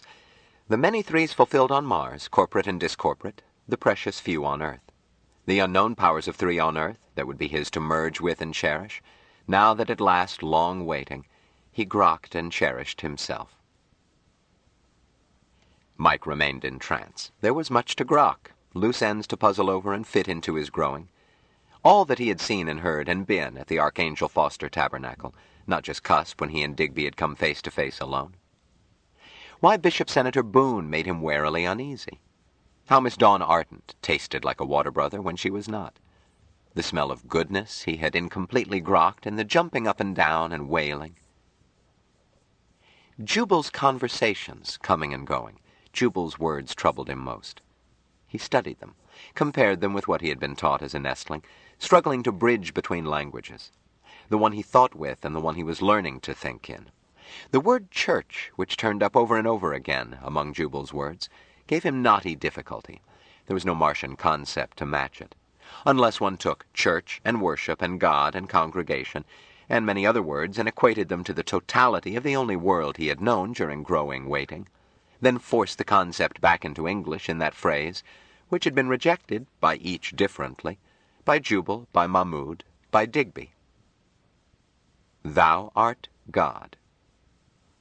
He was closer to understanding it in English now, although it could never have the inevitability of the Martian concept it stood for. In his mind he spoke simultaneously the English sentence and the Martian word, and felt closer grokking. Repeating it like a student, telling himself that the jewel is in the lotus, he sank into nirvana. Before midnight he speeded his heart, resumed normal breathing, ran down his checklist, uncurled and sat up. He had been weary. Now he felt light and gay and clear-headed, ready for the many actions he saw spreading out before him. He felt a puppyish need for company as strong as his earlier necessity for quiet. He stepped out into the hall, was delighted to encounter a water brother. "Hi." "Oh, hello. Mike. My, you look chipper." "I feel fine." "Where is everybody?" "Asleep. Ben and Stinky went home an hour ago, and people started going to bed." "Oh." Mike felt disappointed that Mahmoud had left. He wanted to explain his new grokking. "I ought to be asleep too, but I felt like a snack." Are you hungry? Sure, I'm hungry. Come on, there's some cold chicken and we'll see what else. They went downstairs, loaded a tray lavishly. Let's take it outside, it's plenty warm. A fine idea, Mike agreed.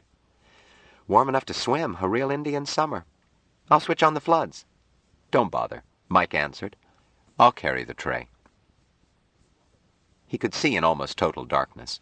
Jubal said that his night sight probably came from the conditions in which he had grown up, and Mike grokked this was true, but grokked that there was more to it. His foster parents had taught him to see. As for the night being warm, he would have been comfortable naked on Mount Everest, but his water brothers had little tolerance for changes in temperature and pressure. He was considerate of their weakness once he learned of it. But he was looking forward to snow, seeing for himself that each tiny crystal of the water of life was a unique individual, as he had read, walking barefoot, rolling in it. In the meantime, he was pleased with the warm night and the still more pleasing company of his water brother. Okay, take the tray. I'll switch on the underwater lights. That'll be plenty to eat by. Fine. Mike liked having light up through the ripples. It was a goodness, beauty. They picnicked by the pool, then lay back on the grass and looked at stars. Mike, there's Mars. It is Mars, isn't it? Or Antares? It is Mars.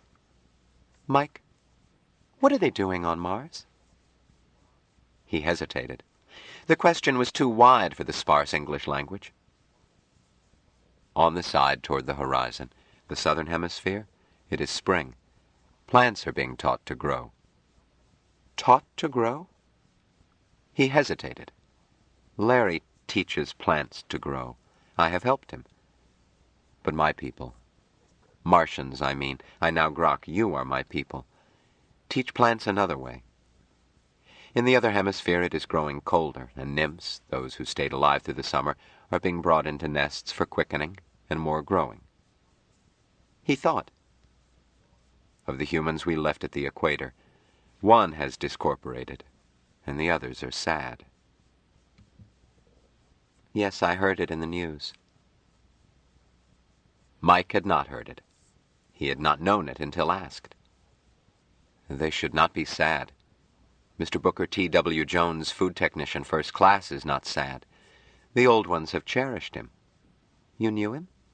Yes, he had his own face, dark and beautiful. But he was homesick. Oh, dear. Mike, do you ever get homesick? For Mars? At first I was homesick, he answered. I was lonely always. He rolled toward her and took her in his arms. But now I am not lonely. I grok I shall never be lonely again. Mike, darling. They kissed and went on kissing. Presently his water brother said breathlessly, Oh my, that was almost worse than the first time. You are all right, my brother? Yes. Yes, indeed. Kiss me again.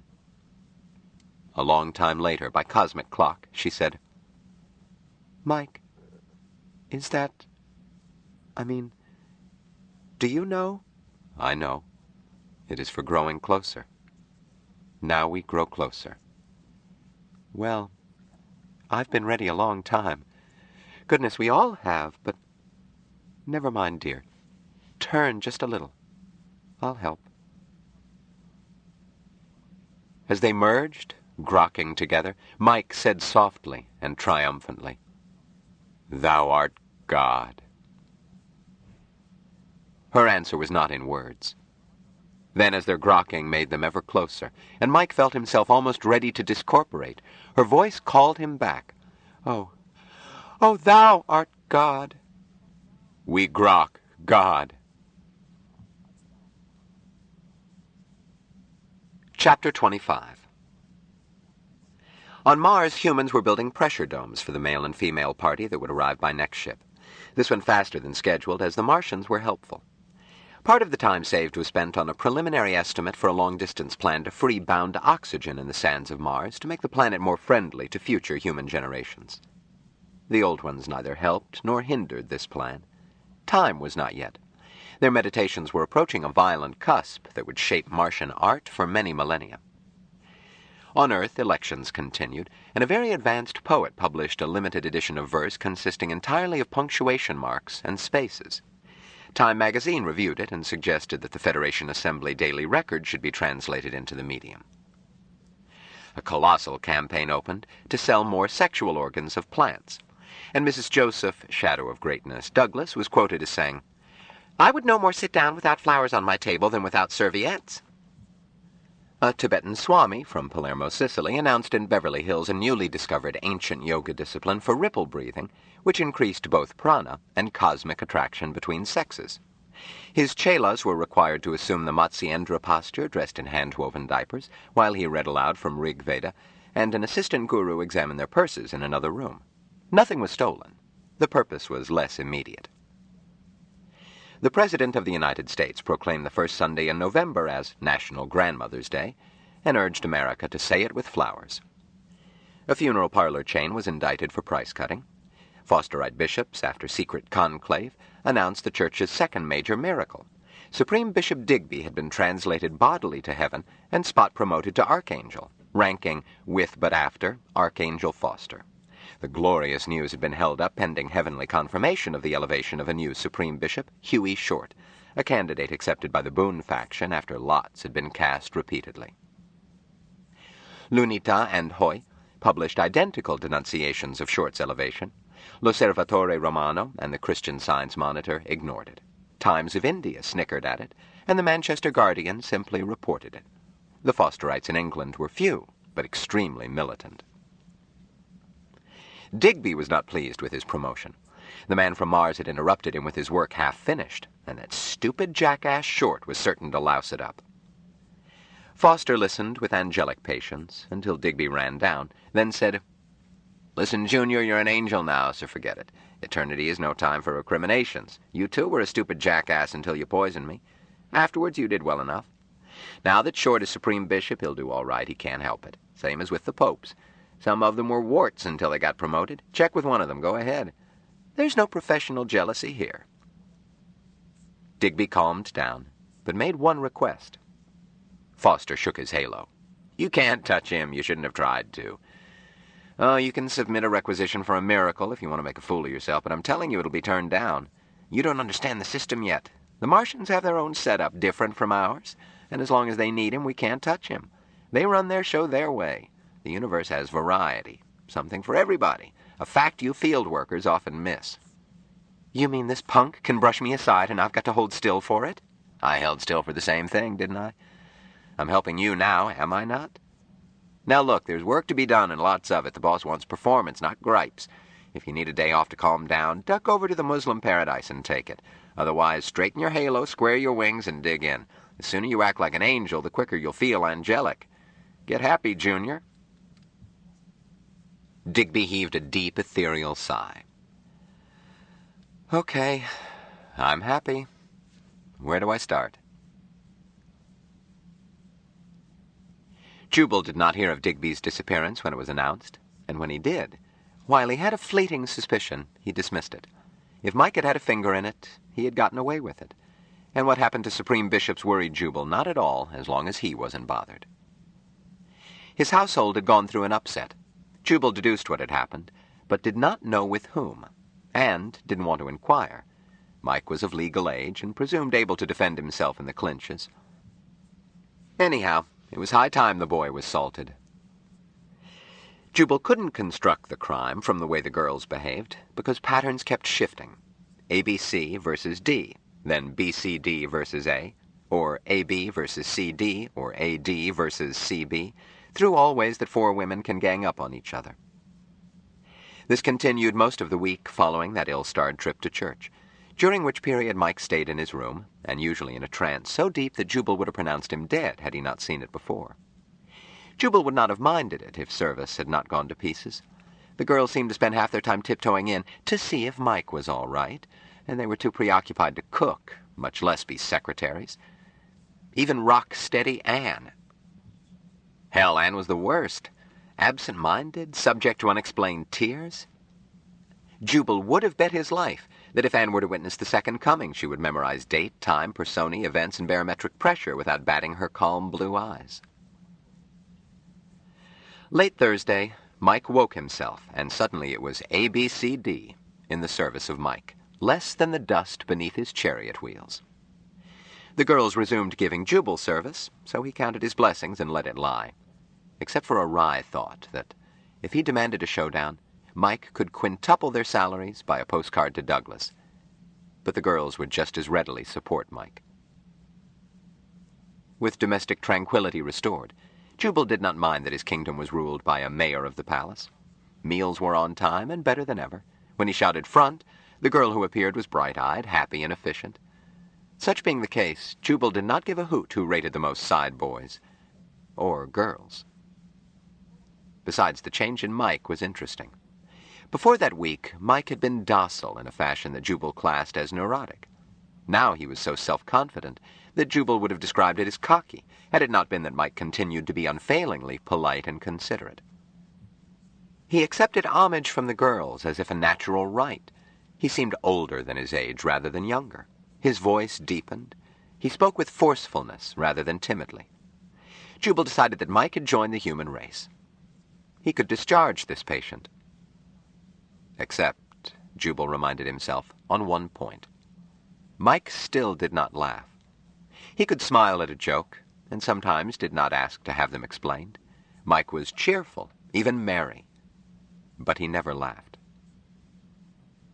Jubal decided that it was not important. This patient was sane, healthy, and human.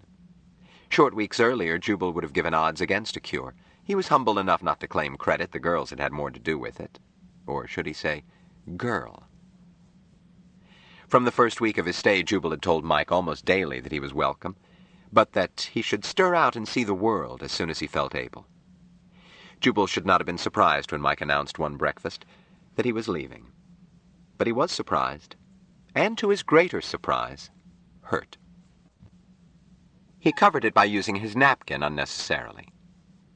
So? When? We're leaving today.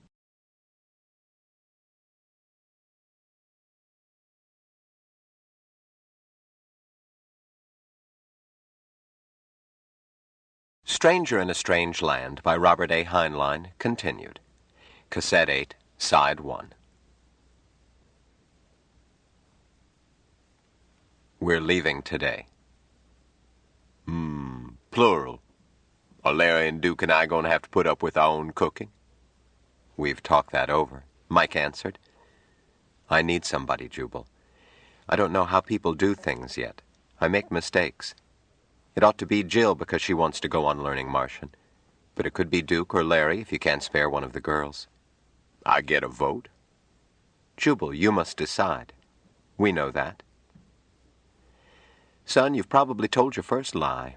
I doubt if I could hold even Duke if you set your mind. I guess it should be Jill. But look, kids, this is your home. We know that. We'll be back. Again, we will share water. We will, son. Yes, Father. Huh? Jubal, there is no Martian word for father, but lately I grokked that you are my father, and Jill's father. Jubal glanced at Jill. I grok. Take care of yourselves. Yes. Come, Jill. They were gone before he left the table. Chapter 26. It was the usual carnival, rides, cotton candy, the same flat joints separating marks from dollars. The sex lecture deferred to local opinion concerning Darwin's opinions. The posing show wore what local lawmen decreed. Fearless Fenton did his death-defying dive before the last bally. The 10-in-1 did not have a mentalist. It had a magician. It had no bearded lady. It had a half-man, half-woman. No sword-swallower, but a fire-eater. No tattooed man, but a tattooed lady who was also a snake-charmer. And for the blow-off, she appeared absolutely nude, clothed only in bare living flesh in exotic designs. Any mark who found 1 square inch untattooed below her neckline would win $20. The prize went unclaimed. Mrs. Pywanski posed in bare living flesh, her own, and a 14-foot boa constrictor named Honey Bun, with the snake looped so strategically that the ministerial alliance could not complain. As further protection, for the boa, she stood on a stool in a canvas tank containing a dozen cobras. Besides, the lighting was poor. But Mrs. Paiwanski's claim was honest. Until his death, her husband had a tattooing studio in San Pedro. When trade was slack, they decorated each other. Eventually, the artwork on her was so complete from neck down that there was no room for an encore. She took pride in being the most decorated woman in the world by the world's greatest artist, such being her opinion of her husband. Patricia Paiwanski associated with grifters and sinners unharmed. She and her husband had been converted by Foster himself. She attended the nearest church of the New Revelation wherever she was. She would gladly have dispensed with any covering in the blow-off because she was clothed in conviction that she was canvas for religious art greater than any in museum or cathedral. When she and George saw the light, there was about 3 square feet of Patricia untouched. Before he died, she carried a pictorial life of Foster from his crib with angels hovering around to the day of glory when he had taken his appointed place. Regrettably, much of this sacred history had to be covered, but she could show it in closed happiness meetings of the churches she attended if the shepherd wanted her to, which he almost always did. Patricia couldn't preach, she couldn't sing. She was never inspired to speak in tongues, but she was a living witness to the light. Her act came next to last. This left time to put away her photographs, then slip behind the rear canvas for the blow-off. Meanwhile, the magician performed. Dr. Apollo passed out steel rings and invited the audience to make sure that each was solid. Then he had them hold the rings so that they overlapped, tapped each overlap with his wand. The links formed a chain. He laid his wand in the air, accepted a bowl of eggs from his assistant, juggled half a dozen. His juggling did not attract many eyes. His assistant got more stares. She wore more than the young ladies in the posing show. Nevertheless, there seemed slight chance that she was tattooed anywhere. The marks hardly noticed. 6 eggs become 5, then 4, 3, 2. At last, Dr. Apollo was tossing 1 egg in the air. He said, "Eggs are scarcer every year," and tossed it into the crowd. He turned away, and no one seemed to note that the egg never reached a destination. Dr. Apollo called a boy to the platform. "Son, I know what you were thinking. You think I'm not a real magician. For that, you win $1. He handed the kid a $1 bill. It disappeared. "Oh, dear. We'll give you one more chance. Got it? Get out of here fast. You should be home in bed." The kid dashed away with the money. The magician frowned. "Madam Merlin, what should we do now?" His assistant whispered to him. He shook his head. "Not in front of all these people." She whispered again. He sighed. "Friends, Madam Merlin wants to go to bed. Will any of you gentlemen help her?" He blinked at the rush. "Oh, too many. Were any of you in the army?" There were still many volunteers. Dr. Apollo picked 2 and said, "There's an army cot under the platform. Just lift the canvas. Now will you set it up on the platform? Madam Merlin, face this way, please." While the men set up the cot, Dr. Apollo made passes in the air. "Sleep. Sleep. You are asleep." Friends, she is in deep trance. Will you gentlemen who prepared her bed now place her on it? Careful. In corpse-like rigidity, the girl was transferred to the cot. "Thank you, gentlemen." The magician recovered his wand from the air, pointed to a table at the end of his platform. A sheet detached itself from piled props and came to him. "Spread this over her. Cover her head. A lady should not be stared at while sleeping." "Thank you. If you will step down." "Fine. Madam Merlin, can you hear me?" "Yes, Dr. Apollo." "You were heavy with sleep. Now you feel lighter. You are sleeping on clouds. You are floating." The sheet-covered form raised about a foot. "Whoops! Don't get too light." A boy explained in a whisper. "When they put the sheet over her, she went down through a trap door. That's just a wire framework. He'll flip the sheet away and the framework collapses and disappears. Anybody could do it." Dr. Apollo ignored him. "Higher, Madam Merlin. Higher. There. The draped form floated 6 feet above the platform. The youngster whispered, "There's a steel rod you can't see. It's where that corner of the sheet hangs down and touches the cot." Dr. Apollo requested volunteers to remove the cot. "She doesn't need it. She sleeps on clouds." He faced the floating form and appeared to listen.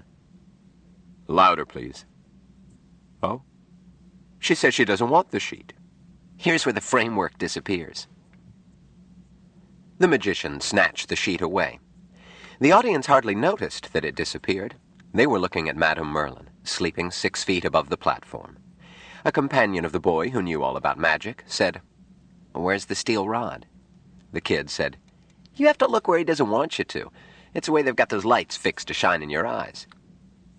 Dr. Apollo said, "That's enough, fair princess. Give me your hand. Wake up." He pulled her erect and helped her step down to the platform. "You saw where she put her foot? That's where the rod went." The kid added with satisfaction, "Just a gimmick." The magician went on. "And now, friends, kindly give your attention to our learned lecturer, Professor Timoshenko." The talker cut in. "Don't go away for this one performance only by arrangement with the Council of Universities and the Department of Safety of this wonderful city. We offer this $20 bill absolutely free to any one of you." The tip was turned into the blow-off. Carney started packing for teardown. There was a train jump in the morning. Living tops would remain up for sleep, but canvas boys were loosening stakes on the sideshow top. The talker owner-manager came back into the top, having rushed the blow-off and spilled the marks out the rear. "Smitty, don't go away." He handed the magician an envelope and added, "Kid, I hate to tell you, but you and your wife ain't going to Paducah." "I know." "Look, it's nothing personal. I got to think of the show. We're getting a mentalist team. They do a top reading act. Then she runs a phrenology and mitt camp while he makes with the mad ball.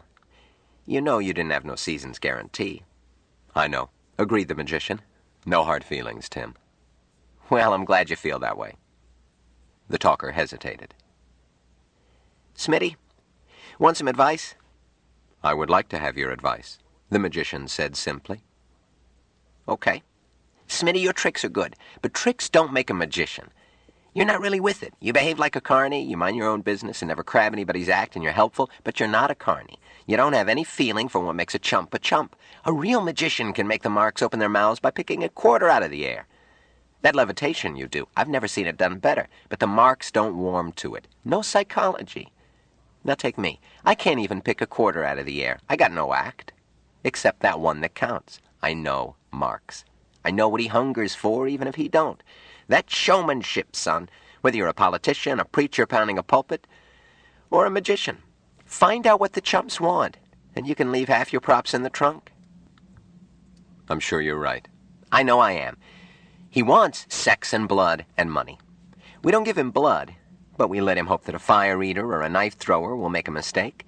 We don't give him money. We encourage his larceny while we take a little. We don't give him sex. But why do 7 out of 10 buy the blow-off? To see a naked broad. So he don't see one, and still we send him out happy. What else does a chump want? Mystery. He wants to think the world is a romantic place when it damn well ain't. That's your job. Only you ain't learned how.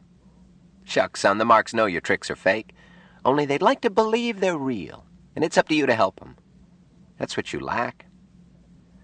How do I get it, Tim? Hell, you have to learn for yourself. But, well, this notion you had of billing yourself as the man from Mars, you mustn't offer the chump what he can't swallow. They've seen the man from Mars, in pictures or on stereo. You look a bit like him. But even if you were his twin, the marks know they won't find him in a 10-in-1. It's like billing a sword swallower as President of the United States. A chump wants to believe, but he won't let you insult what intelligence he has. Even a chump has brains of a sort. I will remember. I talk too much. A talker gets the habit. Are you kids going to be all right? How's the grouch bag? Hell, I oughtn't to. But do you need a loan? Thanks, Tim. We're not hurting. Well, take care of yourself. Bye, Jill. He hurried out. Patricia Pywanski came in through the rear wearing a robe. Kids, Tim sloughed your act. We were leaving anyhow, Pat. I'm so mad I'm tempted to jump the show. Now, Pat, leave him without a blow-off. He can get axed, but a blow-off the clowns won't clobber is hard to find. Pat, Tim is right. I don't have showmanship. Well, I'm going to miss you. Oh, dear. Look, the show doesn't roll until morning. Come back to my top and sit a while. Jill said, Better yet, Patty, come with us. How would you like to soak in a big, hot tub? I'll bring a bottle. No, Mike objected. I know what you drink, and we've got it. Well, you're at the Imperial, aren't you? I've got to be sure my babies are all right and tell Honeybun I'll be gone. I'll catch a cab. Half an hour, maybe. They drove with Mike at the controls. It was a small town without robot traffic guidance. Mike drove exactly at zone maximum, sliding into holes Jill did not see until they were through them. He did it without effort. Jill was learning to do it. Mike stretched his time sense until juggling eggs or speeding through traffic was easy, everything in slow motion. She reflected that it was odd in a man who, only months earlier, had been baffled by shoelaces. They did not talk. It was awkward to converse with minds on different time rates. Instead, Jill thought about the life they were leaving, calling it up and cherishing it in Martian concepts and English.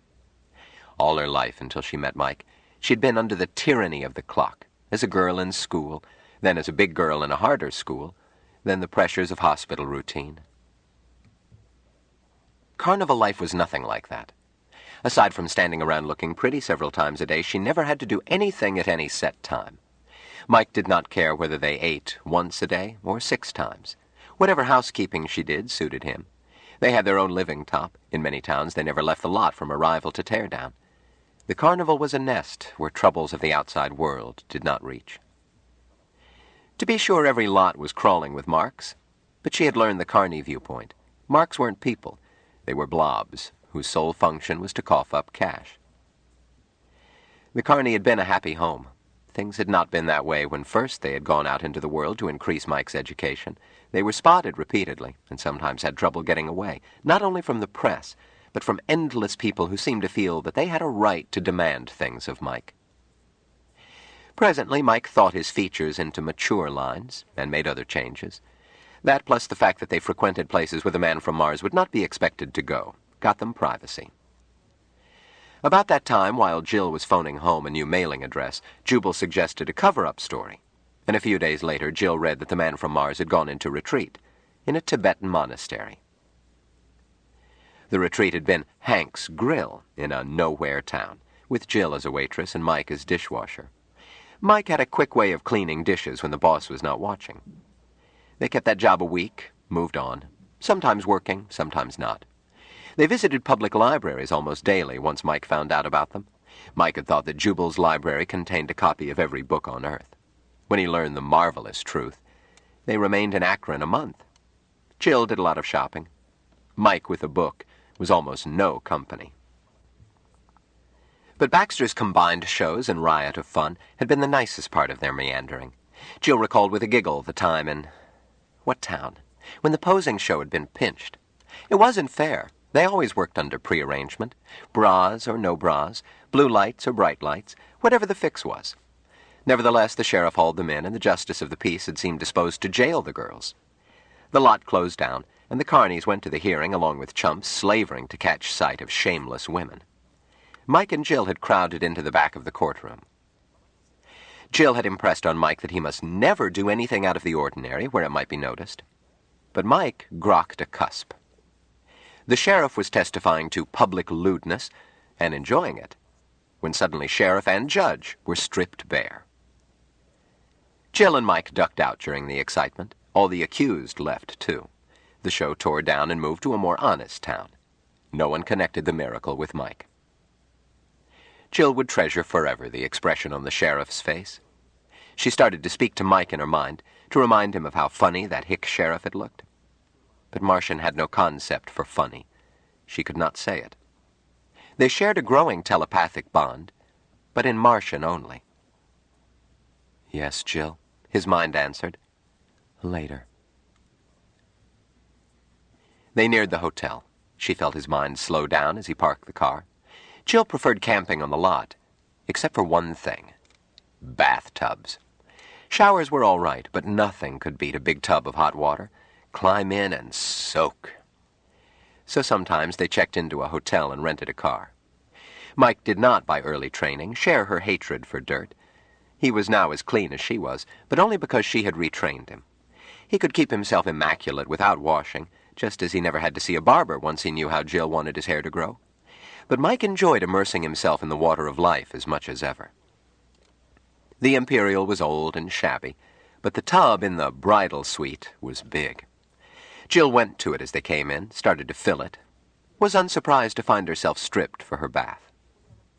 Dear Mike. He knew she liked to shop. He forced her to indulge her weakness by sending to Never Never any outfit which he sensed no longer delighted her. He would do so daily, had she not warned him that too many new clothes would be conspicuous around the carnival. "Thanks, dear," she called out. "Let's climb in." He had either undressed or vanished his clothes. The former, she decided. Mike found buying clothes without interest. He could see no sense in clothes other than for protection against weather, a weakness he did not share. They got in facing each other. She scooped up water, touched it to her lips, offered it to him. The ritual was not necessary. It simply pleased Jill to remind them of something for which no reminder could ever be necessary through eternity. Then she said, "I was thinking how funny that horrid sheriff looked in his skin." "Did he look funny?" "Oh, yes, indeed." "Explain why he was funny. I did not see the joke." I don't think I can. It was not a joke, not like puns and things which can be explained." "I did not grok he was funny," Mike said. "In both men, the judge and the lawman, I grokked wrongness. Had I not known that it would displease you, I would have sent them away." "Dear Mike." She touched his cheek. "Good, Mike. It was better to do what you did. They'll never live it down. There won't be another arrest for indecent exposure there for 50 years. Let's talk about something else. I have been wanting to say that I'm sorry our act flopped. I did my best in writing the patter, but I'm no showman either." "It was my fault, Jill. Tim speaks rightly. I don't grok chumps. But it has helped me to be with the carny. I've grokked closer to chumps each day." "You must not call them chumps, nor marks, now that we are no longer with it. Just people, not chumps." "I grok they are chumps." "Yes, dear, but it isn't polite." "I will remember." "Have you decided where we are going?" "No. When the time comes, I will know." True, Mike always did know. From his first change from docility to dominance, he had grown steadily in strength and sureness. The boy who had found it tiring to hold an ashtray in the air could now not only hold her in the air while doing other things, but could exert any strength needed. She recalled one muddy lot where a truck had bogged down. 20 men were trying to get it free. Mike added his shoulder. The sunken hind wheel lifted itself. Mike, more sophisticated now, did not allow anyone to guess. She recalled when he had at last grokked that wrongness, being necessary before he could make things go away, applied only to living, grokking things. Her dress did not have to have wrongness. The rule was for nestlings. An adult was free to do as he grokked. She wondered what his next change would be. But she did not worry. Mike was good and wise. "Mike, wouldn't it be nice to have Dorcas and Anne and Miriam here in the tub, too? And Father Jubal and the boys and... oh, our whole family." "Need a bigger tub. Who minds crowding?" "When are we making another visit home, Mike?" "I grok it will be soon." "Martian soon or Earth soon?" "Never mind, darling. It will be when waiting is filled." "That reminds me that Aunt Patty will be here soon, and I mean Earth soon. Wash me?" She stood. Soap lifted out of the dish, traveled all over her, replaced itself, and the soapy layer slathered into bubbles. "Ooh, you tickle." "Rinse." "I'll dunk." She squatted, sloshed off, stood up. Just in time, too. Someone was knocking. "Dearie, are you decent?" "Coming, Pat," Jill shouted, and added as she stepped out of the tub, "Dry me, please." At once she was dry, not even wet footprints. "Dear, you'll remember to put on clothes? Patty's a lady, not like me." "I will remember." Chapter 27. Jill grabbed a negligee, hurried into the living room.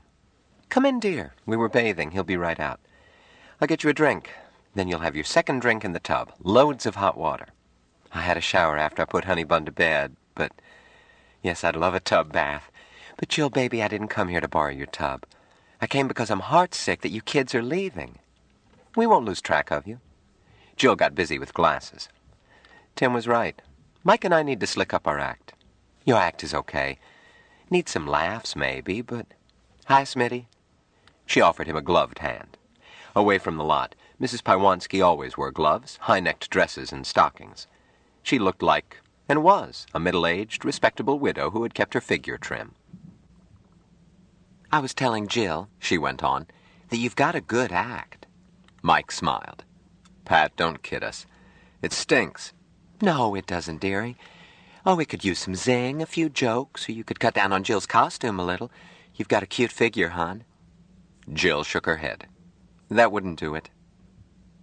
"Well, I knew a magician that used to dress his assistant as gay 90s, 1890s, that is, not even her legs showing. Then he would disappear one garment after another. The Marks loved it.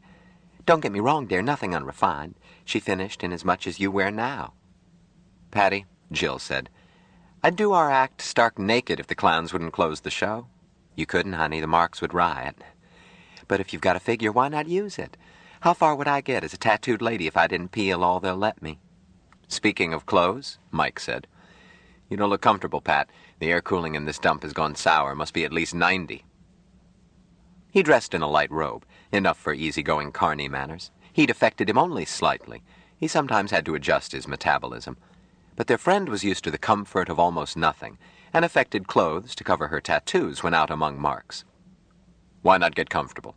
Ain't nobody here but us chickens." The latter was a joke, appropriate for emphasizing that friends were in private. Jubal had explained it to him. "Sure, Patty," Jill agreed. "If you're raw underneath, I can get you something." Well, I did slip into one of my costumes." "Then don't be stiff with friends. I'll get your zippers. Let me get these stockings and shoes." She went on talking while trying to think how she could get around to religion. Bless them, these kids were ready to be seekers, she was certain. But she had counted on the whole season to bring them to the light. "The point about show business, Smitty, is that you have to understand Marks. If you were a real magician—" "Oh, I don't mean you aren't skillful, dearie. You are." She tucked toes in her shoes. Let Jill get her zippers. "I mean like you had a pact with the devil. But the Marks know it's sleight of hand. So you need a light-hearted routine. Did you ever see a fire eater with a pretty assistant? Heavens, a pretty girl would just clutter his act. The Marks are hoping he'll set fire to himself." She snaked the dress over her head. Jill took it and kissed her. "You look more natural, Aunt Patty. Sit back and enjoy your drink." "Just a second, dearie." Mrs. Pywanski prayed for guidance.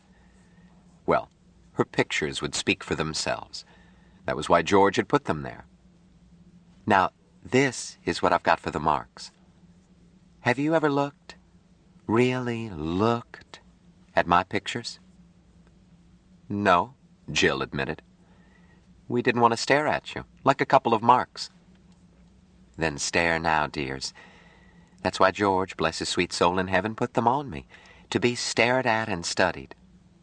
Here under my chin is the birth of our prophet, the holy Archangel Foster, just an innocent babe and not knowing what heaven had in store for him. But the angels knew. See him there around him? The next scene is his first miracle, when a young sinner in the country school he went to shot a poor little birdie, and he picked it up and stroked it, and it flew away unharmed. Now I have to turn my back." She explained that George had not had a bare canvas when the great opus was started, how with inspired genius George had turned Attack on Pearl Harbor into Armageddon, and Skyline of New York into the Holy City. "But," she admitted, "even though every inch is sacred pictures now, it did force George to skip around to record in living flesh each milestone in the earthly life of our prophet. Here you see him preaching on the steps of the ungodly theological seminary that turned him down. That was the first time he was arrested, the beginning of the persecution. And all around on my spine, you see him smashing idolatrous images. And next you see him in jail with holy light streaming down. Then the faithful few bust into the jail. The Reverend Foster had realized that, in upholding religious freedom, brass knucks, clubs, and a willingness to tangle with cops outweighed passive resistance. His was a church militant from scratch. But he had been a tactician. Battles were fought where the heavy artillery was on the side of the Lord. And rescue him and tar and feather the false judge who put him there. Around in front. You can't see much. My bra covers it. A shame. Michael, what does she want? Thou knowest. Tell her. Aunt Patty, Jill said gently, you want us to look at all your pictures, don't you? Well, it's just as Tim says in the bally, George used all the skin I have in making the story complete. If George went to all that work, he meant them to be seen. Take off your costume. I told you that I wouldn't mind working our act stark naked, and ours is just entertainment. Yours has a purpose, a holy purpose. Well, if you want me to. She sang a silent hallelujah. Foster was sustaining her. With blessed luck and George's pictures, she would have these dear kids seeking the light. I'll unhook you. Jill. No. Michael? Wait. With stunned astonishment, Mrs. Pywanski found that her spangled briefies and bra were gone. Jill was unsurprised when her negligee vanished, and only mildly surprised when Mike's robe disappeared. She chalked it up to his cat-like good manners. Mrs. Pywanski gasped. Jill put her arms around her. There, dear, it's all right. Mike, you must tell her. Yes, Jill. Pat. Yes, Smitty? You said my tricks were sleight of hand. You were about to take off your costume, so I did it for you. But how? Where is it? Same place Jill's wrapper is, and my robe. Gone. Don't worry, Patty, put in Jill. We'll replace it. Mike, you shouldn't have done it. I'm sorry, Jill. I grokked it was all right. Well, perhaps it is. Aunt Patty wasn't too upset, and would never tell. She was Carney. Mrs. Pywanski was not worried over 2 scraps of costume, nor by nudity, hers or theirs. But she was greatly troubled by a theological problem. Smitty, that was real magic? I guess you would call it that, he agreed, using words exactly. I'd rather call it a miracle, she said bluntly. Call it that if you like. It wasn't sleight of hand. I know that. She was not afraid. Patricia Pywanski was not afraid of anything, being sustained by faith. But she was uneasy for her friends. Smitty, look me in the eye. Have you made a pact with the devil? No, Pat, I have not. She continued to search his eyes. You aren't lying. He doesn't know how to lie, Aunt Patty. So it's a miracle. Smitty, you are a holy man. I don't know, Pat. Archangel Foster didn't know until his teens, even though he performed miracles before then. You are a holy man. I can feel it. I think I felt it when I first met you. I don't know, Pat. I think he may be, admitted Jill. But he doesn't know. Michael, we've told too much not to tell more. Michael, Patty repeated suddenly. Archangel Michael, sent to us in human form. Patty, please. If he is, he doesn't know it. He wouldn't necessarily know. God performs his wonders in his own way. Aunt Patty, will you please let me talk?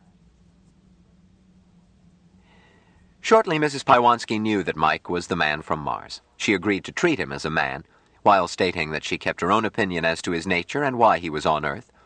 Foster had been truly a man while on Earth, but had been also and always an archangel. If Jill and Michael insisted that they were not saved, she would treat them as they asked to be treated. God moves in mysterious ways. I think you could call us seekers, Mike told her. That's enough, dears. I'm sure you're saved. But Foster himself was a seeker in his early years. I'll help. She participated in another miracle. They were seated on the rug. Jill lay back and suggested it to Mike in her mind. With no patter, no props, Mike lifted her. Patricia watched with serene happiness.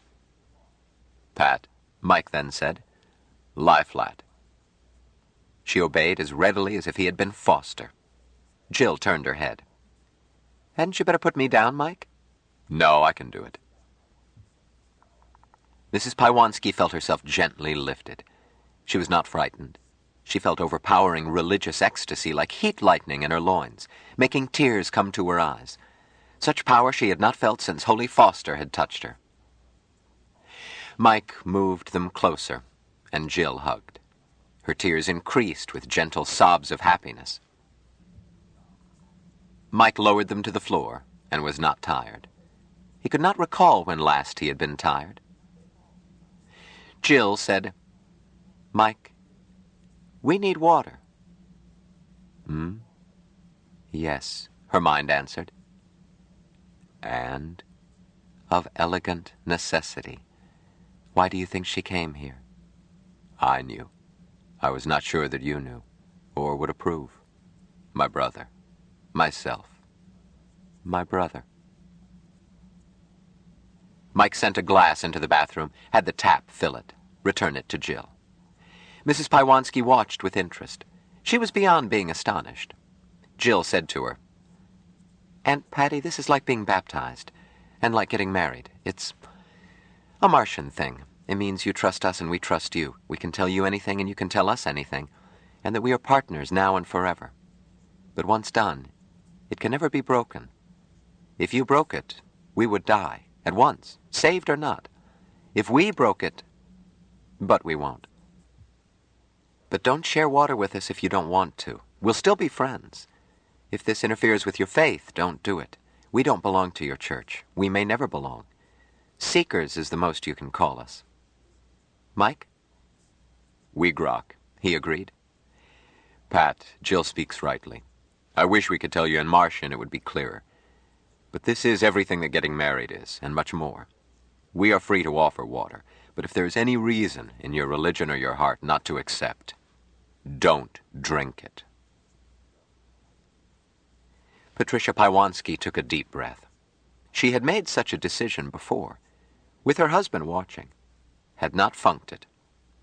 Who was she to refuse a holy man? And this blessed bride? I want it, she said firmly. Jill took a sip. We grow ever closer. She passed the glass to Mike. I thank you for water, my brother. He took a sip. Pat, I give you the water of life. May you always drink deep. He passed the glass to her. Patricia took it. Thank you, oh my dears. The water of life. I love you both. She drank thirstily. Jill took the glass, finished it. Now we grow closer, my brother. Jill. Now. Michael lifted his new brother, wafted her in, and placed her gently on the bed. Valentine Michael Smith grokked that physical human love, very human and very physical, was not simply a quickening of eggs, nor was it a ritual through which one grew closer. The act itself was a growing closer. He was still grokking it, trying at every opportunity to grok its fullness. He had long since quit shying away from his strong suspicion that even the old ones did not know this ecstasy. He grokked that his new people held spiritual depths unique. Happily, he tried to sound them, with no childhood inhibitions to cause him guilt, nor reluctance of any sort. His human teachers, gentle and generous, had instructed his innocence without bruising it. The result was as unique as he was. Jill was unsurprised to find that Patty accepted with forthright fullness that sharing water with Mike in a very ancient Martian ceremony led at once to sharing Mike himself in an ancient human rite. Jill was somewhat surprised at Pat's calm acceptance when Mike proved capable of miracles here, too. But Jill did not know that Patricia had met a holy man before. She expected more of holy men. Jill was serenely happy that a cusp had been met with right action, then was ecstatically happy to grow closer herself. When they rested, Jill had Mike treat Patty to a bath by telekinesis, and squealed and giggled when the older woman did. Mike had done it playfully for Jill on the initial occasion. It had become a family custom, one that Jill knew Patty would like. It tickled Jill to see Patty's face when she found herself scrubbed by invisible hands, then dried with neither towel nor air blast. Patricia blinked. "After that, I need a drink." "Certainly, darling. And I still want to show you kids my pictures." They went into the living room, and Patty stood in the middle of the rug. "First, look at me. At me, not my pictures. What do you see?" Mike stripped off her tattoos in his mind and looked at his new brother without her decorations. He liked her tattoos. They set her apart and made her a self. They gave her a slightly Martian flavor. She did not have the bland sameness of most humans. He thought of having himself tattooed all over once he grokked what should be pictured. The life of his father, water brother Jubal. He would ponder it. Jill might wish to be tattooed too. What designs would make Jill more beautifully Jill? What he saw when he looked at Pat without tattoos pleased him not as much. She looked as a woman must look to be woman. Mike still did not grok Duke's collection of pictures. They had taught him that there was variety in sizes, shapes, and colors of women, and some variety in the acrobatics of love, but beyond this he seemed to grok nothing to learn from Duke's prized pictures. Mike's training had made him an exact observer, but that same training had left him unresponsive to the subtle pleasures of voyeurism. It was not that he did not find women, including, emphatically, Patricia Paiwanski, sexually stimulating, but it lay not in seeing them. Smell and touch counted more, in which he was quasi-human, quasi-Martian.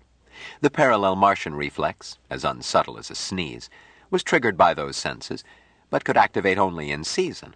Sex, in a Martian, was as romantic as intravenous feeding.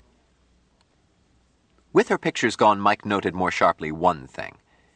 Patricia had her own face, marked in beauty by her life. She had, he saw with wonder, her own face even more than Jill had. It made him feel toward Pat even more of an emotion he did not as yet call love. She had her own odor, too, and her own voice. Her voice was husky. He liked hearing it, even when he did not grok her meaning. Her odor was mixed with a trace of bitter muskiness from handling snakes. Mike liked her snakes and could handle the poisonous ones, not alone by stretching time to avoid their strikes. They grokked with him. He savored their innocent, merciless thoughts. They reminded him of home. Mike was the only other person who could handle Honey Bun with pleasure to the boa constrictor. Her torpor was such that others could handle her. But Mike, she accepted as a substitute for Pat. Mike let the pictures reappear. Jill wondered why Aunt Patty had let herself be tattooed. She would look rather nice if she weren't a living comic strip.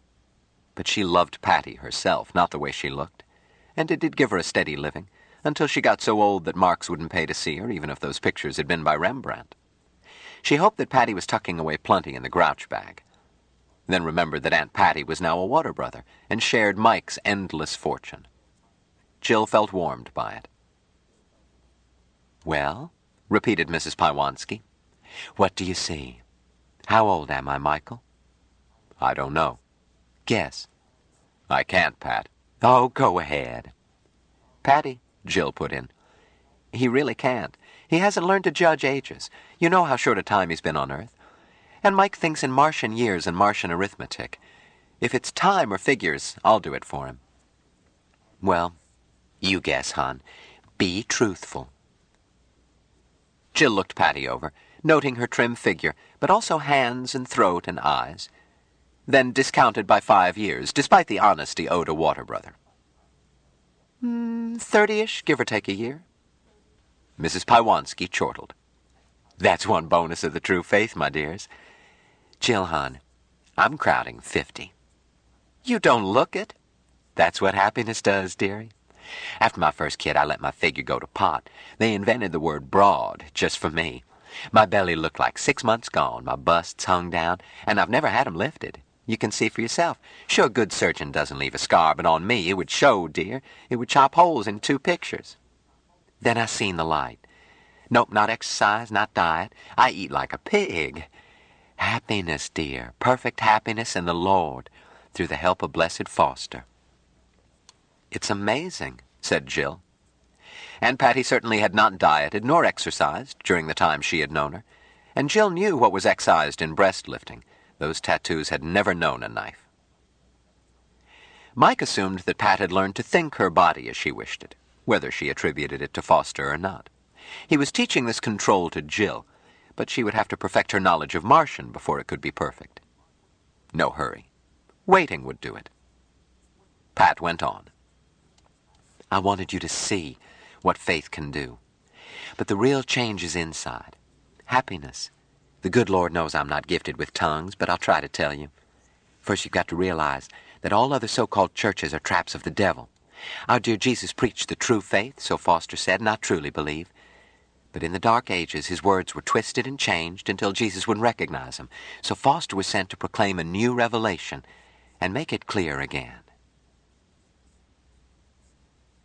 Patricia Paiwanski pointed her finger and suddenly was a priestess clothed in holy dignity and mystic symbols.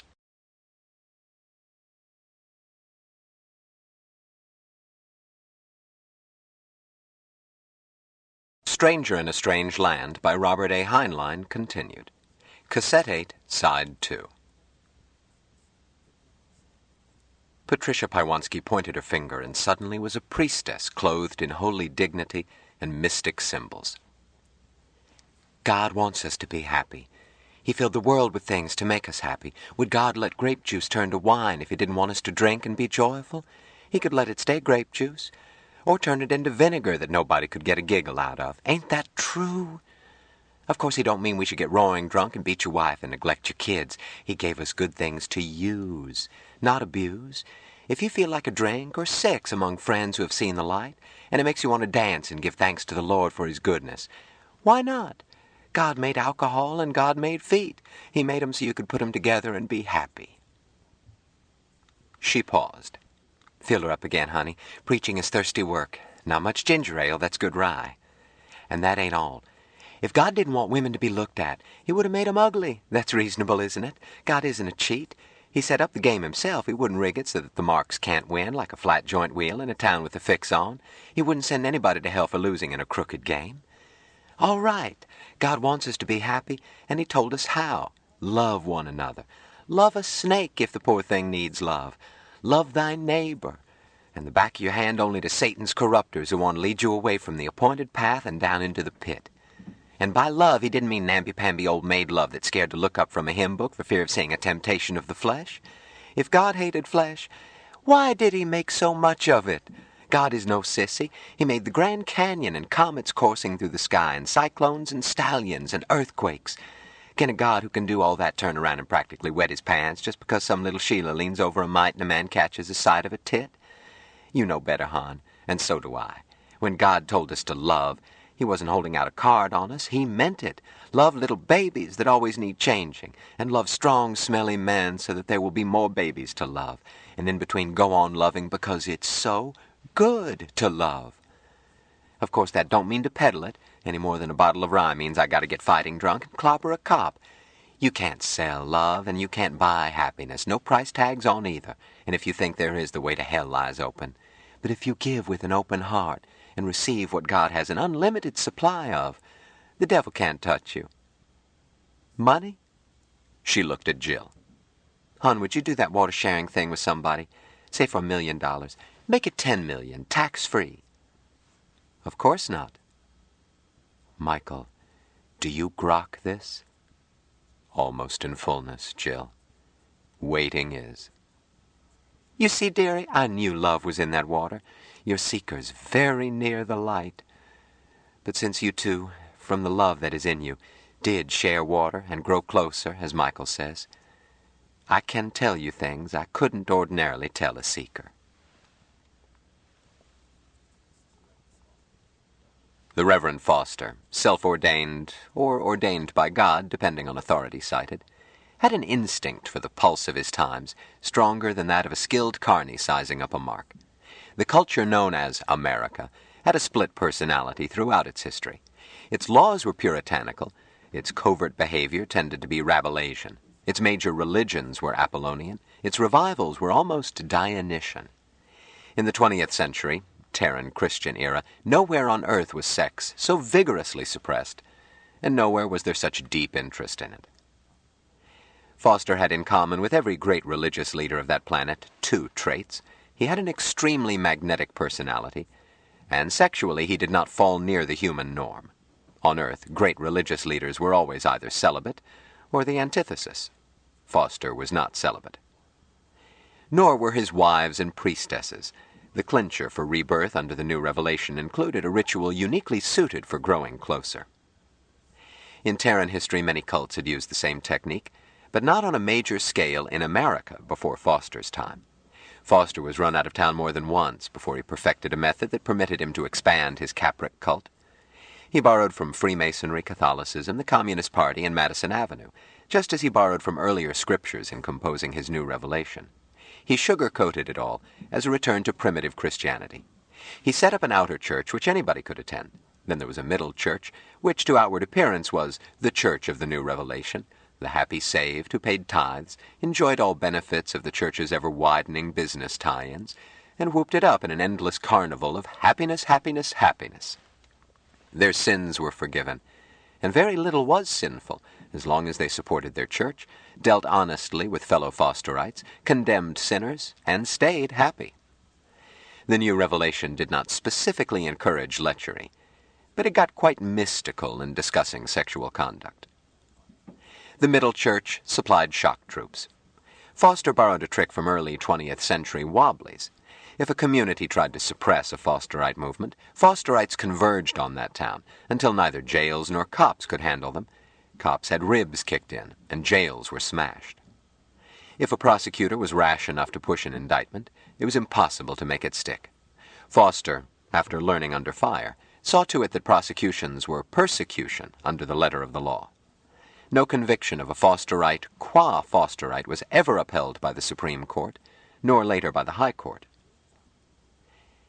Inside the overt church was the inner church, a hard core of fully dedicated, who made up the priesthood, the lay leaders, all keepers of keys and makers of policy.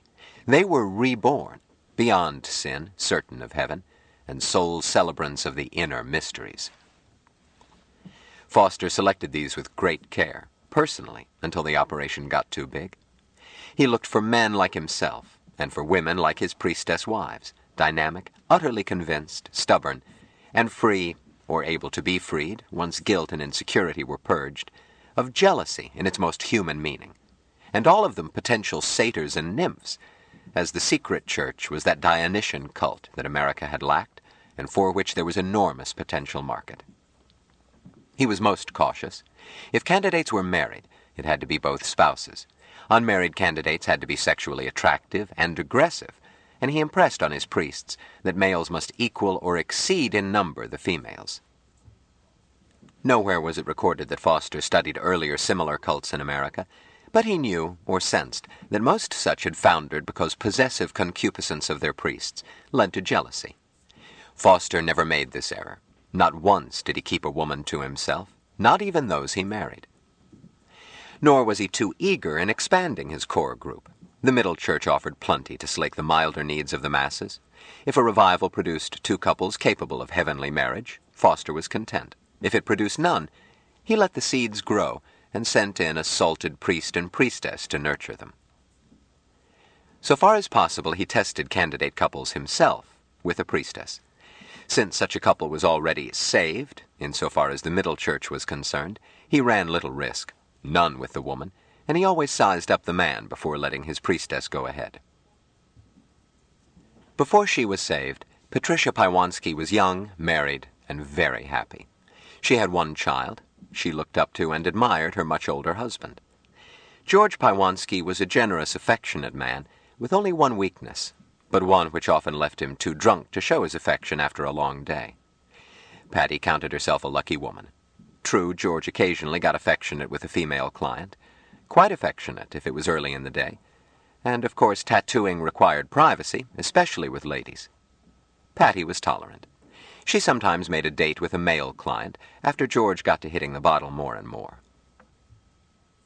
But there was a lack in her life, one not filled even when a grateful client gave her a snake. Shipping out, he said, and couldn't keep it. She liked pets and had no snake phobia. She made a home for it in their show window, and George made a beautiful 4-color picture to back it. "Don't tread on me." This design turned out to be popular. She acquired more snakes, and they were a comfort.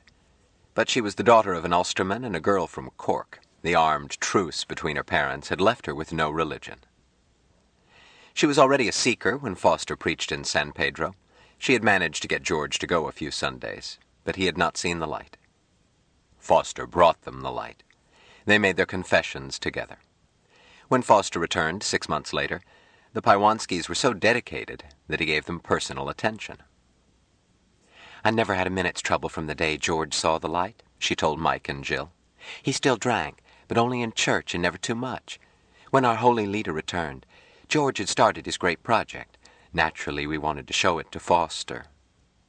Mrs. Paiwanski hesitated. "Kids, I ought not to tell this." "Then don't," Jill said emphatically. "Patty, darling, we don't want you ever to do anything you don't feel easy about. Sharing water has to be easy." I do want to. But remember, this is church things, so you mustn't tell anyone. Just as I wouldn't tell anything about you." Mike nodded. "Here on Earth we called it water brother business. On Mars there's no problem, but here I grok there sometimes is. Water brother business, you don't repeat." I grok. That's a funny word, but I'm learning it. All right, darlings, this is water brother business. Did you know that all Fosterites are tattooed? Real church members, I mean, the ones who are eternally saved forever and a day, like me. Oh, I don't mean tattooed all over, but see that, right over my heart? That's Foster's holy kiss. George worked it in so that it looks like part of the picture, so that nobody could guess. But it's his kiss. And Foster put it there himself. She looked ecstatically proud. They examined it. "It is a kiss mark," Jill said wonderingly. "Like somebody had kissed you there wearing lipstick. I thought it was part of that sunset." "Yes, indeedy, that's how George fixed it. Because you don't show Foster's kiss to anyone who doesn't wear Foster's kiss, and I never have, up to now." "But," she insisted, "you're going to wear one, both of you, someday, and when you do, I want to tattoo 'em on." Jill said, "I don't understand, Patty. How can he kiss us? After all, he's up in heaven." "Yes, dearie, he is. Let me explain. Any priest or priestess can give you Foster's kiss. It means God's in your heart. God is part of you, forever." Mike was suddenly intent. "Thou art God." "Huh, Michael? Well, I've never heard it put that way, but that does express it. God is in you and of you and with you, and the devil can't get at you." "Yes," agreed Mike. "You grok God." He thought happily that this was nearer to putting the concept across than he had ever managed before, except that Jill was learning it in Martian, which was inevitable. "That's the idea, Michael. God groks you, and you are married in holy love and eternal happiness to his church. The priest or priestess kisses you, and the mark is tattooed on to show it's forever. It doesn't have to be this big. Mine is exactly the size and shape of Foster's blessed lips, and it can be placed anywhere to shield from sinful eyes, any spot where it won't be noticed. Then you show it when you go into a happiness gathering of the eternally saved." "I've heard of happiness meetings," Jill commented, "but I've never known quite what they are." "Well," Mrs. Paiwanski said judicially, "there are happiness meetings and happiness meetings. The ones for ordinary members who are saved but might backslide are fun. Grand parties with only the amount of praying that comes happily, and plenty of whoop-it-up that makes a good party. Maybe a little real lovin', but you'd better be mighty careful who and how, because you mustn't be a seed of dissension among the brethren. The church is very strict about keeping things in their proper places. But a happiness meeting for the eternally saved, well, you don't have to be careful, because there won't be anybody there who can sin. All past and done with. If you want to drink and pass out, okay, it's God's will, or you wouldn't want to. You want to kneel down and pray, or lift up your voice in song, or tear off your clothes and dance. It's God's will. There can't possibly be anybody there who would see anything wrong in it." "It sounds like quite a party," said Jill. "Oh, it is, always. And you're filled with heavenly bliss. If you wake up in the morning with one of the eternally saved brethren, he's there because God willed it to make you all blessedly happy. They've all got Foster's kiss. They're yours." She frowned thoughtfully. "It feels a little like sharing water. You understand? I grok, agreed Mike. Mike? Wait, Jill. Wait for fullness. But don't think, Patricia said earnestly, that a person can get into an inner-temple happiness meeting just with a tattoo mark. A visiting brother or sister will take me. As soon as I know where the carney is going, I write the local churches and send my fingerprints so they can check them against the file of eternally saved at Archangel Foster Tabernacle. I give 'em my address, care of billboard.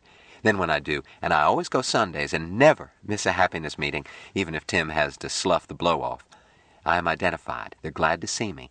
I'm an added attraction with my unique and unsurpassed sacred pictures. I often spend an evening just letting people examine me. Every minute of it, bliss. Sometimes the priest has me bring Honey Bun to do Eve and the Serpent. That takes body makeup, of course. Some brother plays Adam, and we get scourged out of the Garden of Eden, and the priest explains the real meaning, not the twisted lies. And we end by regaining our blessed innocence. And that gets the party rolling. Joy! She added, but everybody is interested in my Foster's kiss. Because since he went back to heaven 20 years ago, not many have a Foster's kiss that wasn't laid on by proxy. I have the tabernacle testify to that, too, and I tell them about it. Mrs. Pywanski hesitated, then told them in explicit detail. And Jill wondered where her limited ability to blush had gone. Then she grokked that Mike and Patty were two of a kind, God's innocents, unable to sin no matter what they did. She wished, for Patty's sake, that Foster had really been a holy prophet who had saved her for eternal bliss. But Foster, God's wounds, what a travesty! Suddenly, through her greatly improved recall, Jill was back in a room with a glass wall looking into Foster's dead eyes.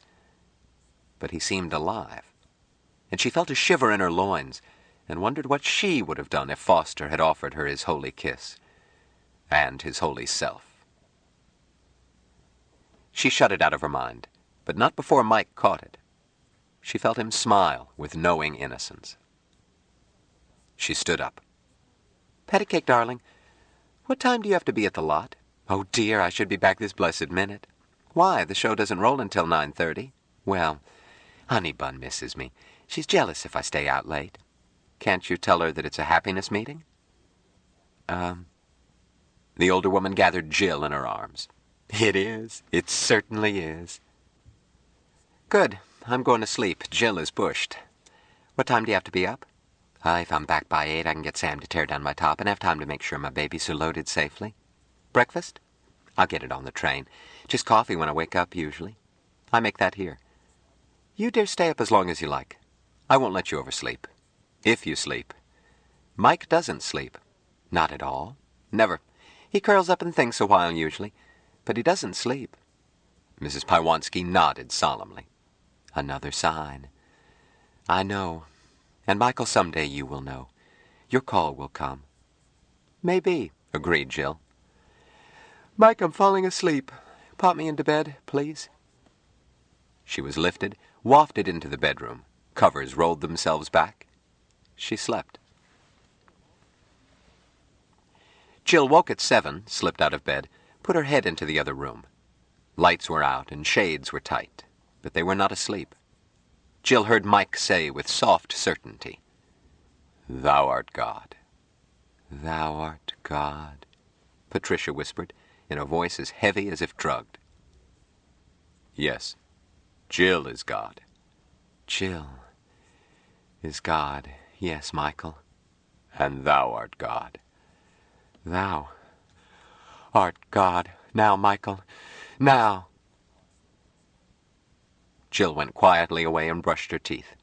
Presently she let Mike know that she was awake, and found that he knew it. When she came back into the living room, sunlight was streaming in. "Good morning, darlings." She kissed them. "Thou art God," Patty said simply. "Yes, Patty, and thou art God. God is in all of us." She looked at Patty in the harsh morning light, and noted that she did not look tired. Well, she knew that effect. If Mike wanted her to stay up all night, Jill never found it any trouble. She suspected that her sleepiness the night before had been Mike's idea, and heard Mike agree in his mind. Now coffee, darlings. And I happen to have stashed away a ready pack of orange juice, too. They breakfasted lightly, replete with happiness. Jill saw Patty looking thoughtful. "What is it, dear?" I hate to mention this, but what are you kids going to eat on? Aunt Patty has a pretty well-stuffed grouch bag, and I thought—" Jill laughed. "Oh, darling, I shouldn't laugh. But the man from Mars is rich. Surely you know." Mrs. Paiwansky looked baffled. "Well, I guess I knew. But you can't trust anything you hear over the news. Patty, you're an utter darling. Believe me, now that we're Water Brothers, we wouldn't hesitate. Sharing the nest isn't just poetry. But it's the other way around. If you ever need money, just say so. Any amount, any time. Write us. Better yet, call me. Mike doesn't have the foggiest idea about money. Why, dear, I'm keeping a couple of $100,000 in my name right now. Want some?" Mrs. Paiwansky looked startled. "Bless me, I don't need money." Jill shrugged. "If you ever do, just holler. If you want a yacht, Mike would enjoy giving you a yacht." "I certainly would, Pat. I've never seen a yacht." Mrs. Paiwansky shook her head. "Don't take me up on a tall mountain, dearie. All I want from you two is your love." "You have that," Jill told her. "I don't grok love," Mike said. "But Jill always speaks rightly. If we've got it, it's yours." "And to know that you're saved. But I'm no longer worried about that. Mike has told me about waiting and why waiting is. You understand, Jill? I grok. I'm no longer impatient about anything. But I have something for you, too." The tattooed lady got her purse, took a book out. "My dear ones, this is the very copy of the new revelation that Blessed Foster gave me, the night he placed his kiss on me. I want you to have it."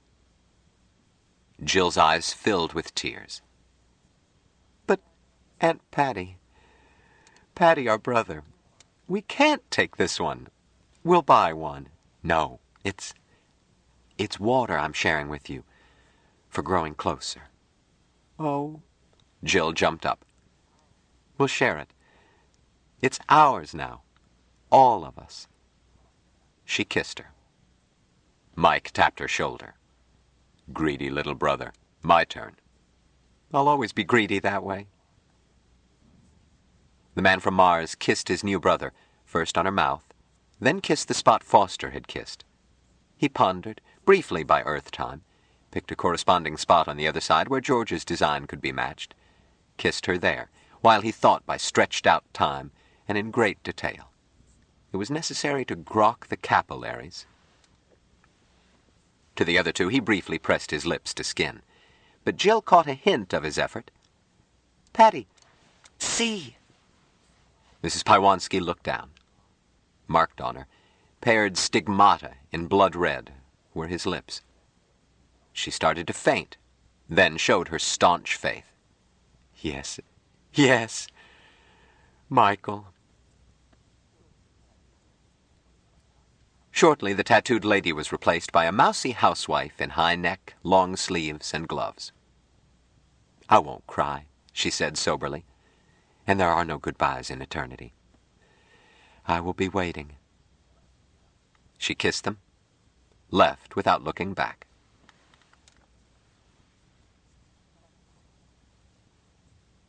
Chapter 28. Blasphemy! Foster looked up. "Something bite you, Junior?"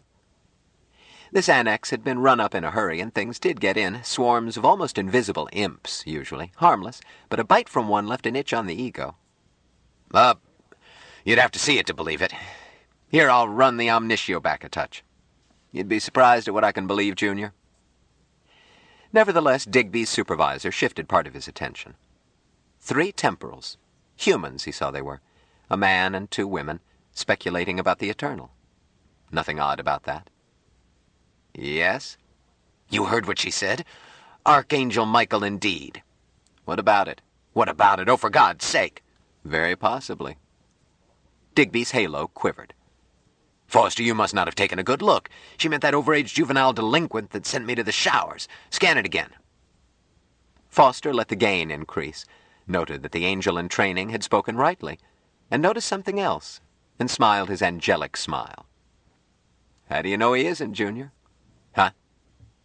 I haven't seen Mike around the club lately, and his name has been scratched on the Millennial Solipsist tournament. That's a sign that he's likely away on detached duty.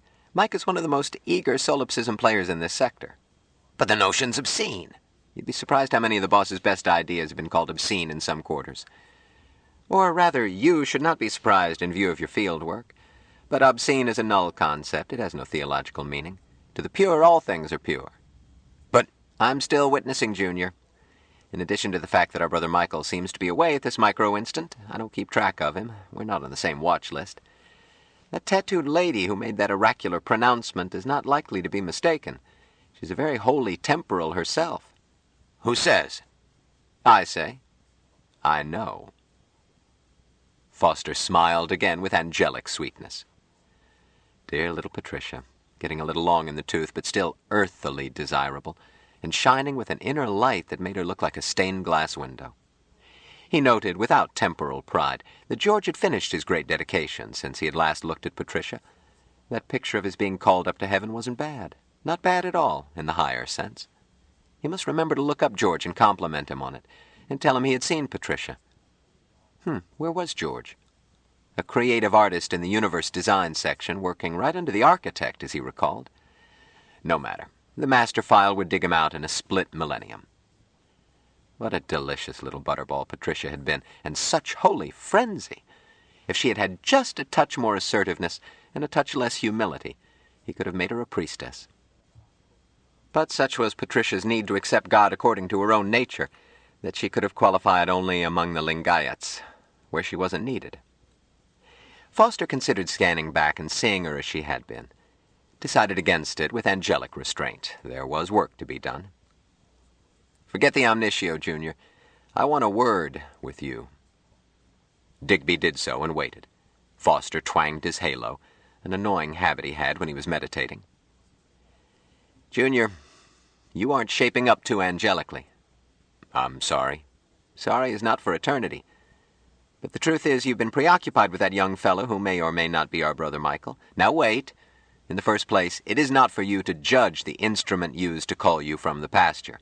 In the second place, it is not he who vexes you. You hardly knew him. What's bothering you is that little brunette secretary you had. She had earned my kiss quite some temporal period before you were called, hadn't she? I was still testing her.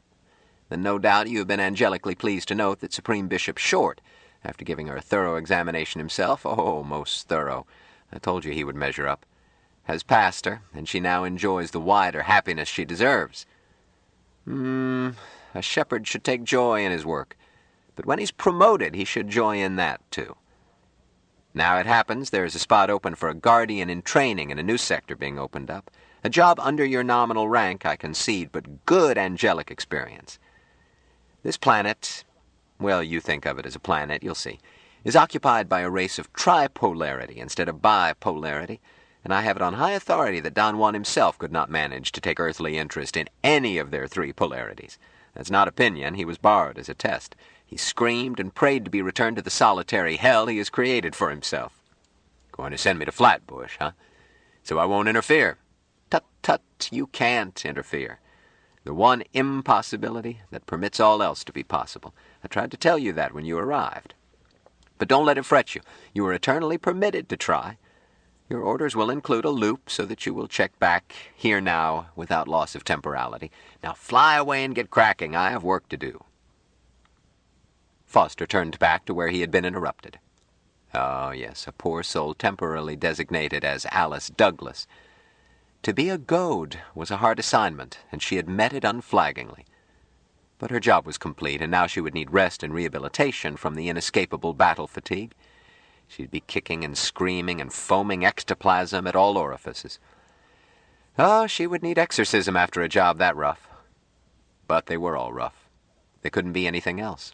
And Alice Douglas was an utterly reliable field operative. She could take any left-hand assignment as long as it was essentially virginal.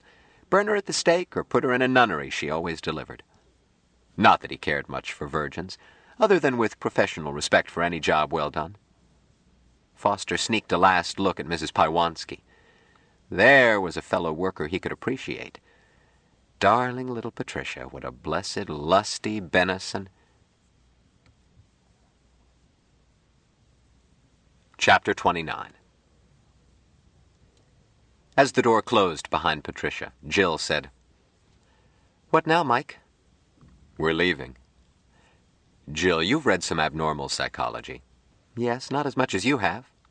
"You know the symbolism of tattooing? And snakes?" "Of course, I knew that about Patty as soon as I met her. I had been hoping that you would find a way." "I couldn't until we were water brothers. Sex is a helpful goodness, but only if it is sharing and growing closer. I grok that if I did it without growing closer, well, I'm not sure." "I grok you couldn't, Mike. That is one reason, one of the many reasons, I love you." "I still don't grok love." "Jill, I don't grok people, but I didn't want Pat to leave." "Stop her. Keep her with us." "Waiting is, Jill.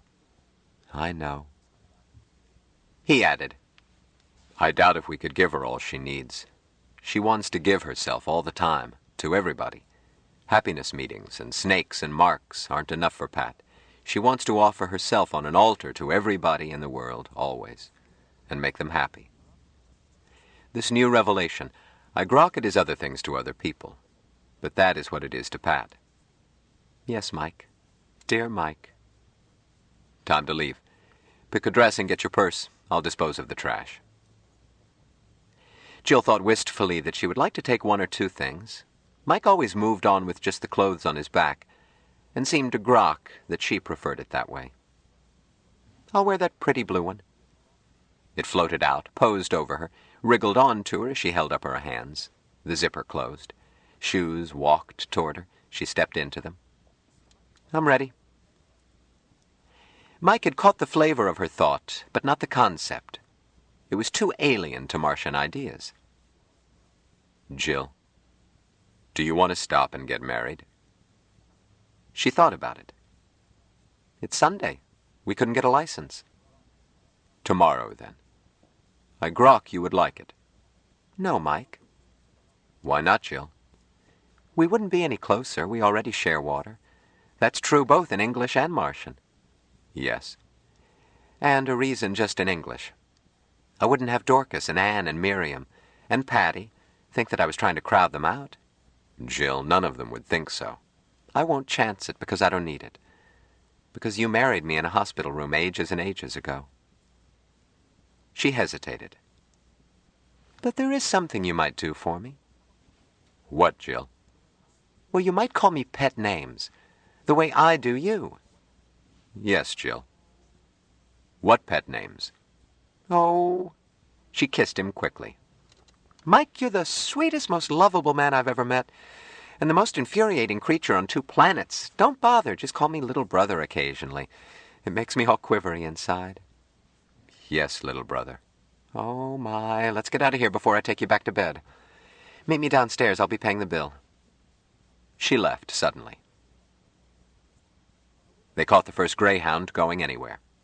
A week later they stopped at home, shared water for a few days, left without saying goodbye. Goodbye was one human custom Mike resisted. He used it only with strangers.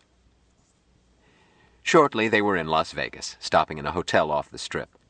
Mike tried the games, while Jill killed time as a showgirl. She couldn't sing or dance. Parading in a tall, improbable hat, a smile, and a scrap of tinsel was the job suited to her in the Babylon of the West. She preferred to work if Mike was busy, and somehow Mike always got her the job she picked. Since casinos never closed, Mike was busy almost all the time. Mike was careful not to win much, keeping to limits Jill set. After he had milked each casino for a few thousand, he put it all back, never letting himself be the big money player. Then he took a job as a croupier, letting the little ball roll without interference, and studying people, trying to grok why they gambled. He grokked a drive that felt intensely sexual, but he seemed to grok wrongness in this. Jill assumed that the customers in the palatial theater restaurant where she worked were just marks, and as such did not count.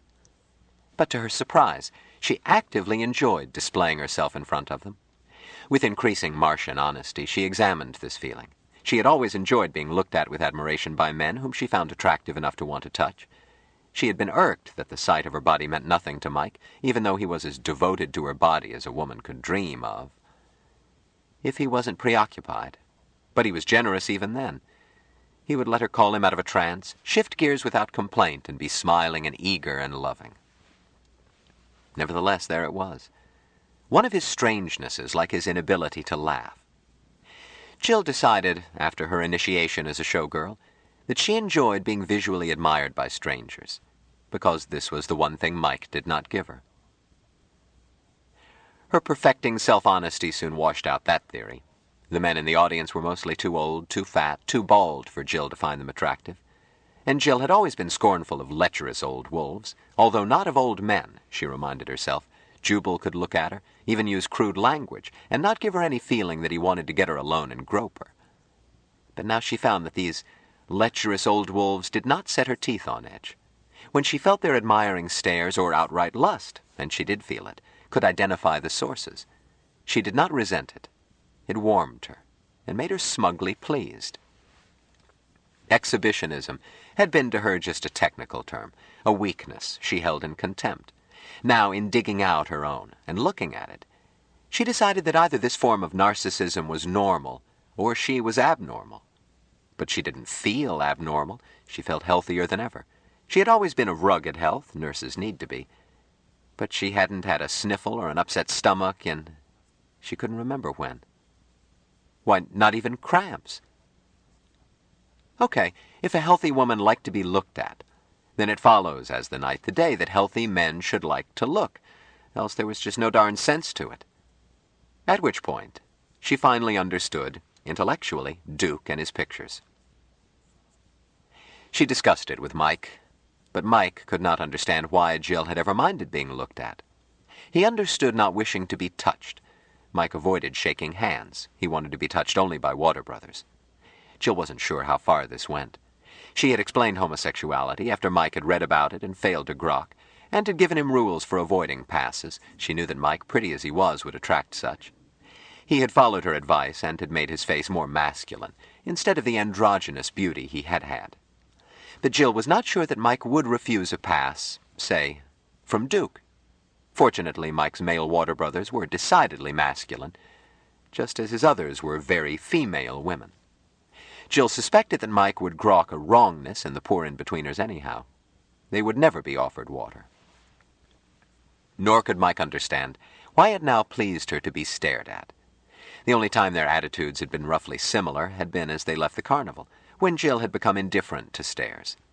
She saw now that her present self-knowledge had been nascent then. She had not been truly indifferent to masculine stares. Under the stresses of adjusting to the man from Mars, she had shucked off part of her cultural conditioning, that degree of prissiness a nurse can retain despite a no-nonsense profession. But Jill hadn't known that she had any prissiness until she lost it. At last, she was able to admit to herself that there was something inside her as happily shameless as a tabby in heat. She tried to explain this to Mike, giving her theory of the complementary functions of narcissist display and voyeurism. The truth is, Mike, I get a kick out of having men stare at me. Lots of men, and almost any man. So now I grok why Duke likes pictures of women. The sexier the better. It doesn't mean that I want to go to bed with them, any more than Duke wants to go to bed with a photograph. But when they look at me and tell me, think at me, that I'm desirable, it gives me a warm tingle right in my middle. She frowned slightly. I ought to get a real naughty picture taken of me and send it to Duke, to tell him I'm sorry I failed to grok what I thought was a weakness in him. If it's a weakness, I've got it too, girl style. If it is a weakness, I grok it isn't. All right, we'll find a photographer. She shook her head. I'll apologize instead. I won't send such a picture. Duke has never made a pass at me, and I don't want him getting ideas. Jill, you would not want Duke? She heard an echo of Water Brother in his mind. I've never thought about it. I guess I've been being faithful to you. But I grok you speak rightly. I wouldn't turn Duke down. And I would enjoy it, too. What do you think of that, darling? I grok a goodness, Mike said seriously. My gallant Martian, there are times when human females appreciate a semblance of jealousy. But I don't think there is any chance that you will ever grok jealousy. Darling, what would you grok if one of those marks made a pass at me? Mike barely smiled. I grok he would be missing. I grok he might. But Mike, listen, dear, you promised you wouldn't do anything of that sort except in utter emergency. If you hear me scream and reach into my mind and I'm in real trouble, that's another matter. But I was coping with wolves when you were still on Mars. 9 times out of 10, if a girl gets raped, it's partly her fault, so don't be hasty. I will remember. I wish you were sending that naughty picture to Duke. What, dear? If I make a pass at Duke, and I may, now that you put the idea in my head, I'd rather grab his shoulders and say, Duke, how about it? I'm willing. I don't want to do it by sending him a picture like those nasty women used to send to you. But if you want me to, okay. Mike frowned. If you wish to send Duke a naughty picture, do so. If you not wish, then not. But I had hoped to see the naughty picture taken. Jill, what is a naughty picture? Mike was baffled by Jill's reversal in attitude, plus long-standing bafflement at Duke's art collection. But the pale Martian thing which parallels tumultuous human sexuality gave him no foundation for grokking either narcissism or voyeurism, modesty or display. He added, naughty means a small wrongness, but I grok you did not mean a wrongness, but a goodness. A naughty picture could be either, I guess, depending on who it's for, now that I'm over my prejudice. But, Mike, I'll have to show you. I can't tell you. Close those slats, will you? Venetian blinds flipped themselves shut. All right, she said. This pose is just a little naughty. Any showgirl would use it as a professional pic. And this is a bit more so. Some girls would use it. But this is unmistakably naughty. And this one is quite naughty. And this is so extremely naughty that I wouldn't pose with my face wrapped in a towel, unless you wanted it. If your face was covered, why would I want it? Ask Duke, that's all I can say. I grok not wrongness. I grok not goodness. I grok. He used a Martian word, indicating a null state of all emotions. Because he was baffled, they went on discussing it, in Martian when possible because of its extremely fine discriminations for emotions and values, and in English because Martian couldn't cope with the concepts. To pursue this mystery, Mike took a ringside table that night, Jill having coached him in how to bribe the maître d'hôtel. Jill came strutting out in the first number, her smile for everyone, but a wink for Mike. She discovered that with Mike present, the warm, pleased sensation she had been enjoying nightly was greatly amplified. She suspected that she would glow in the dark.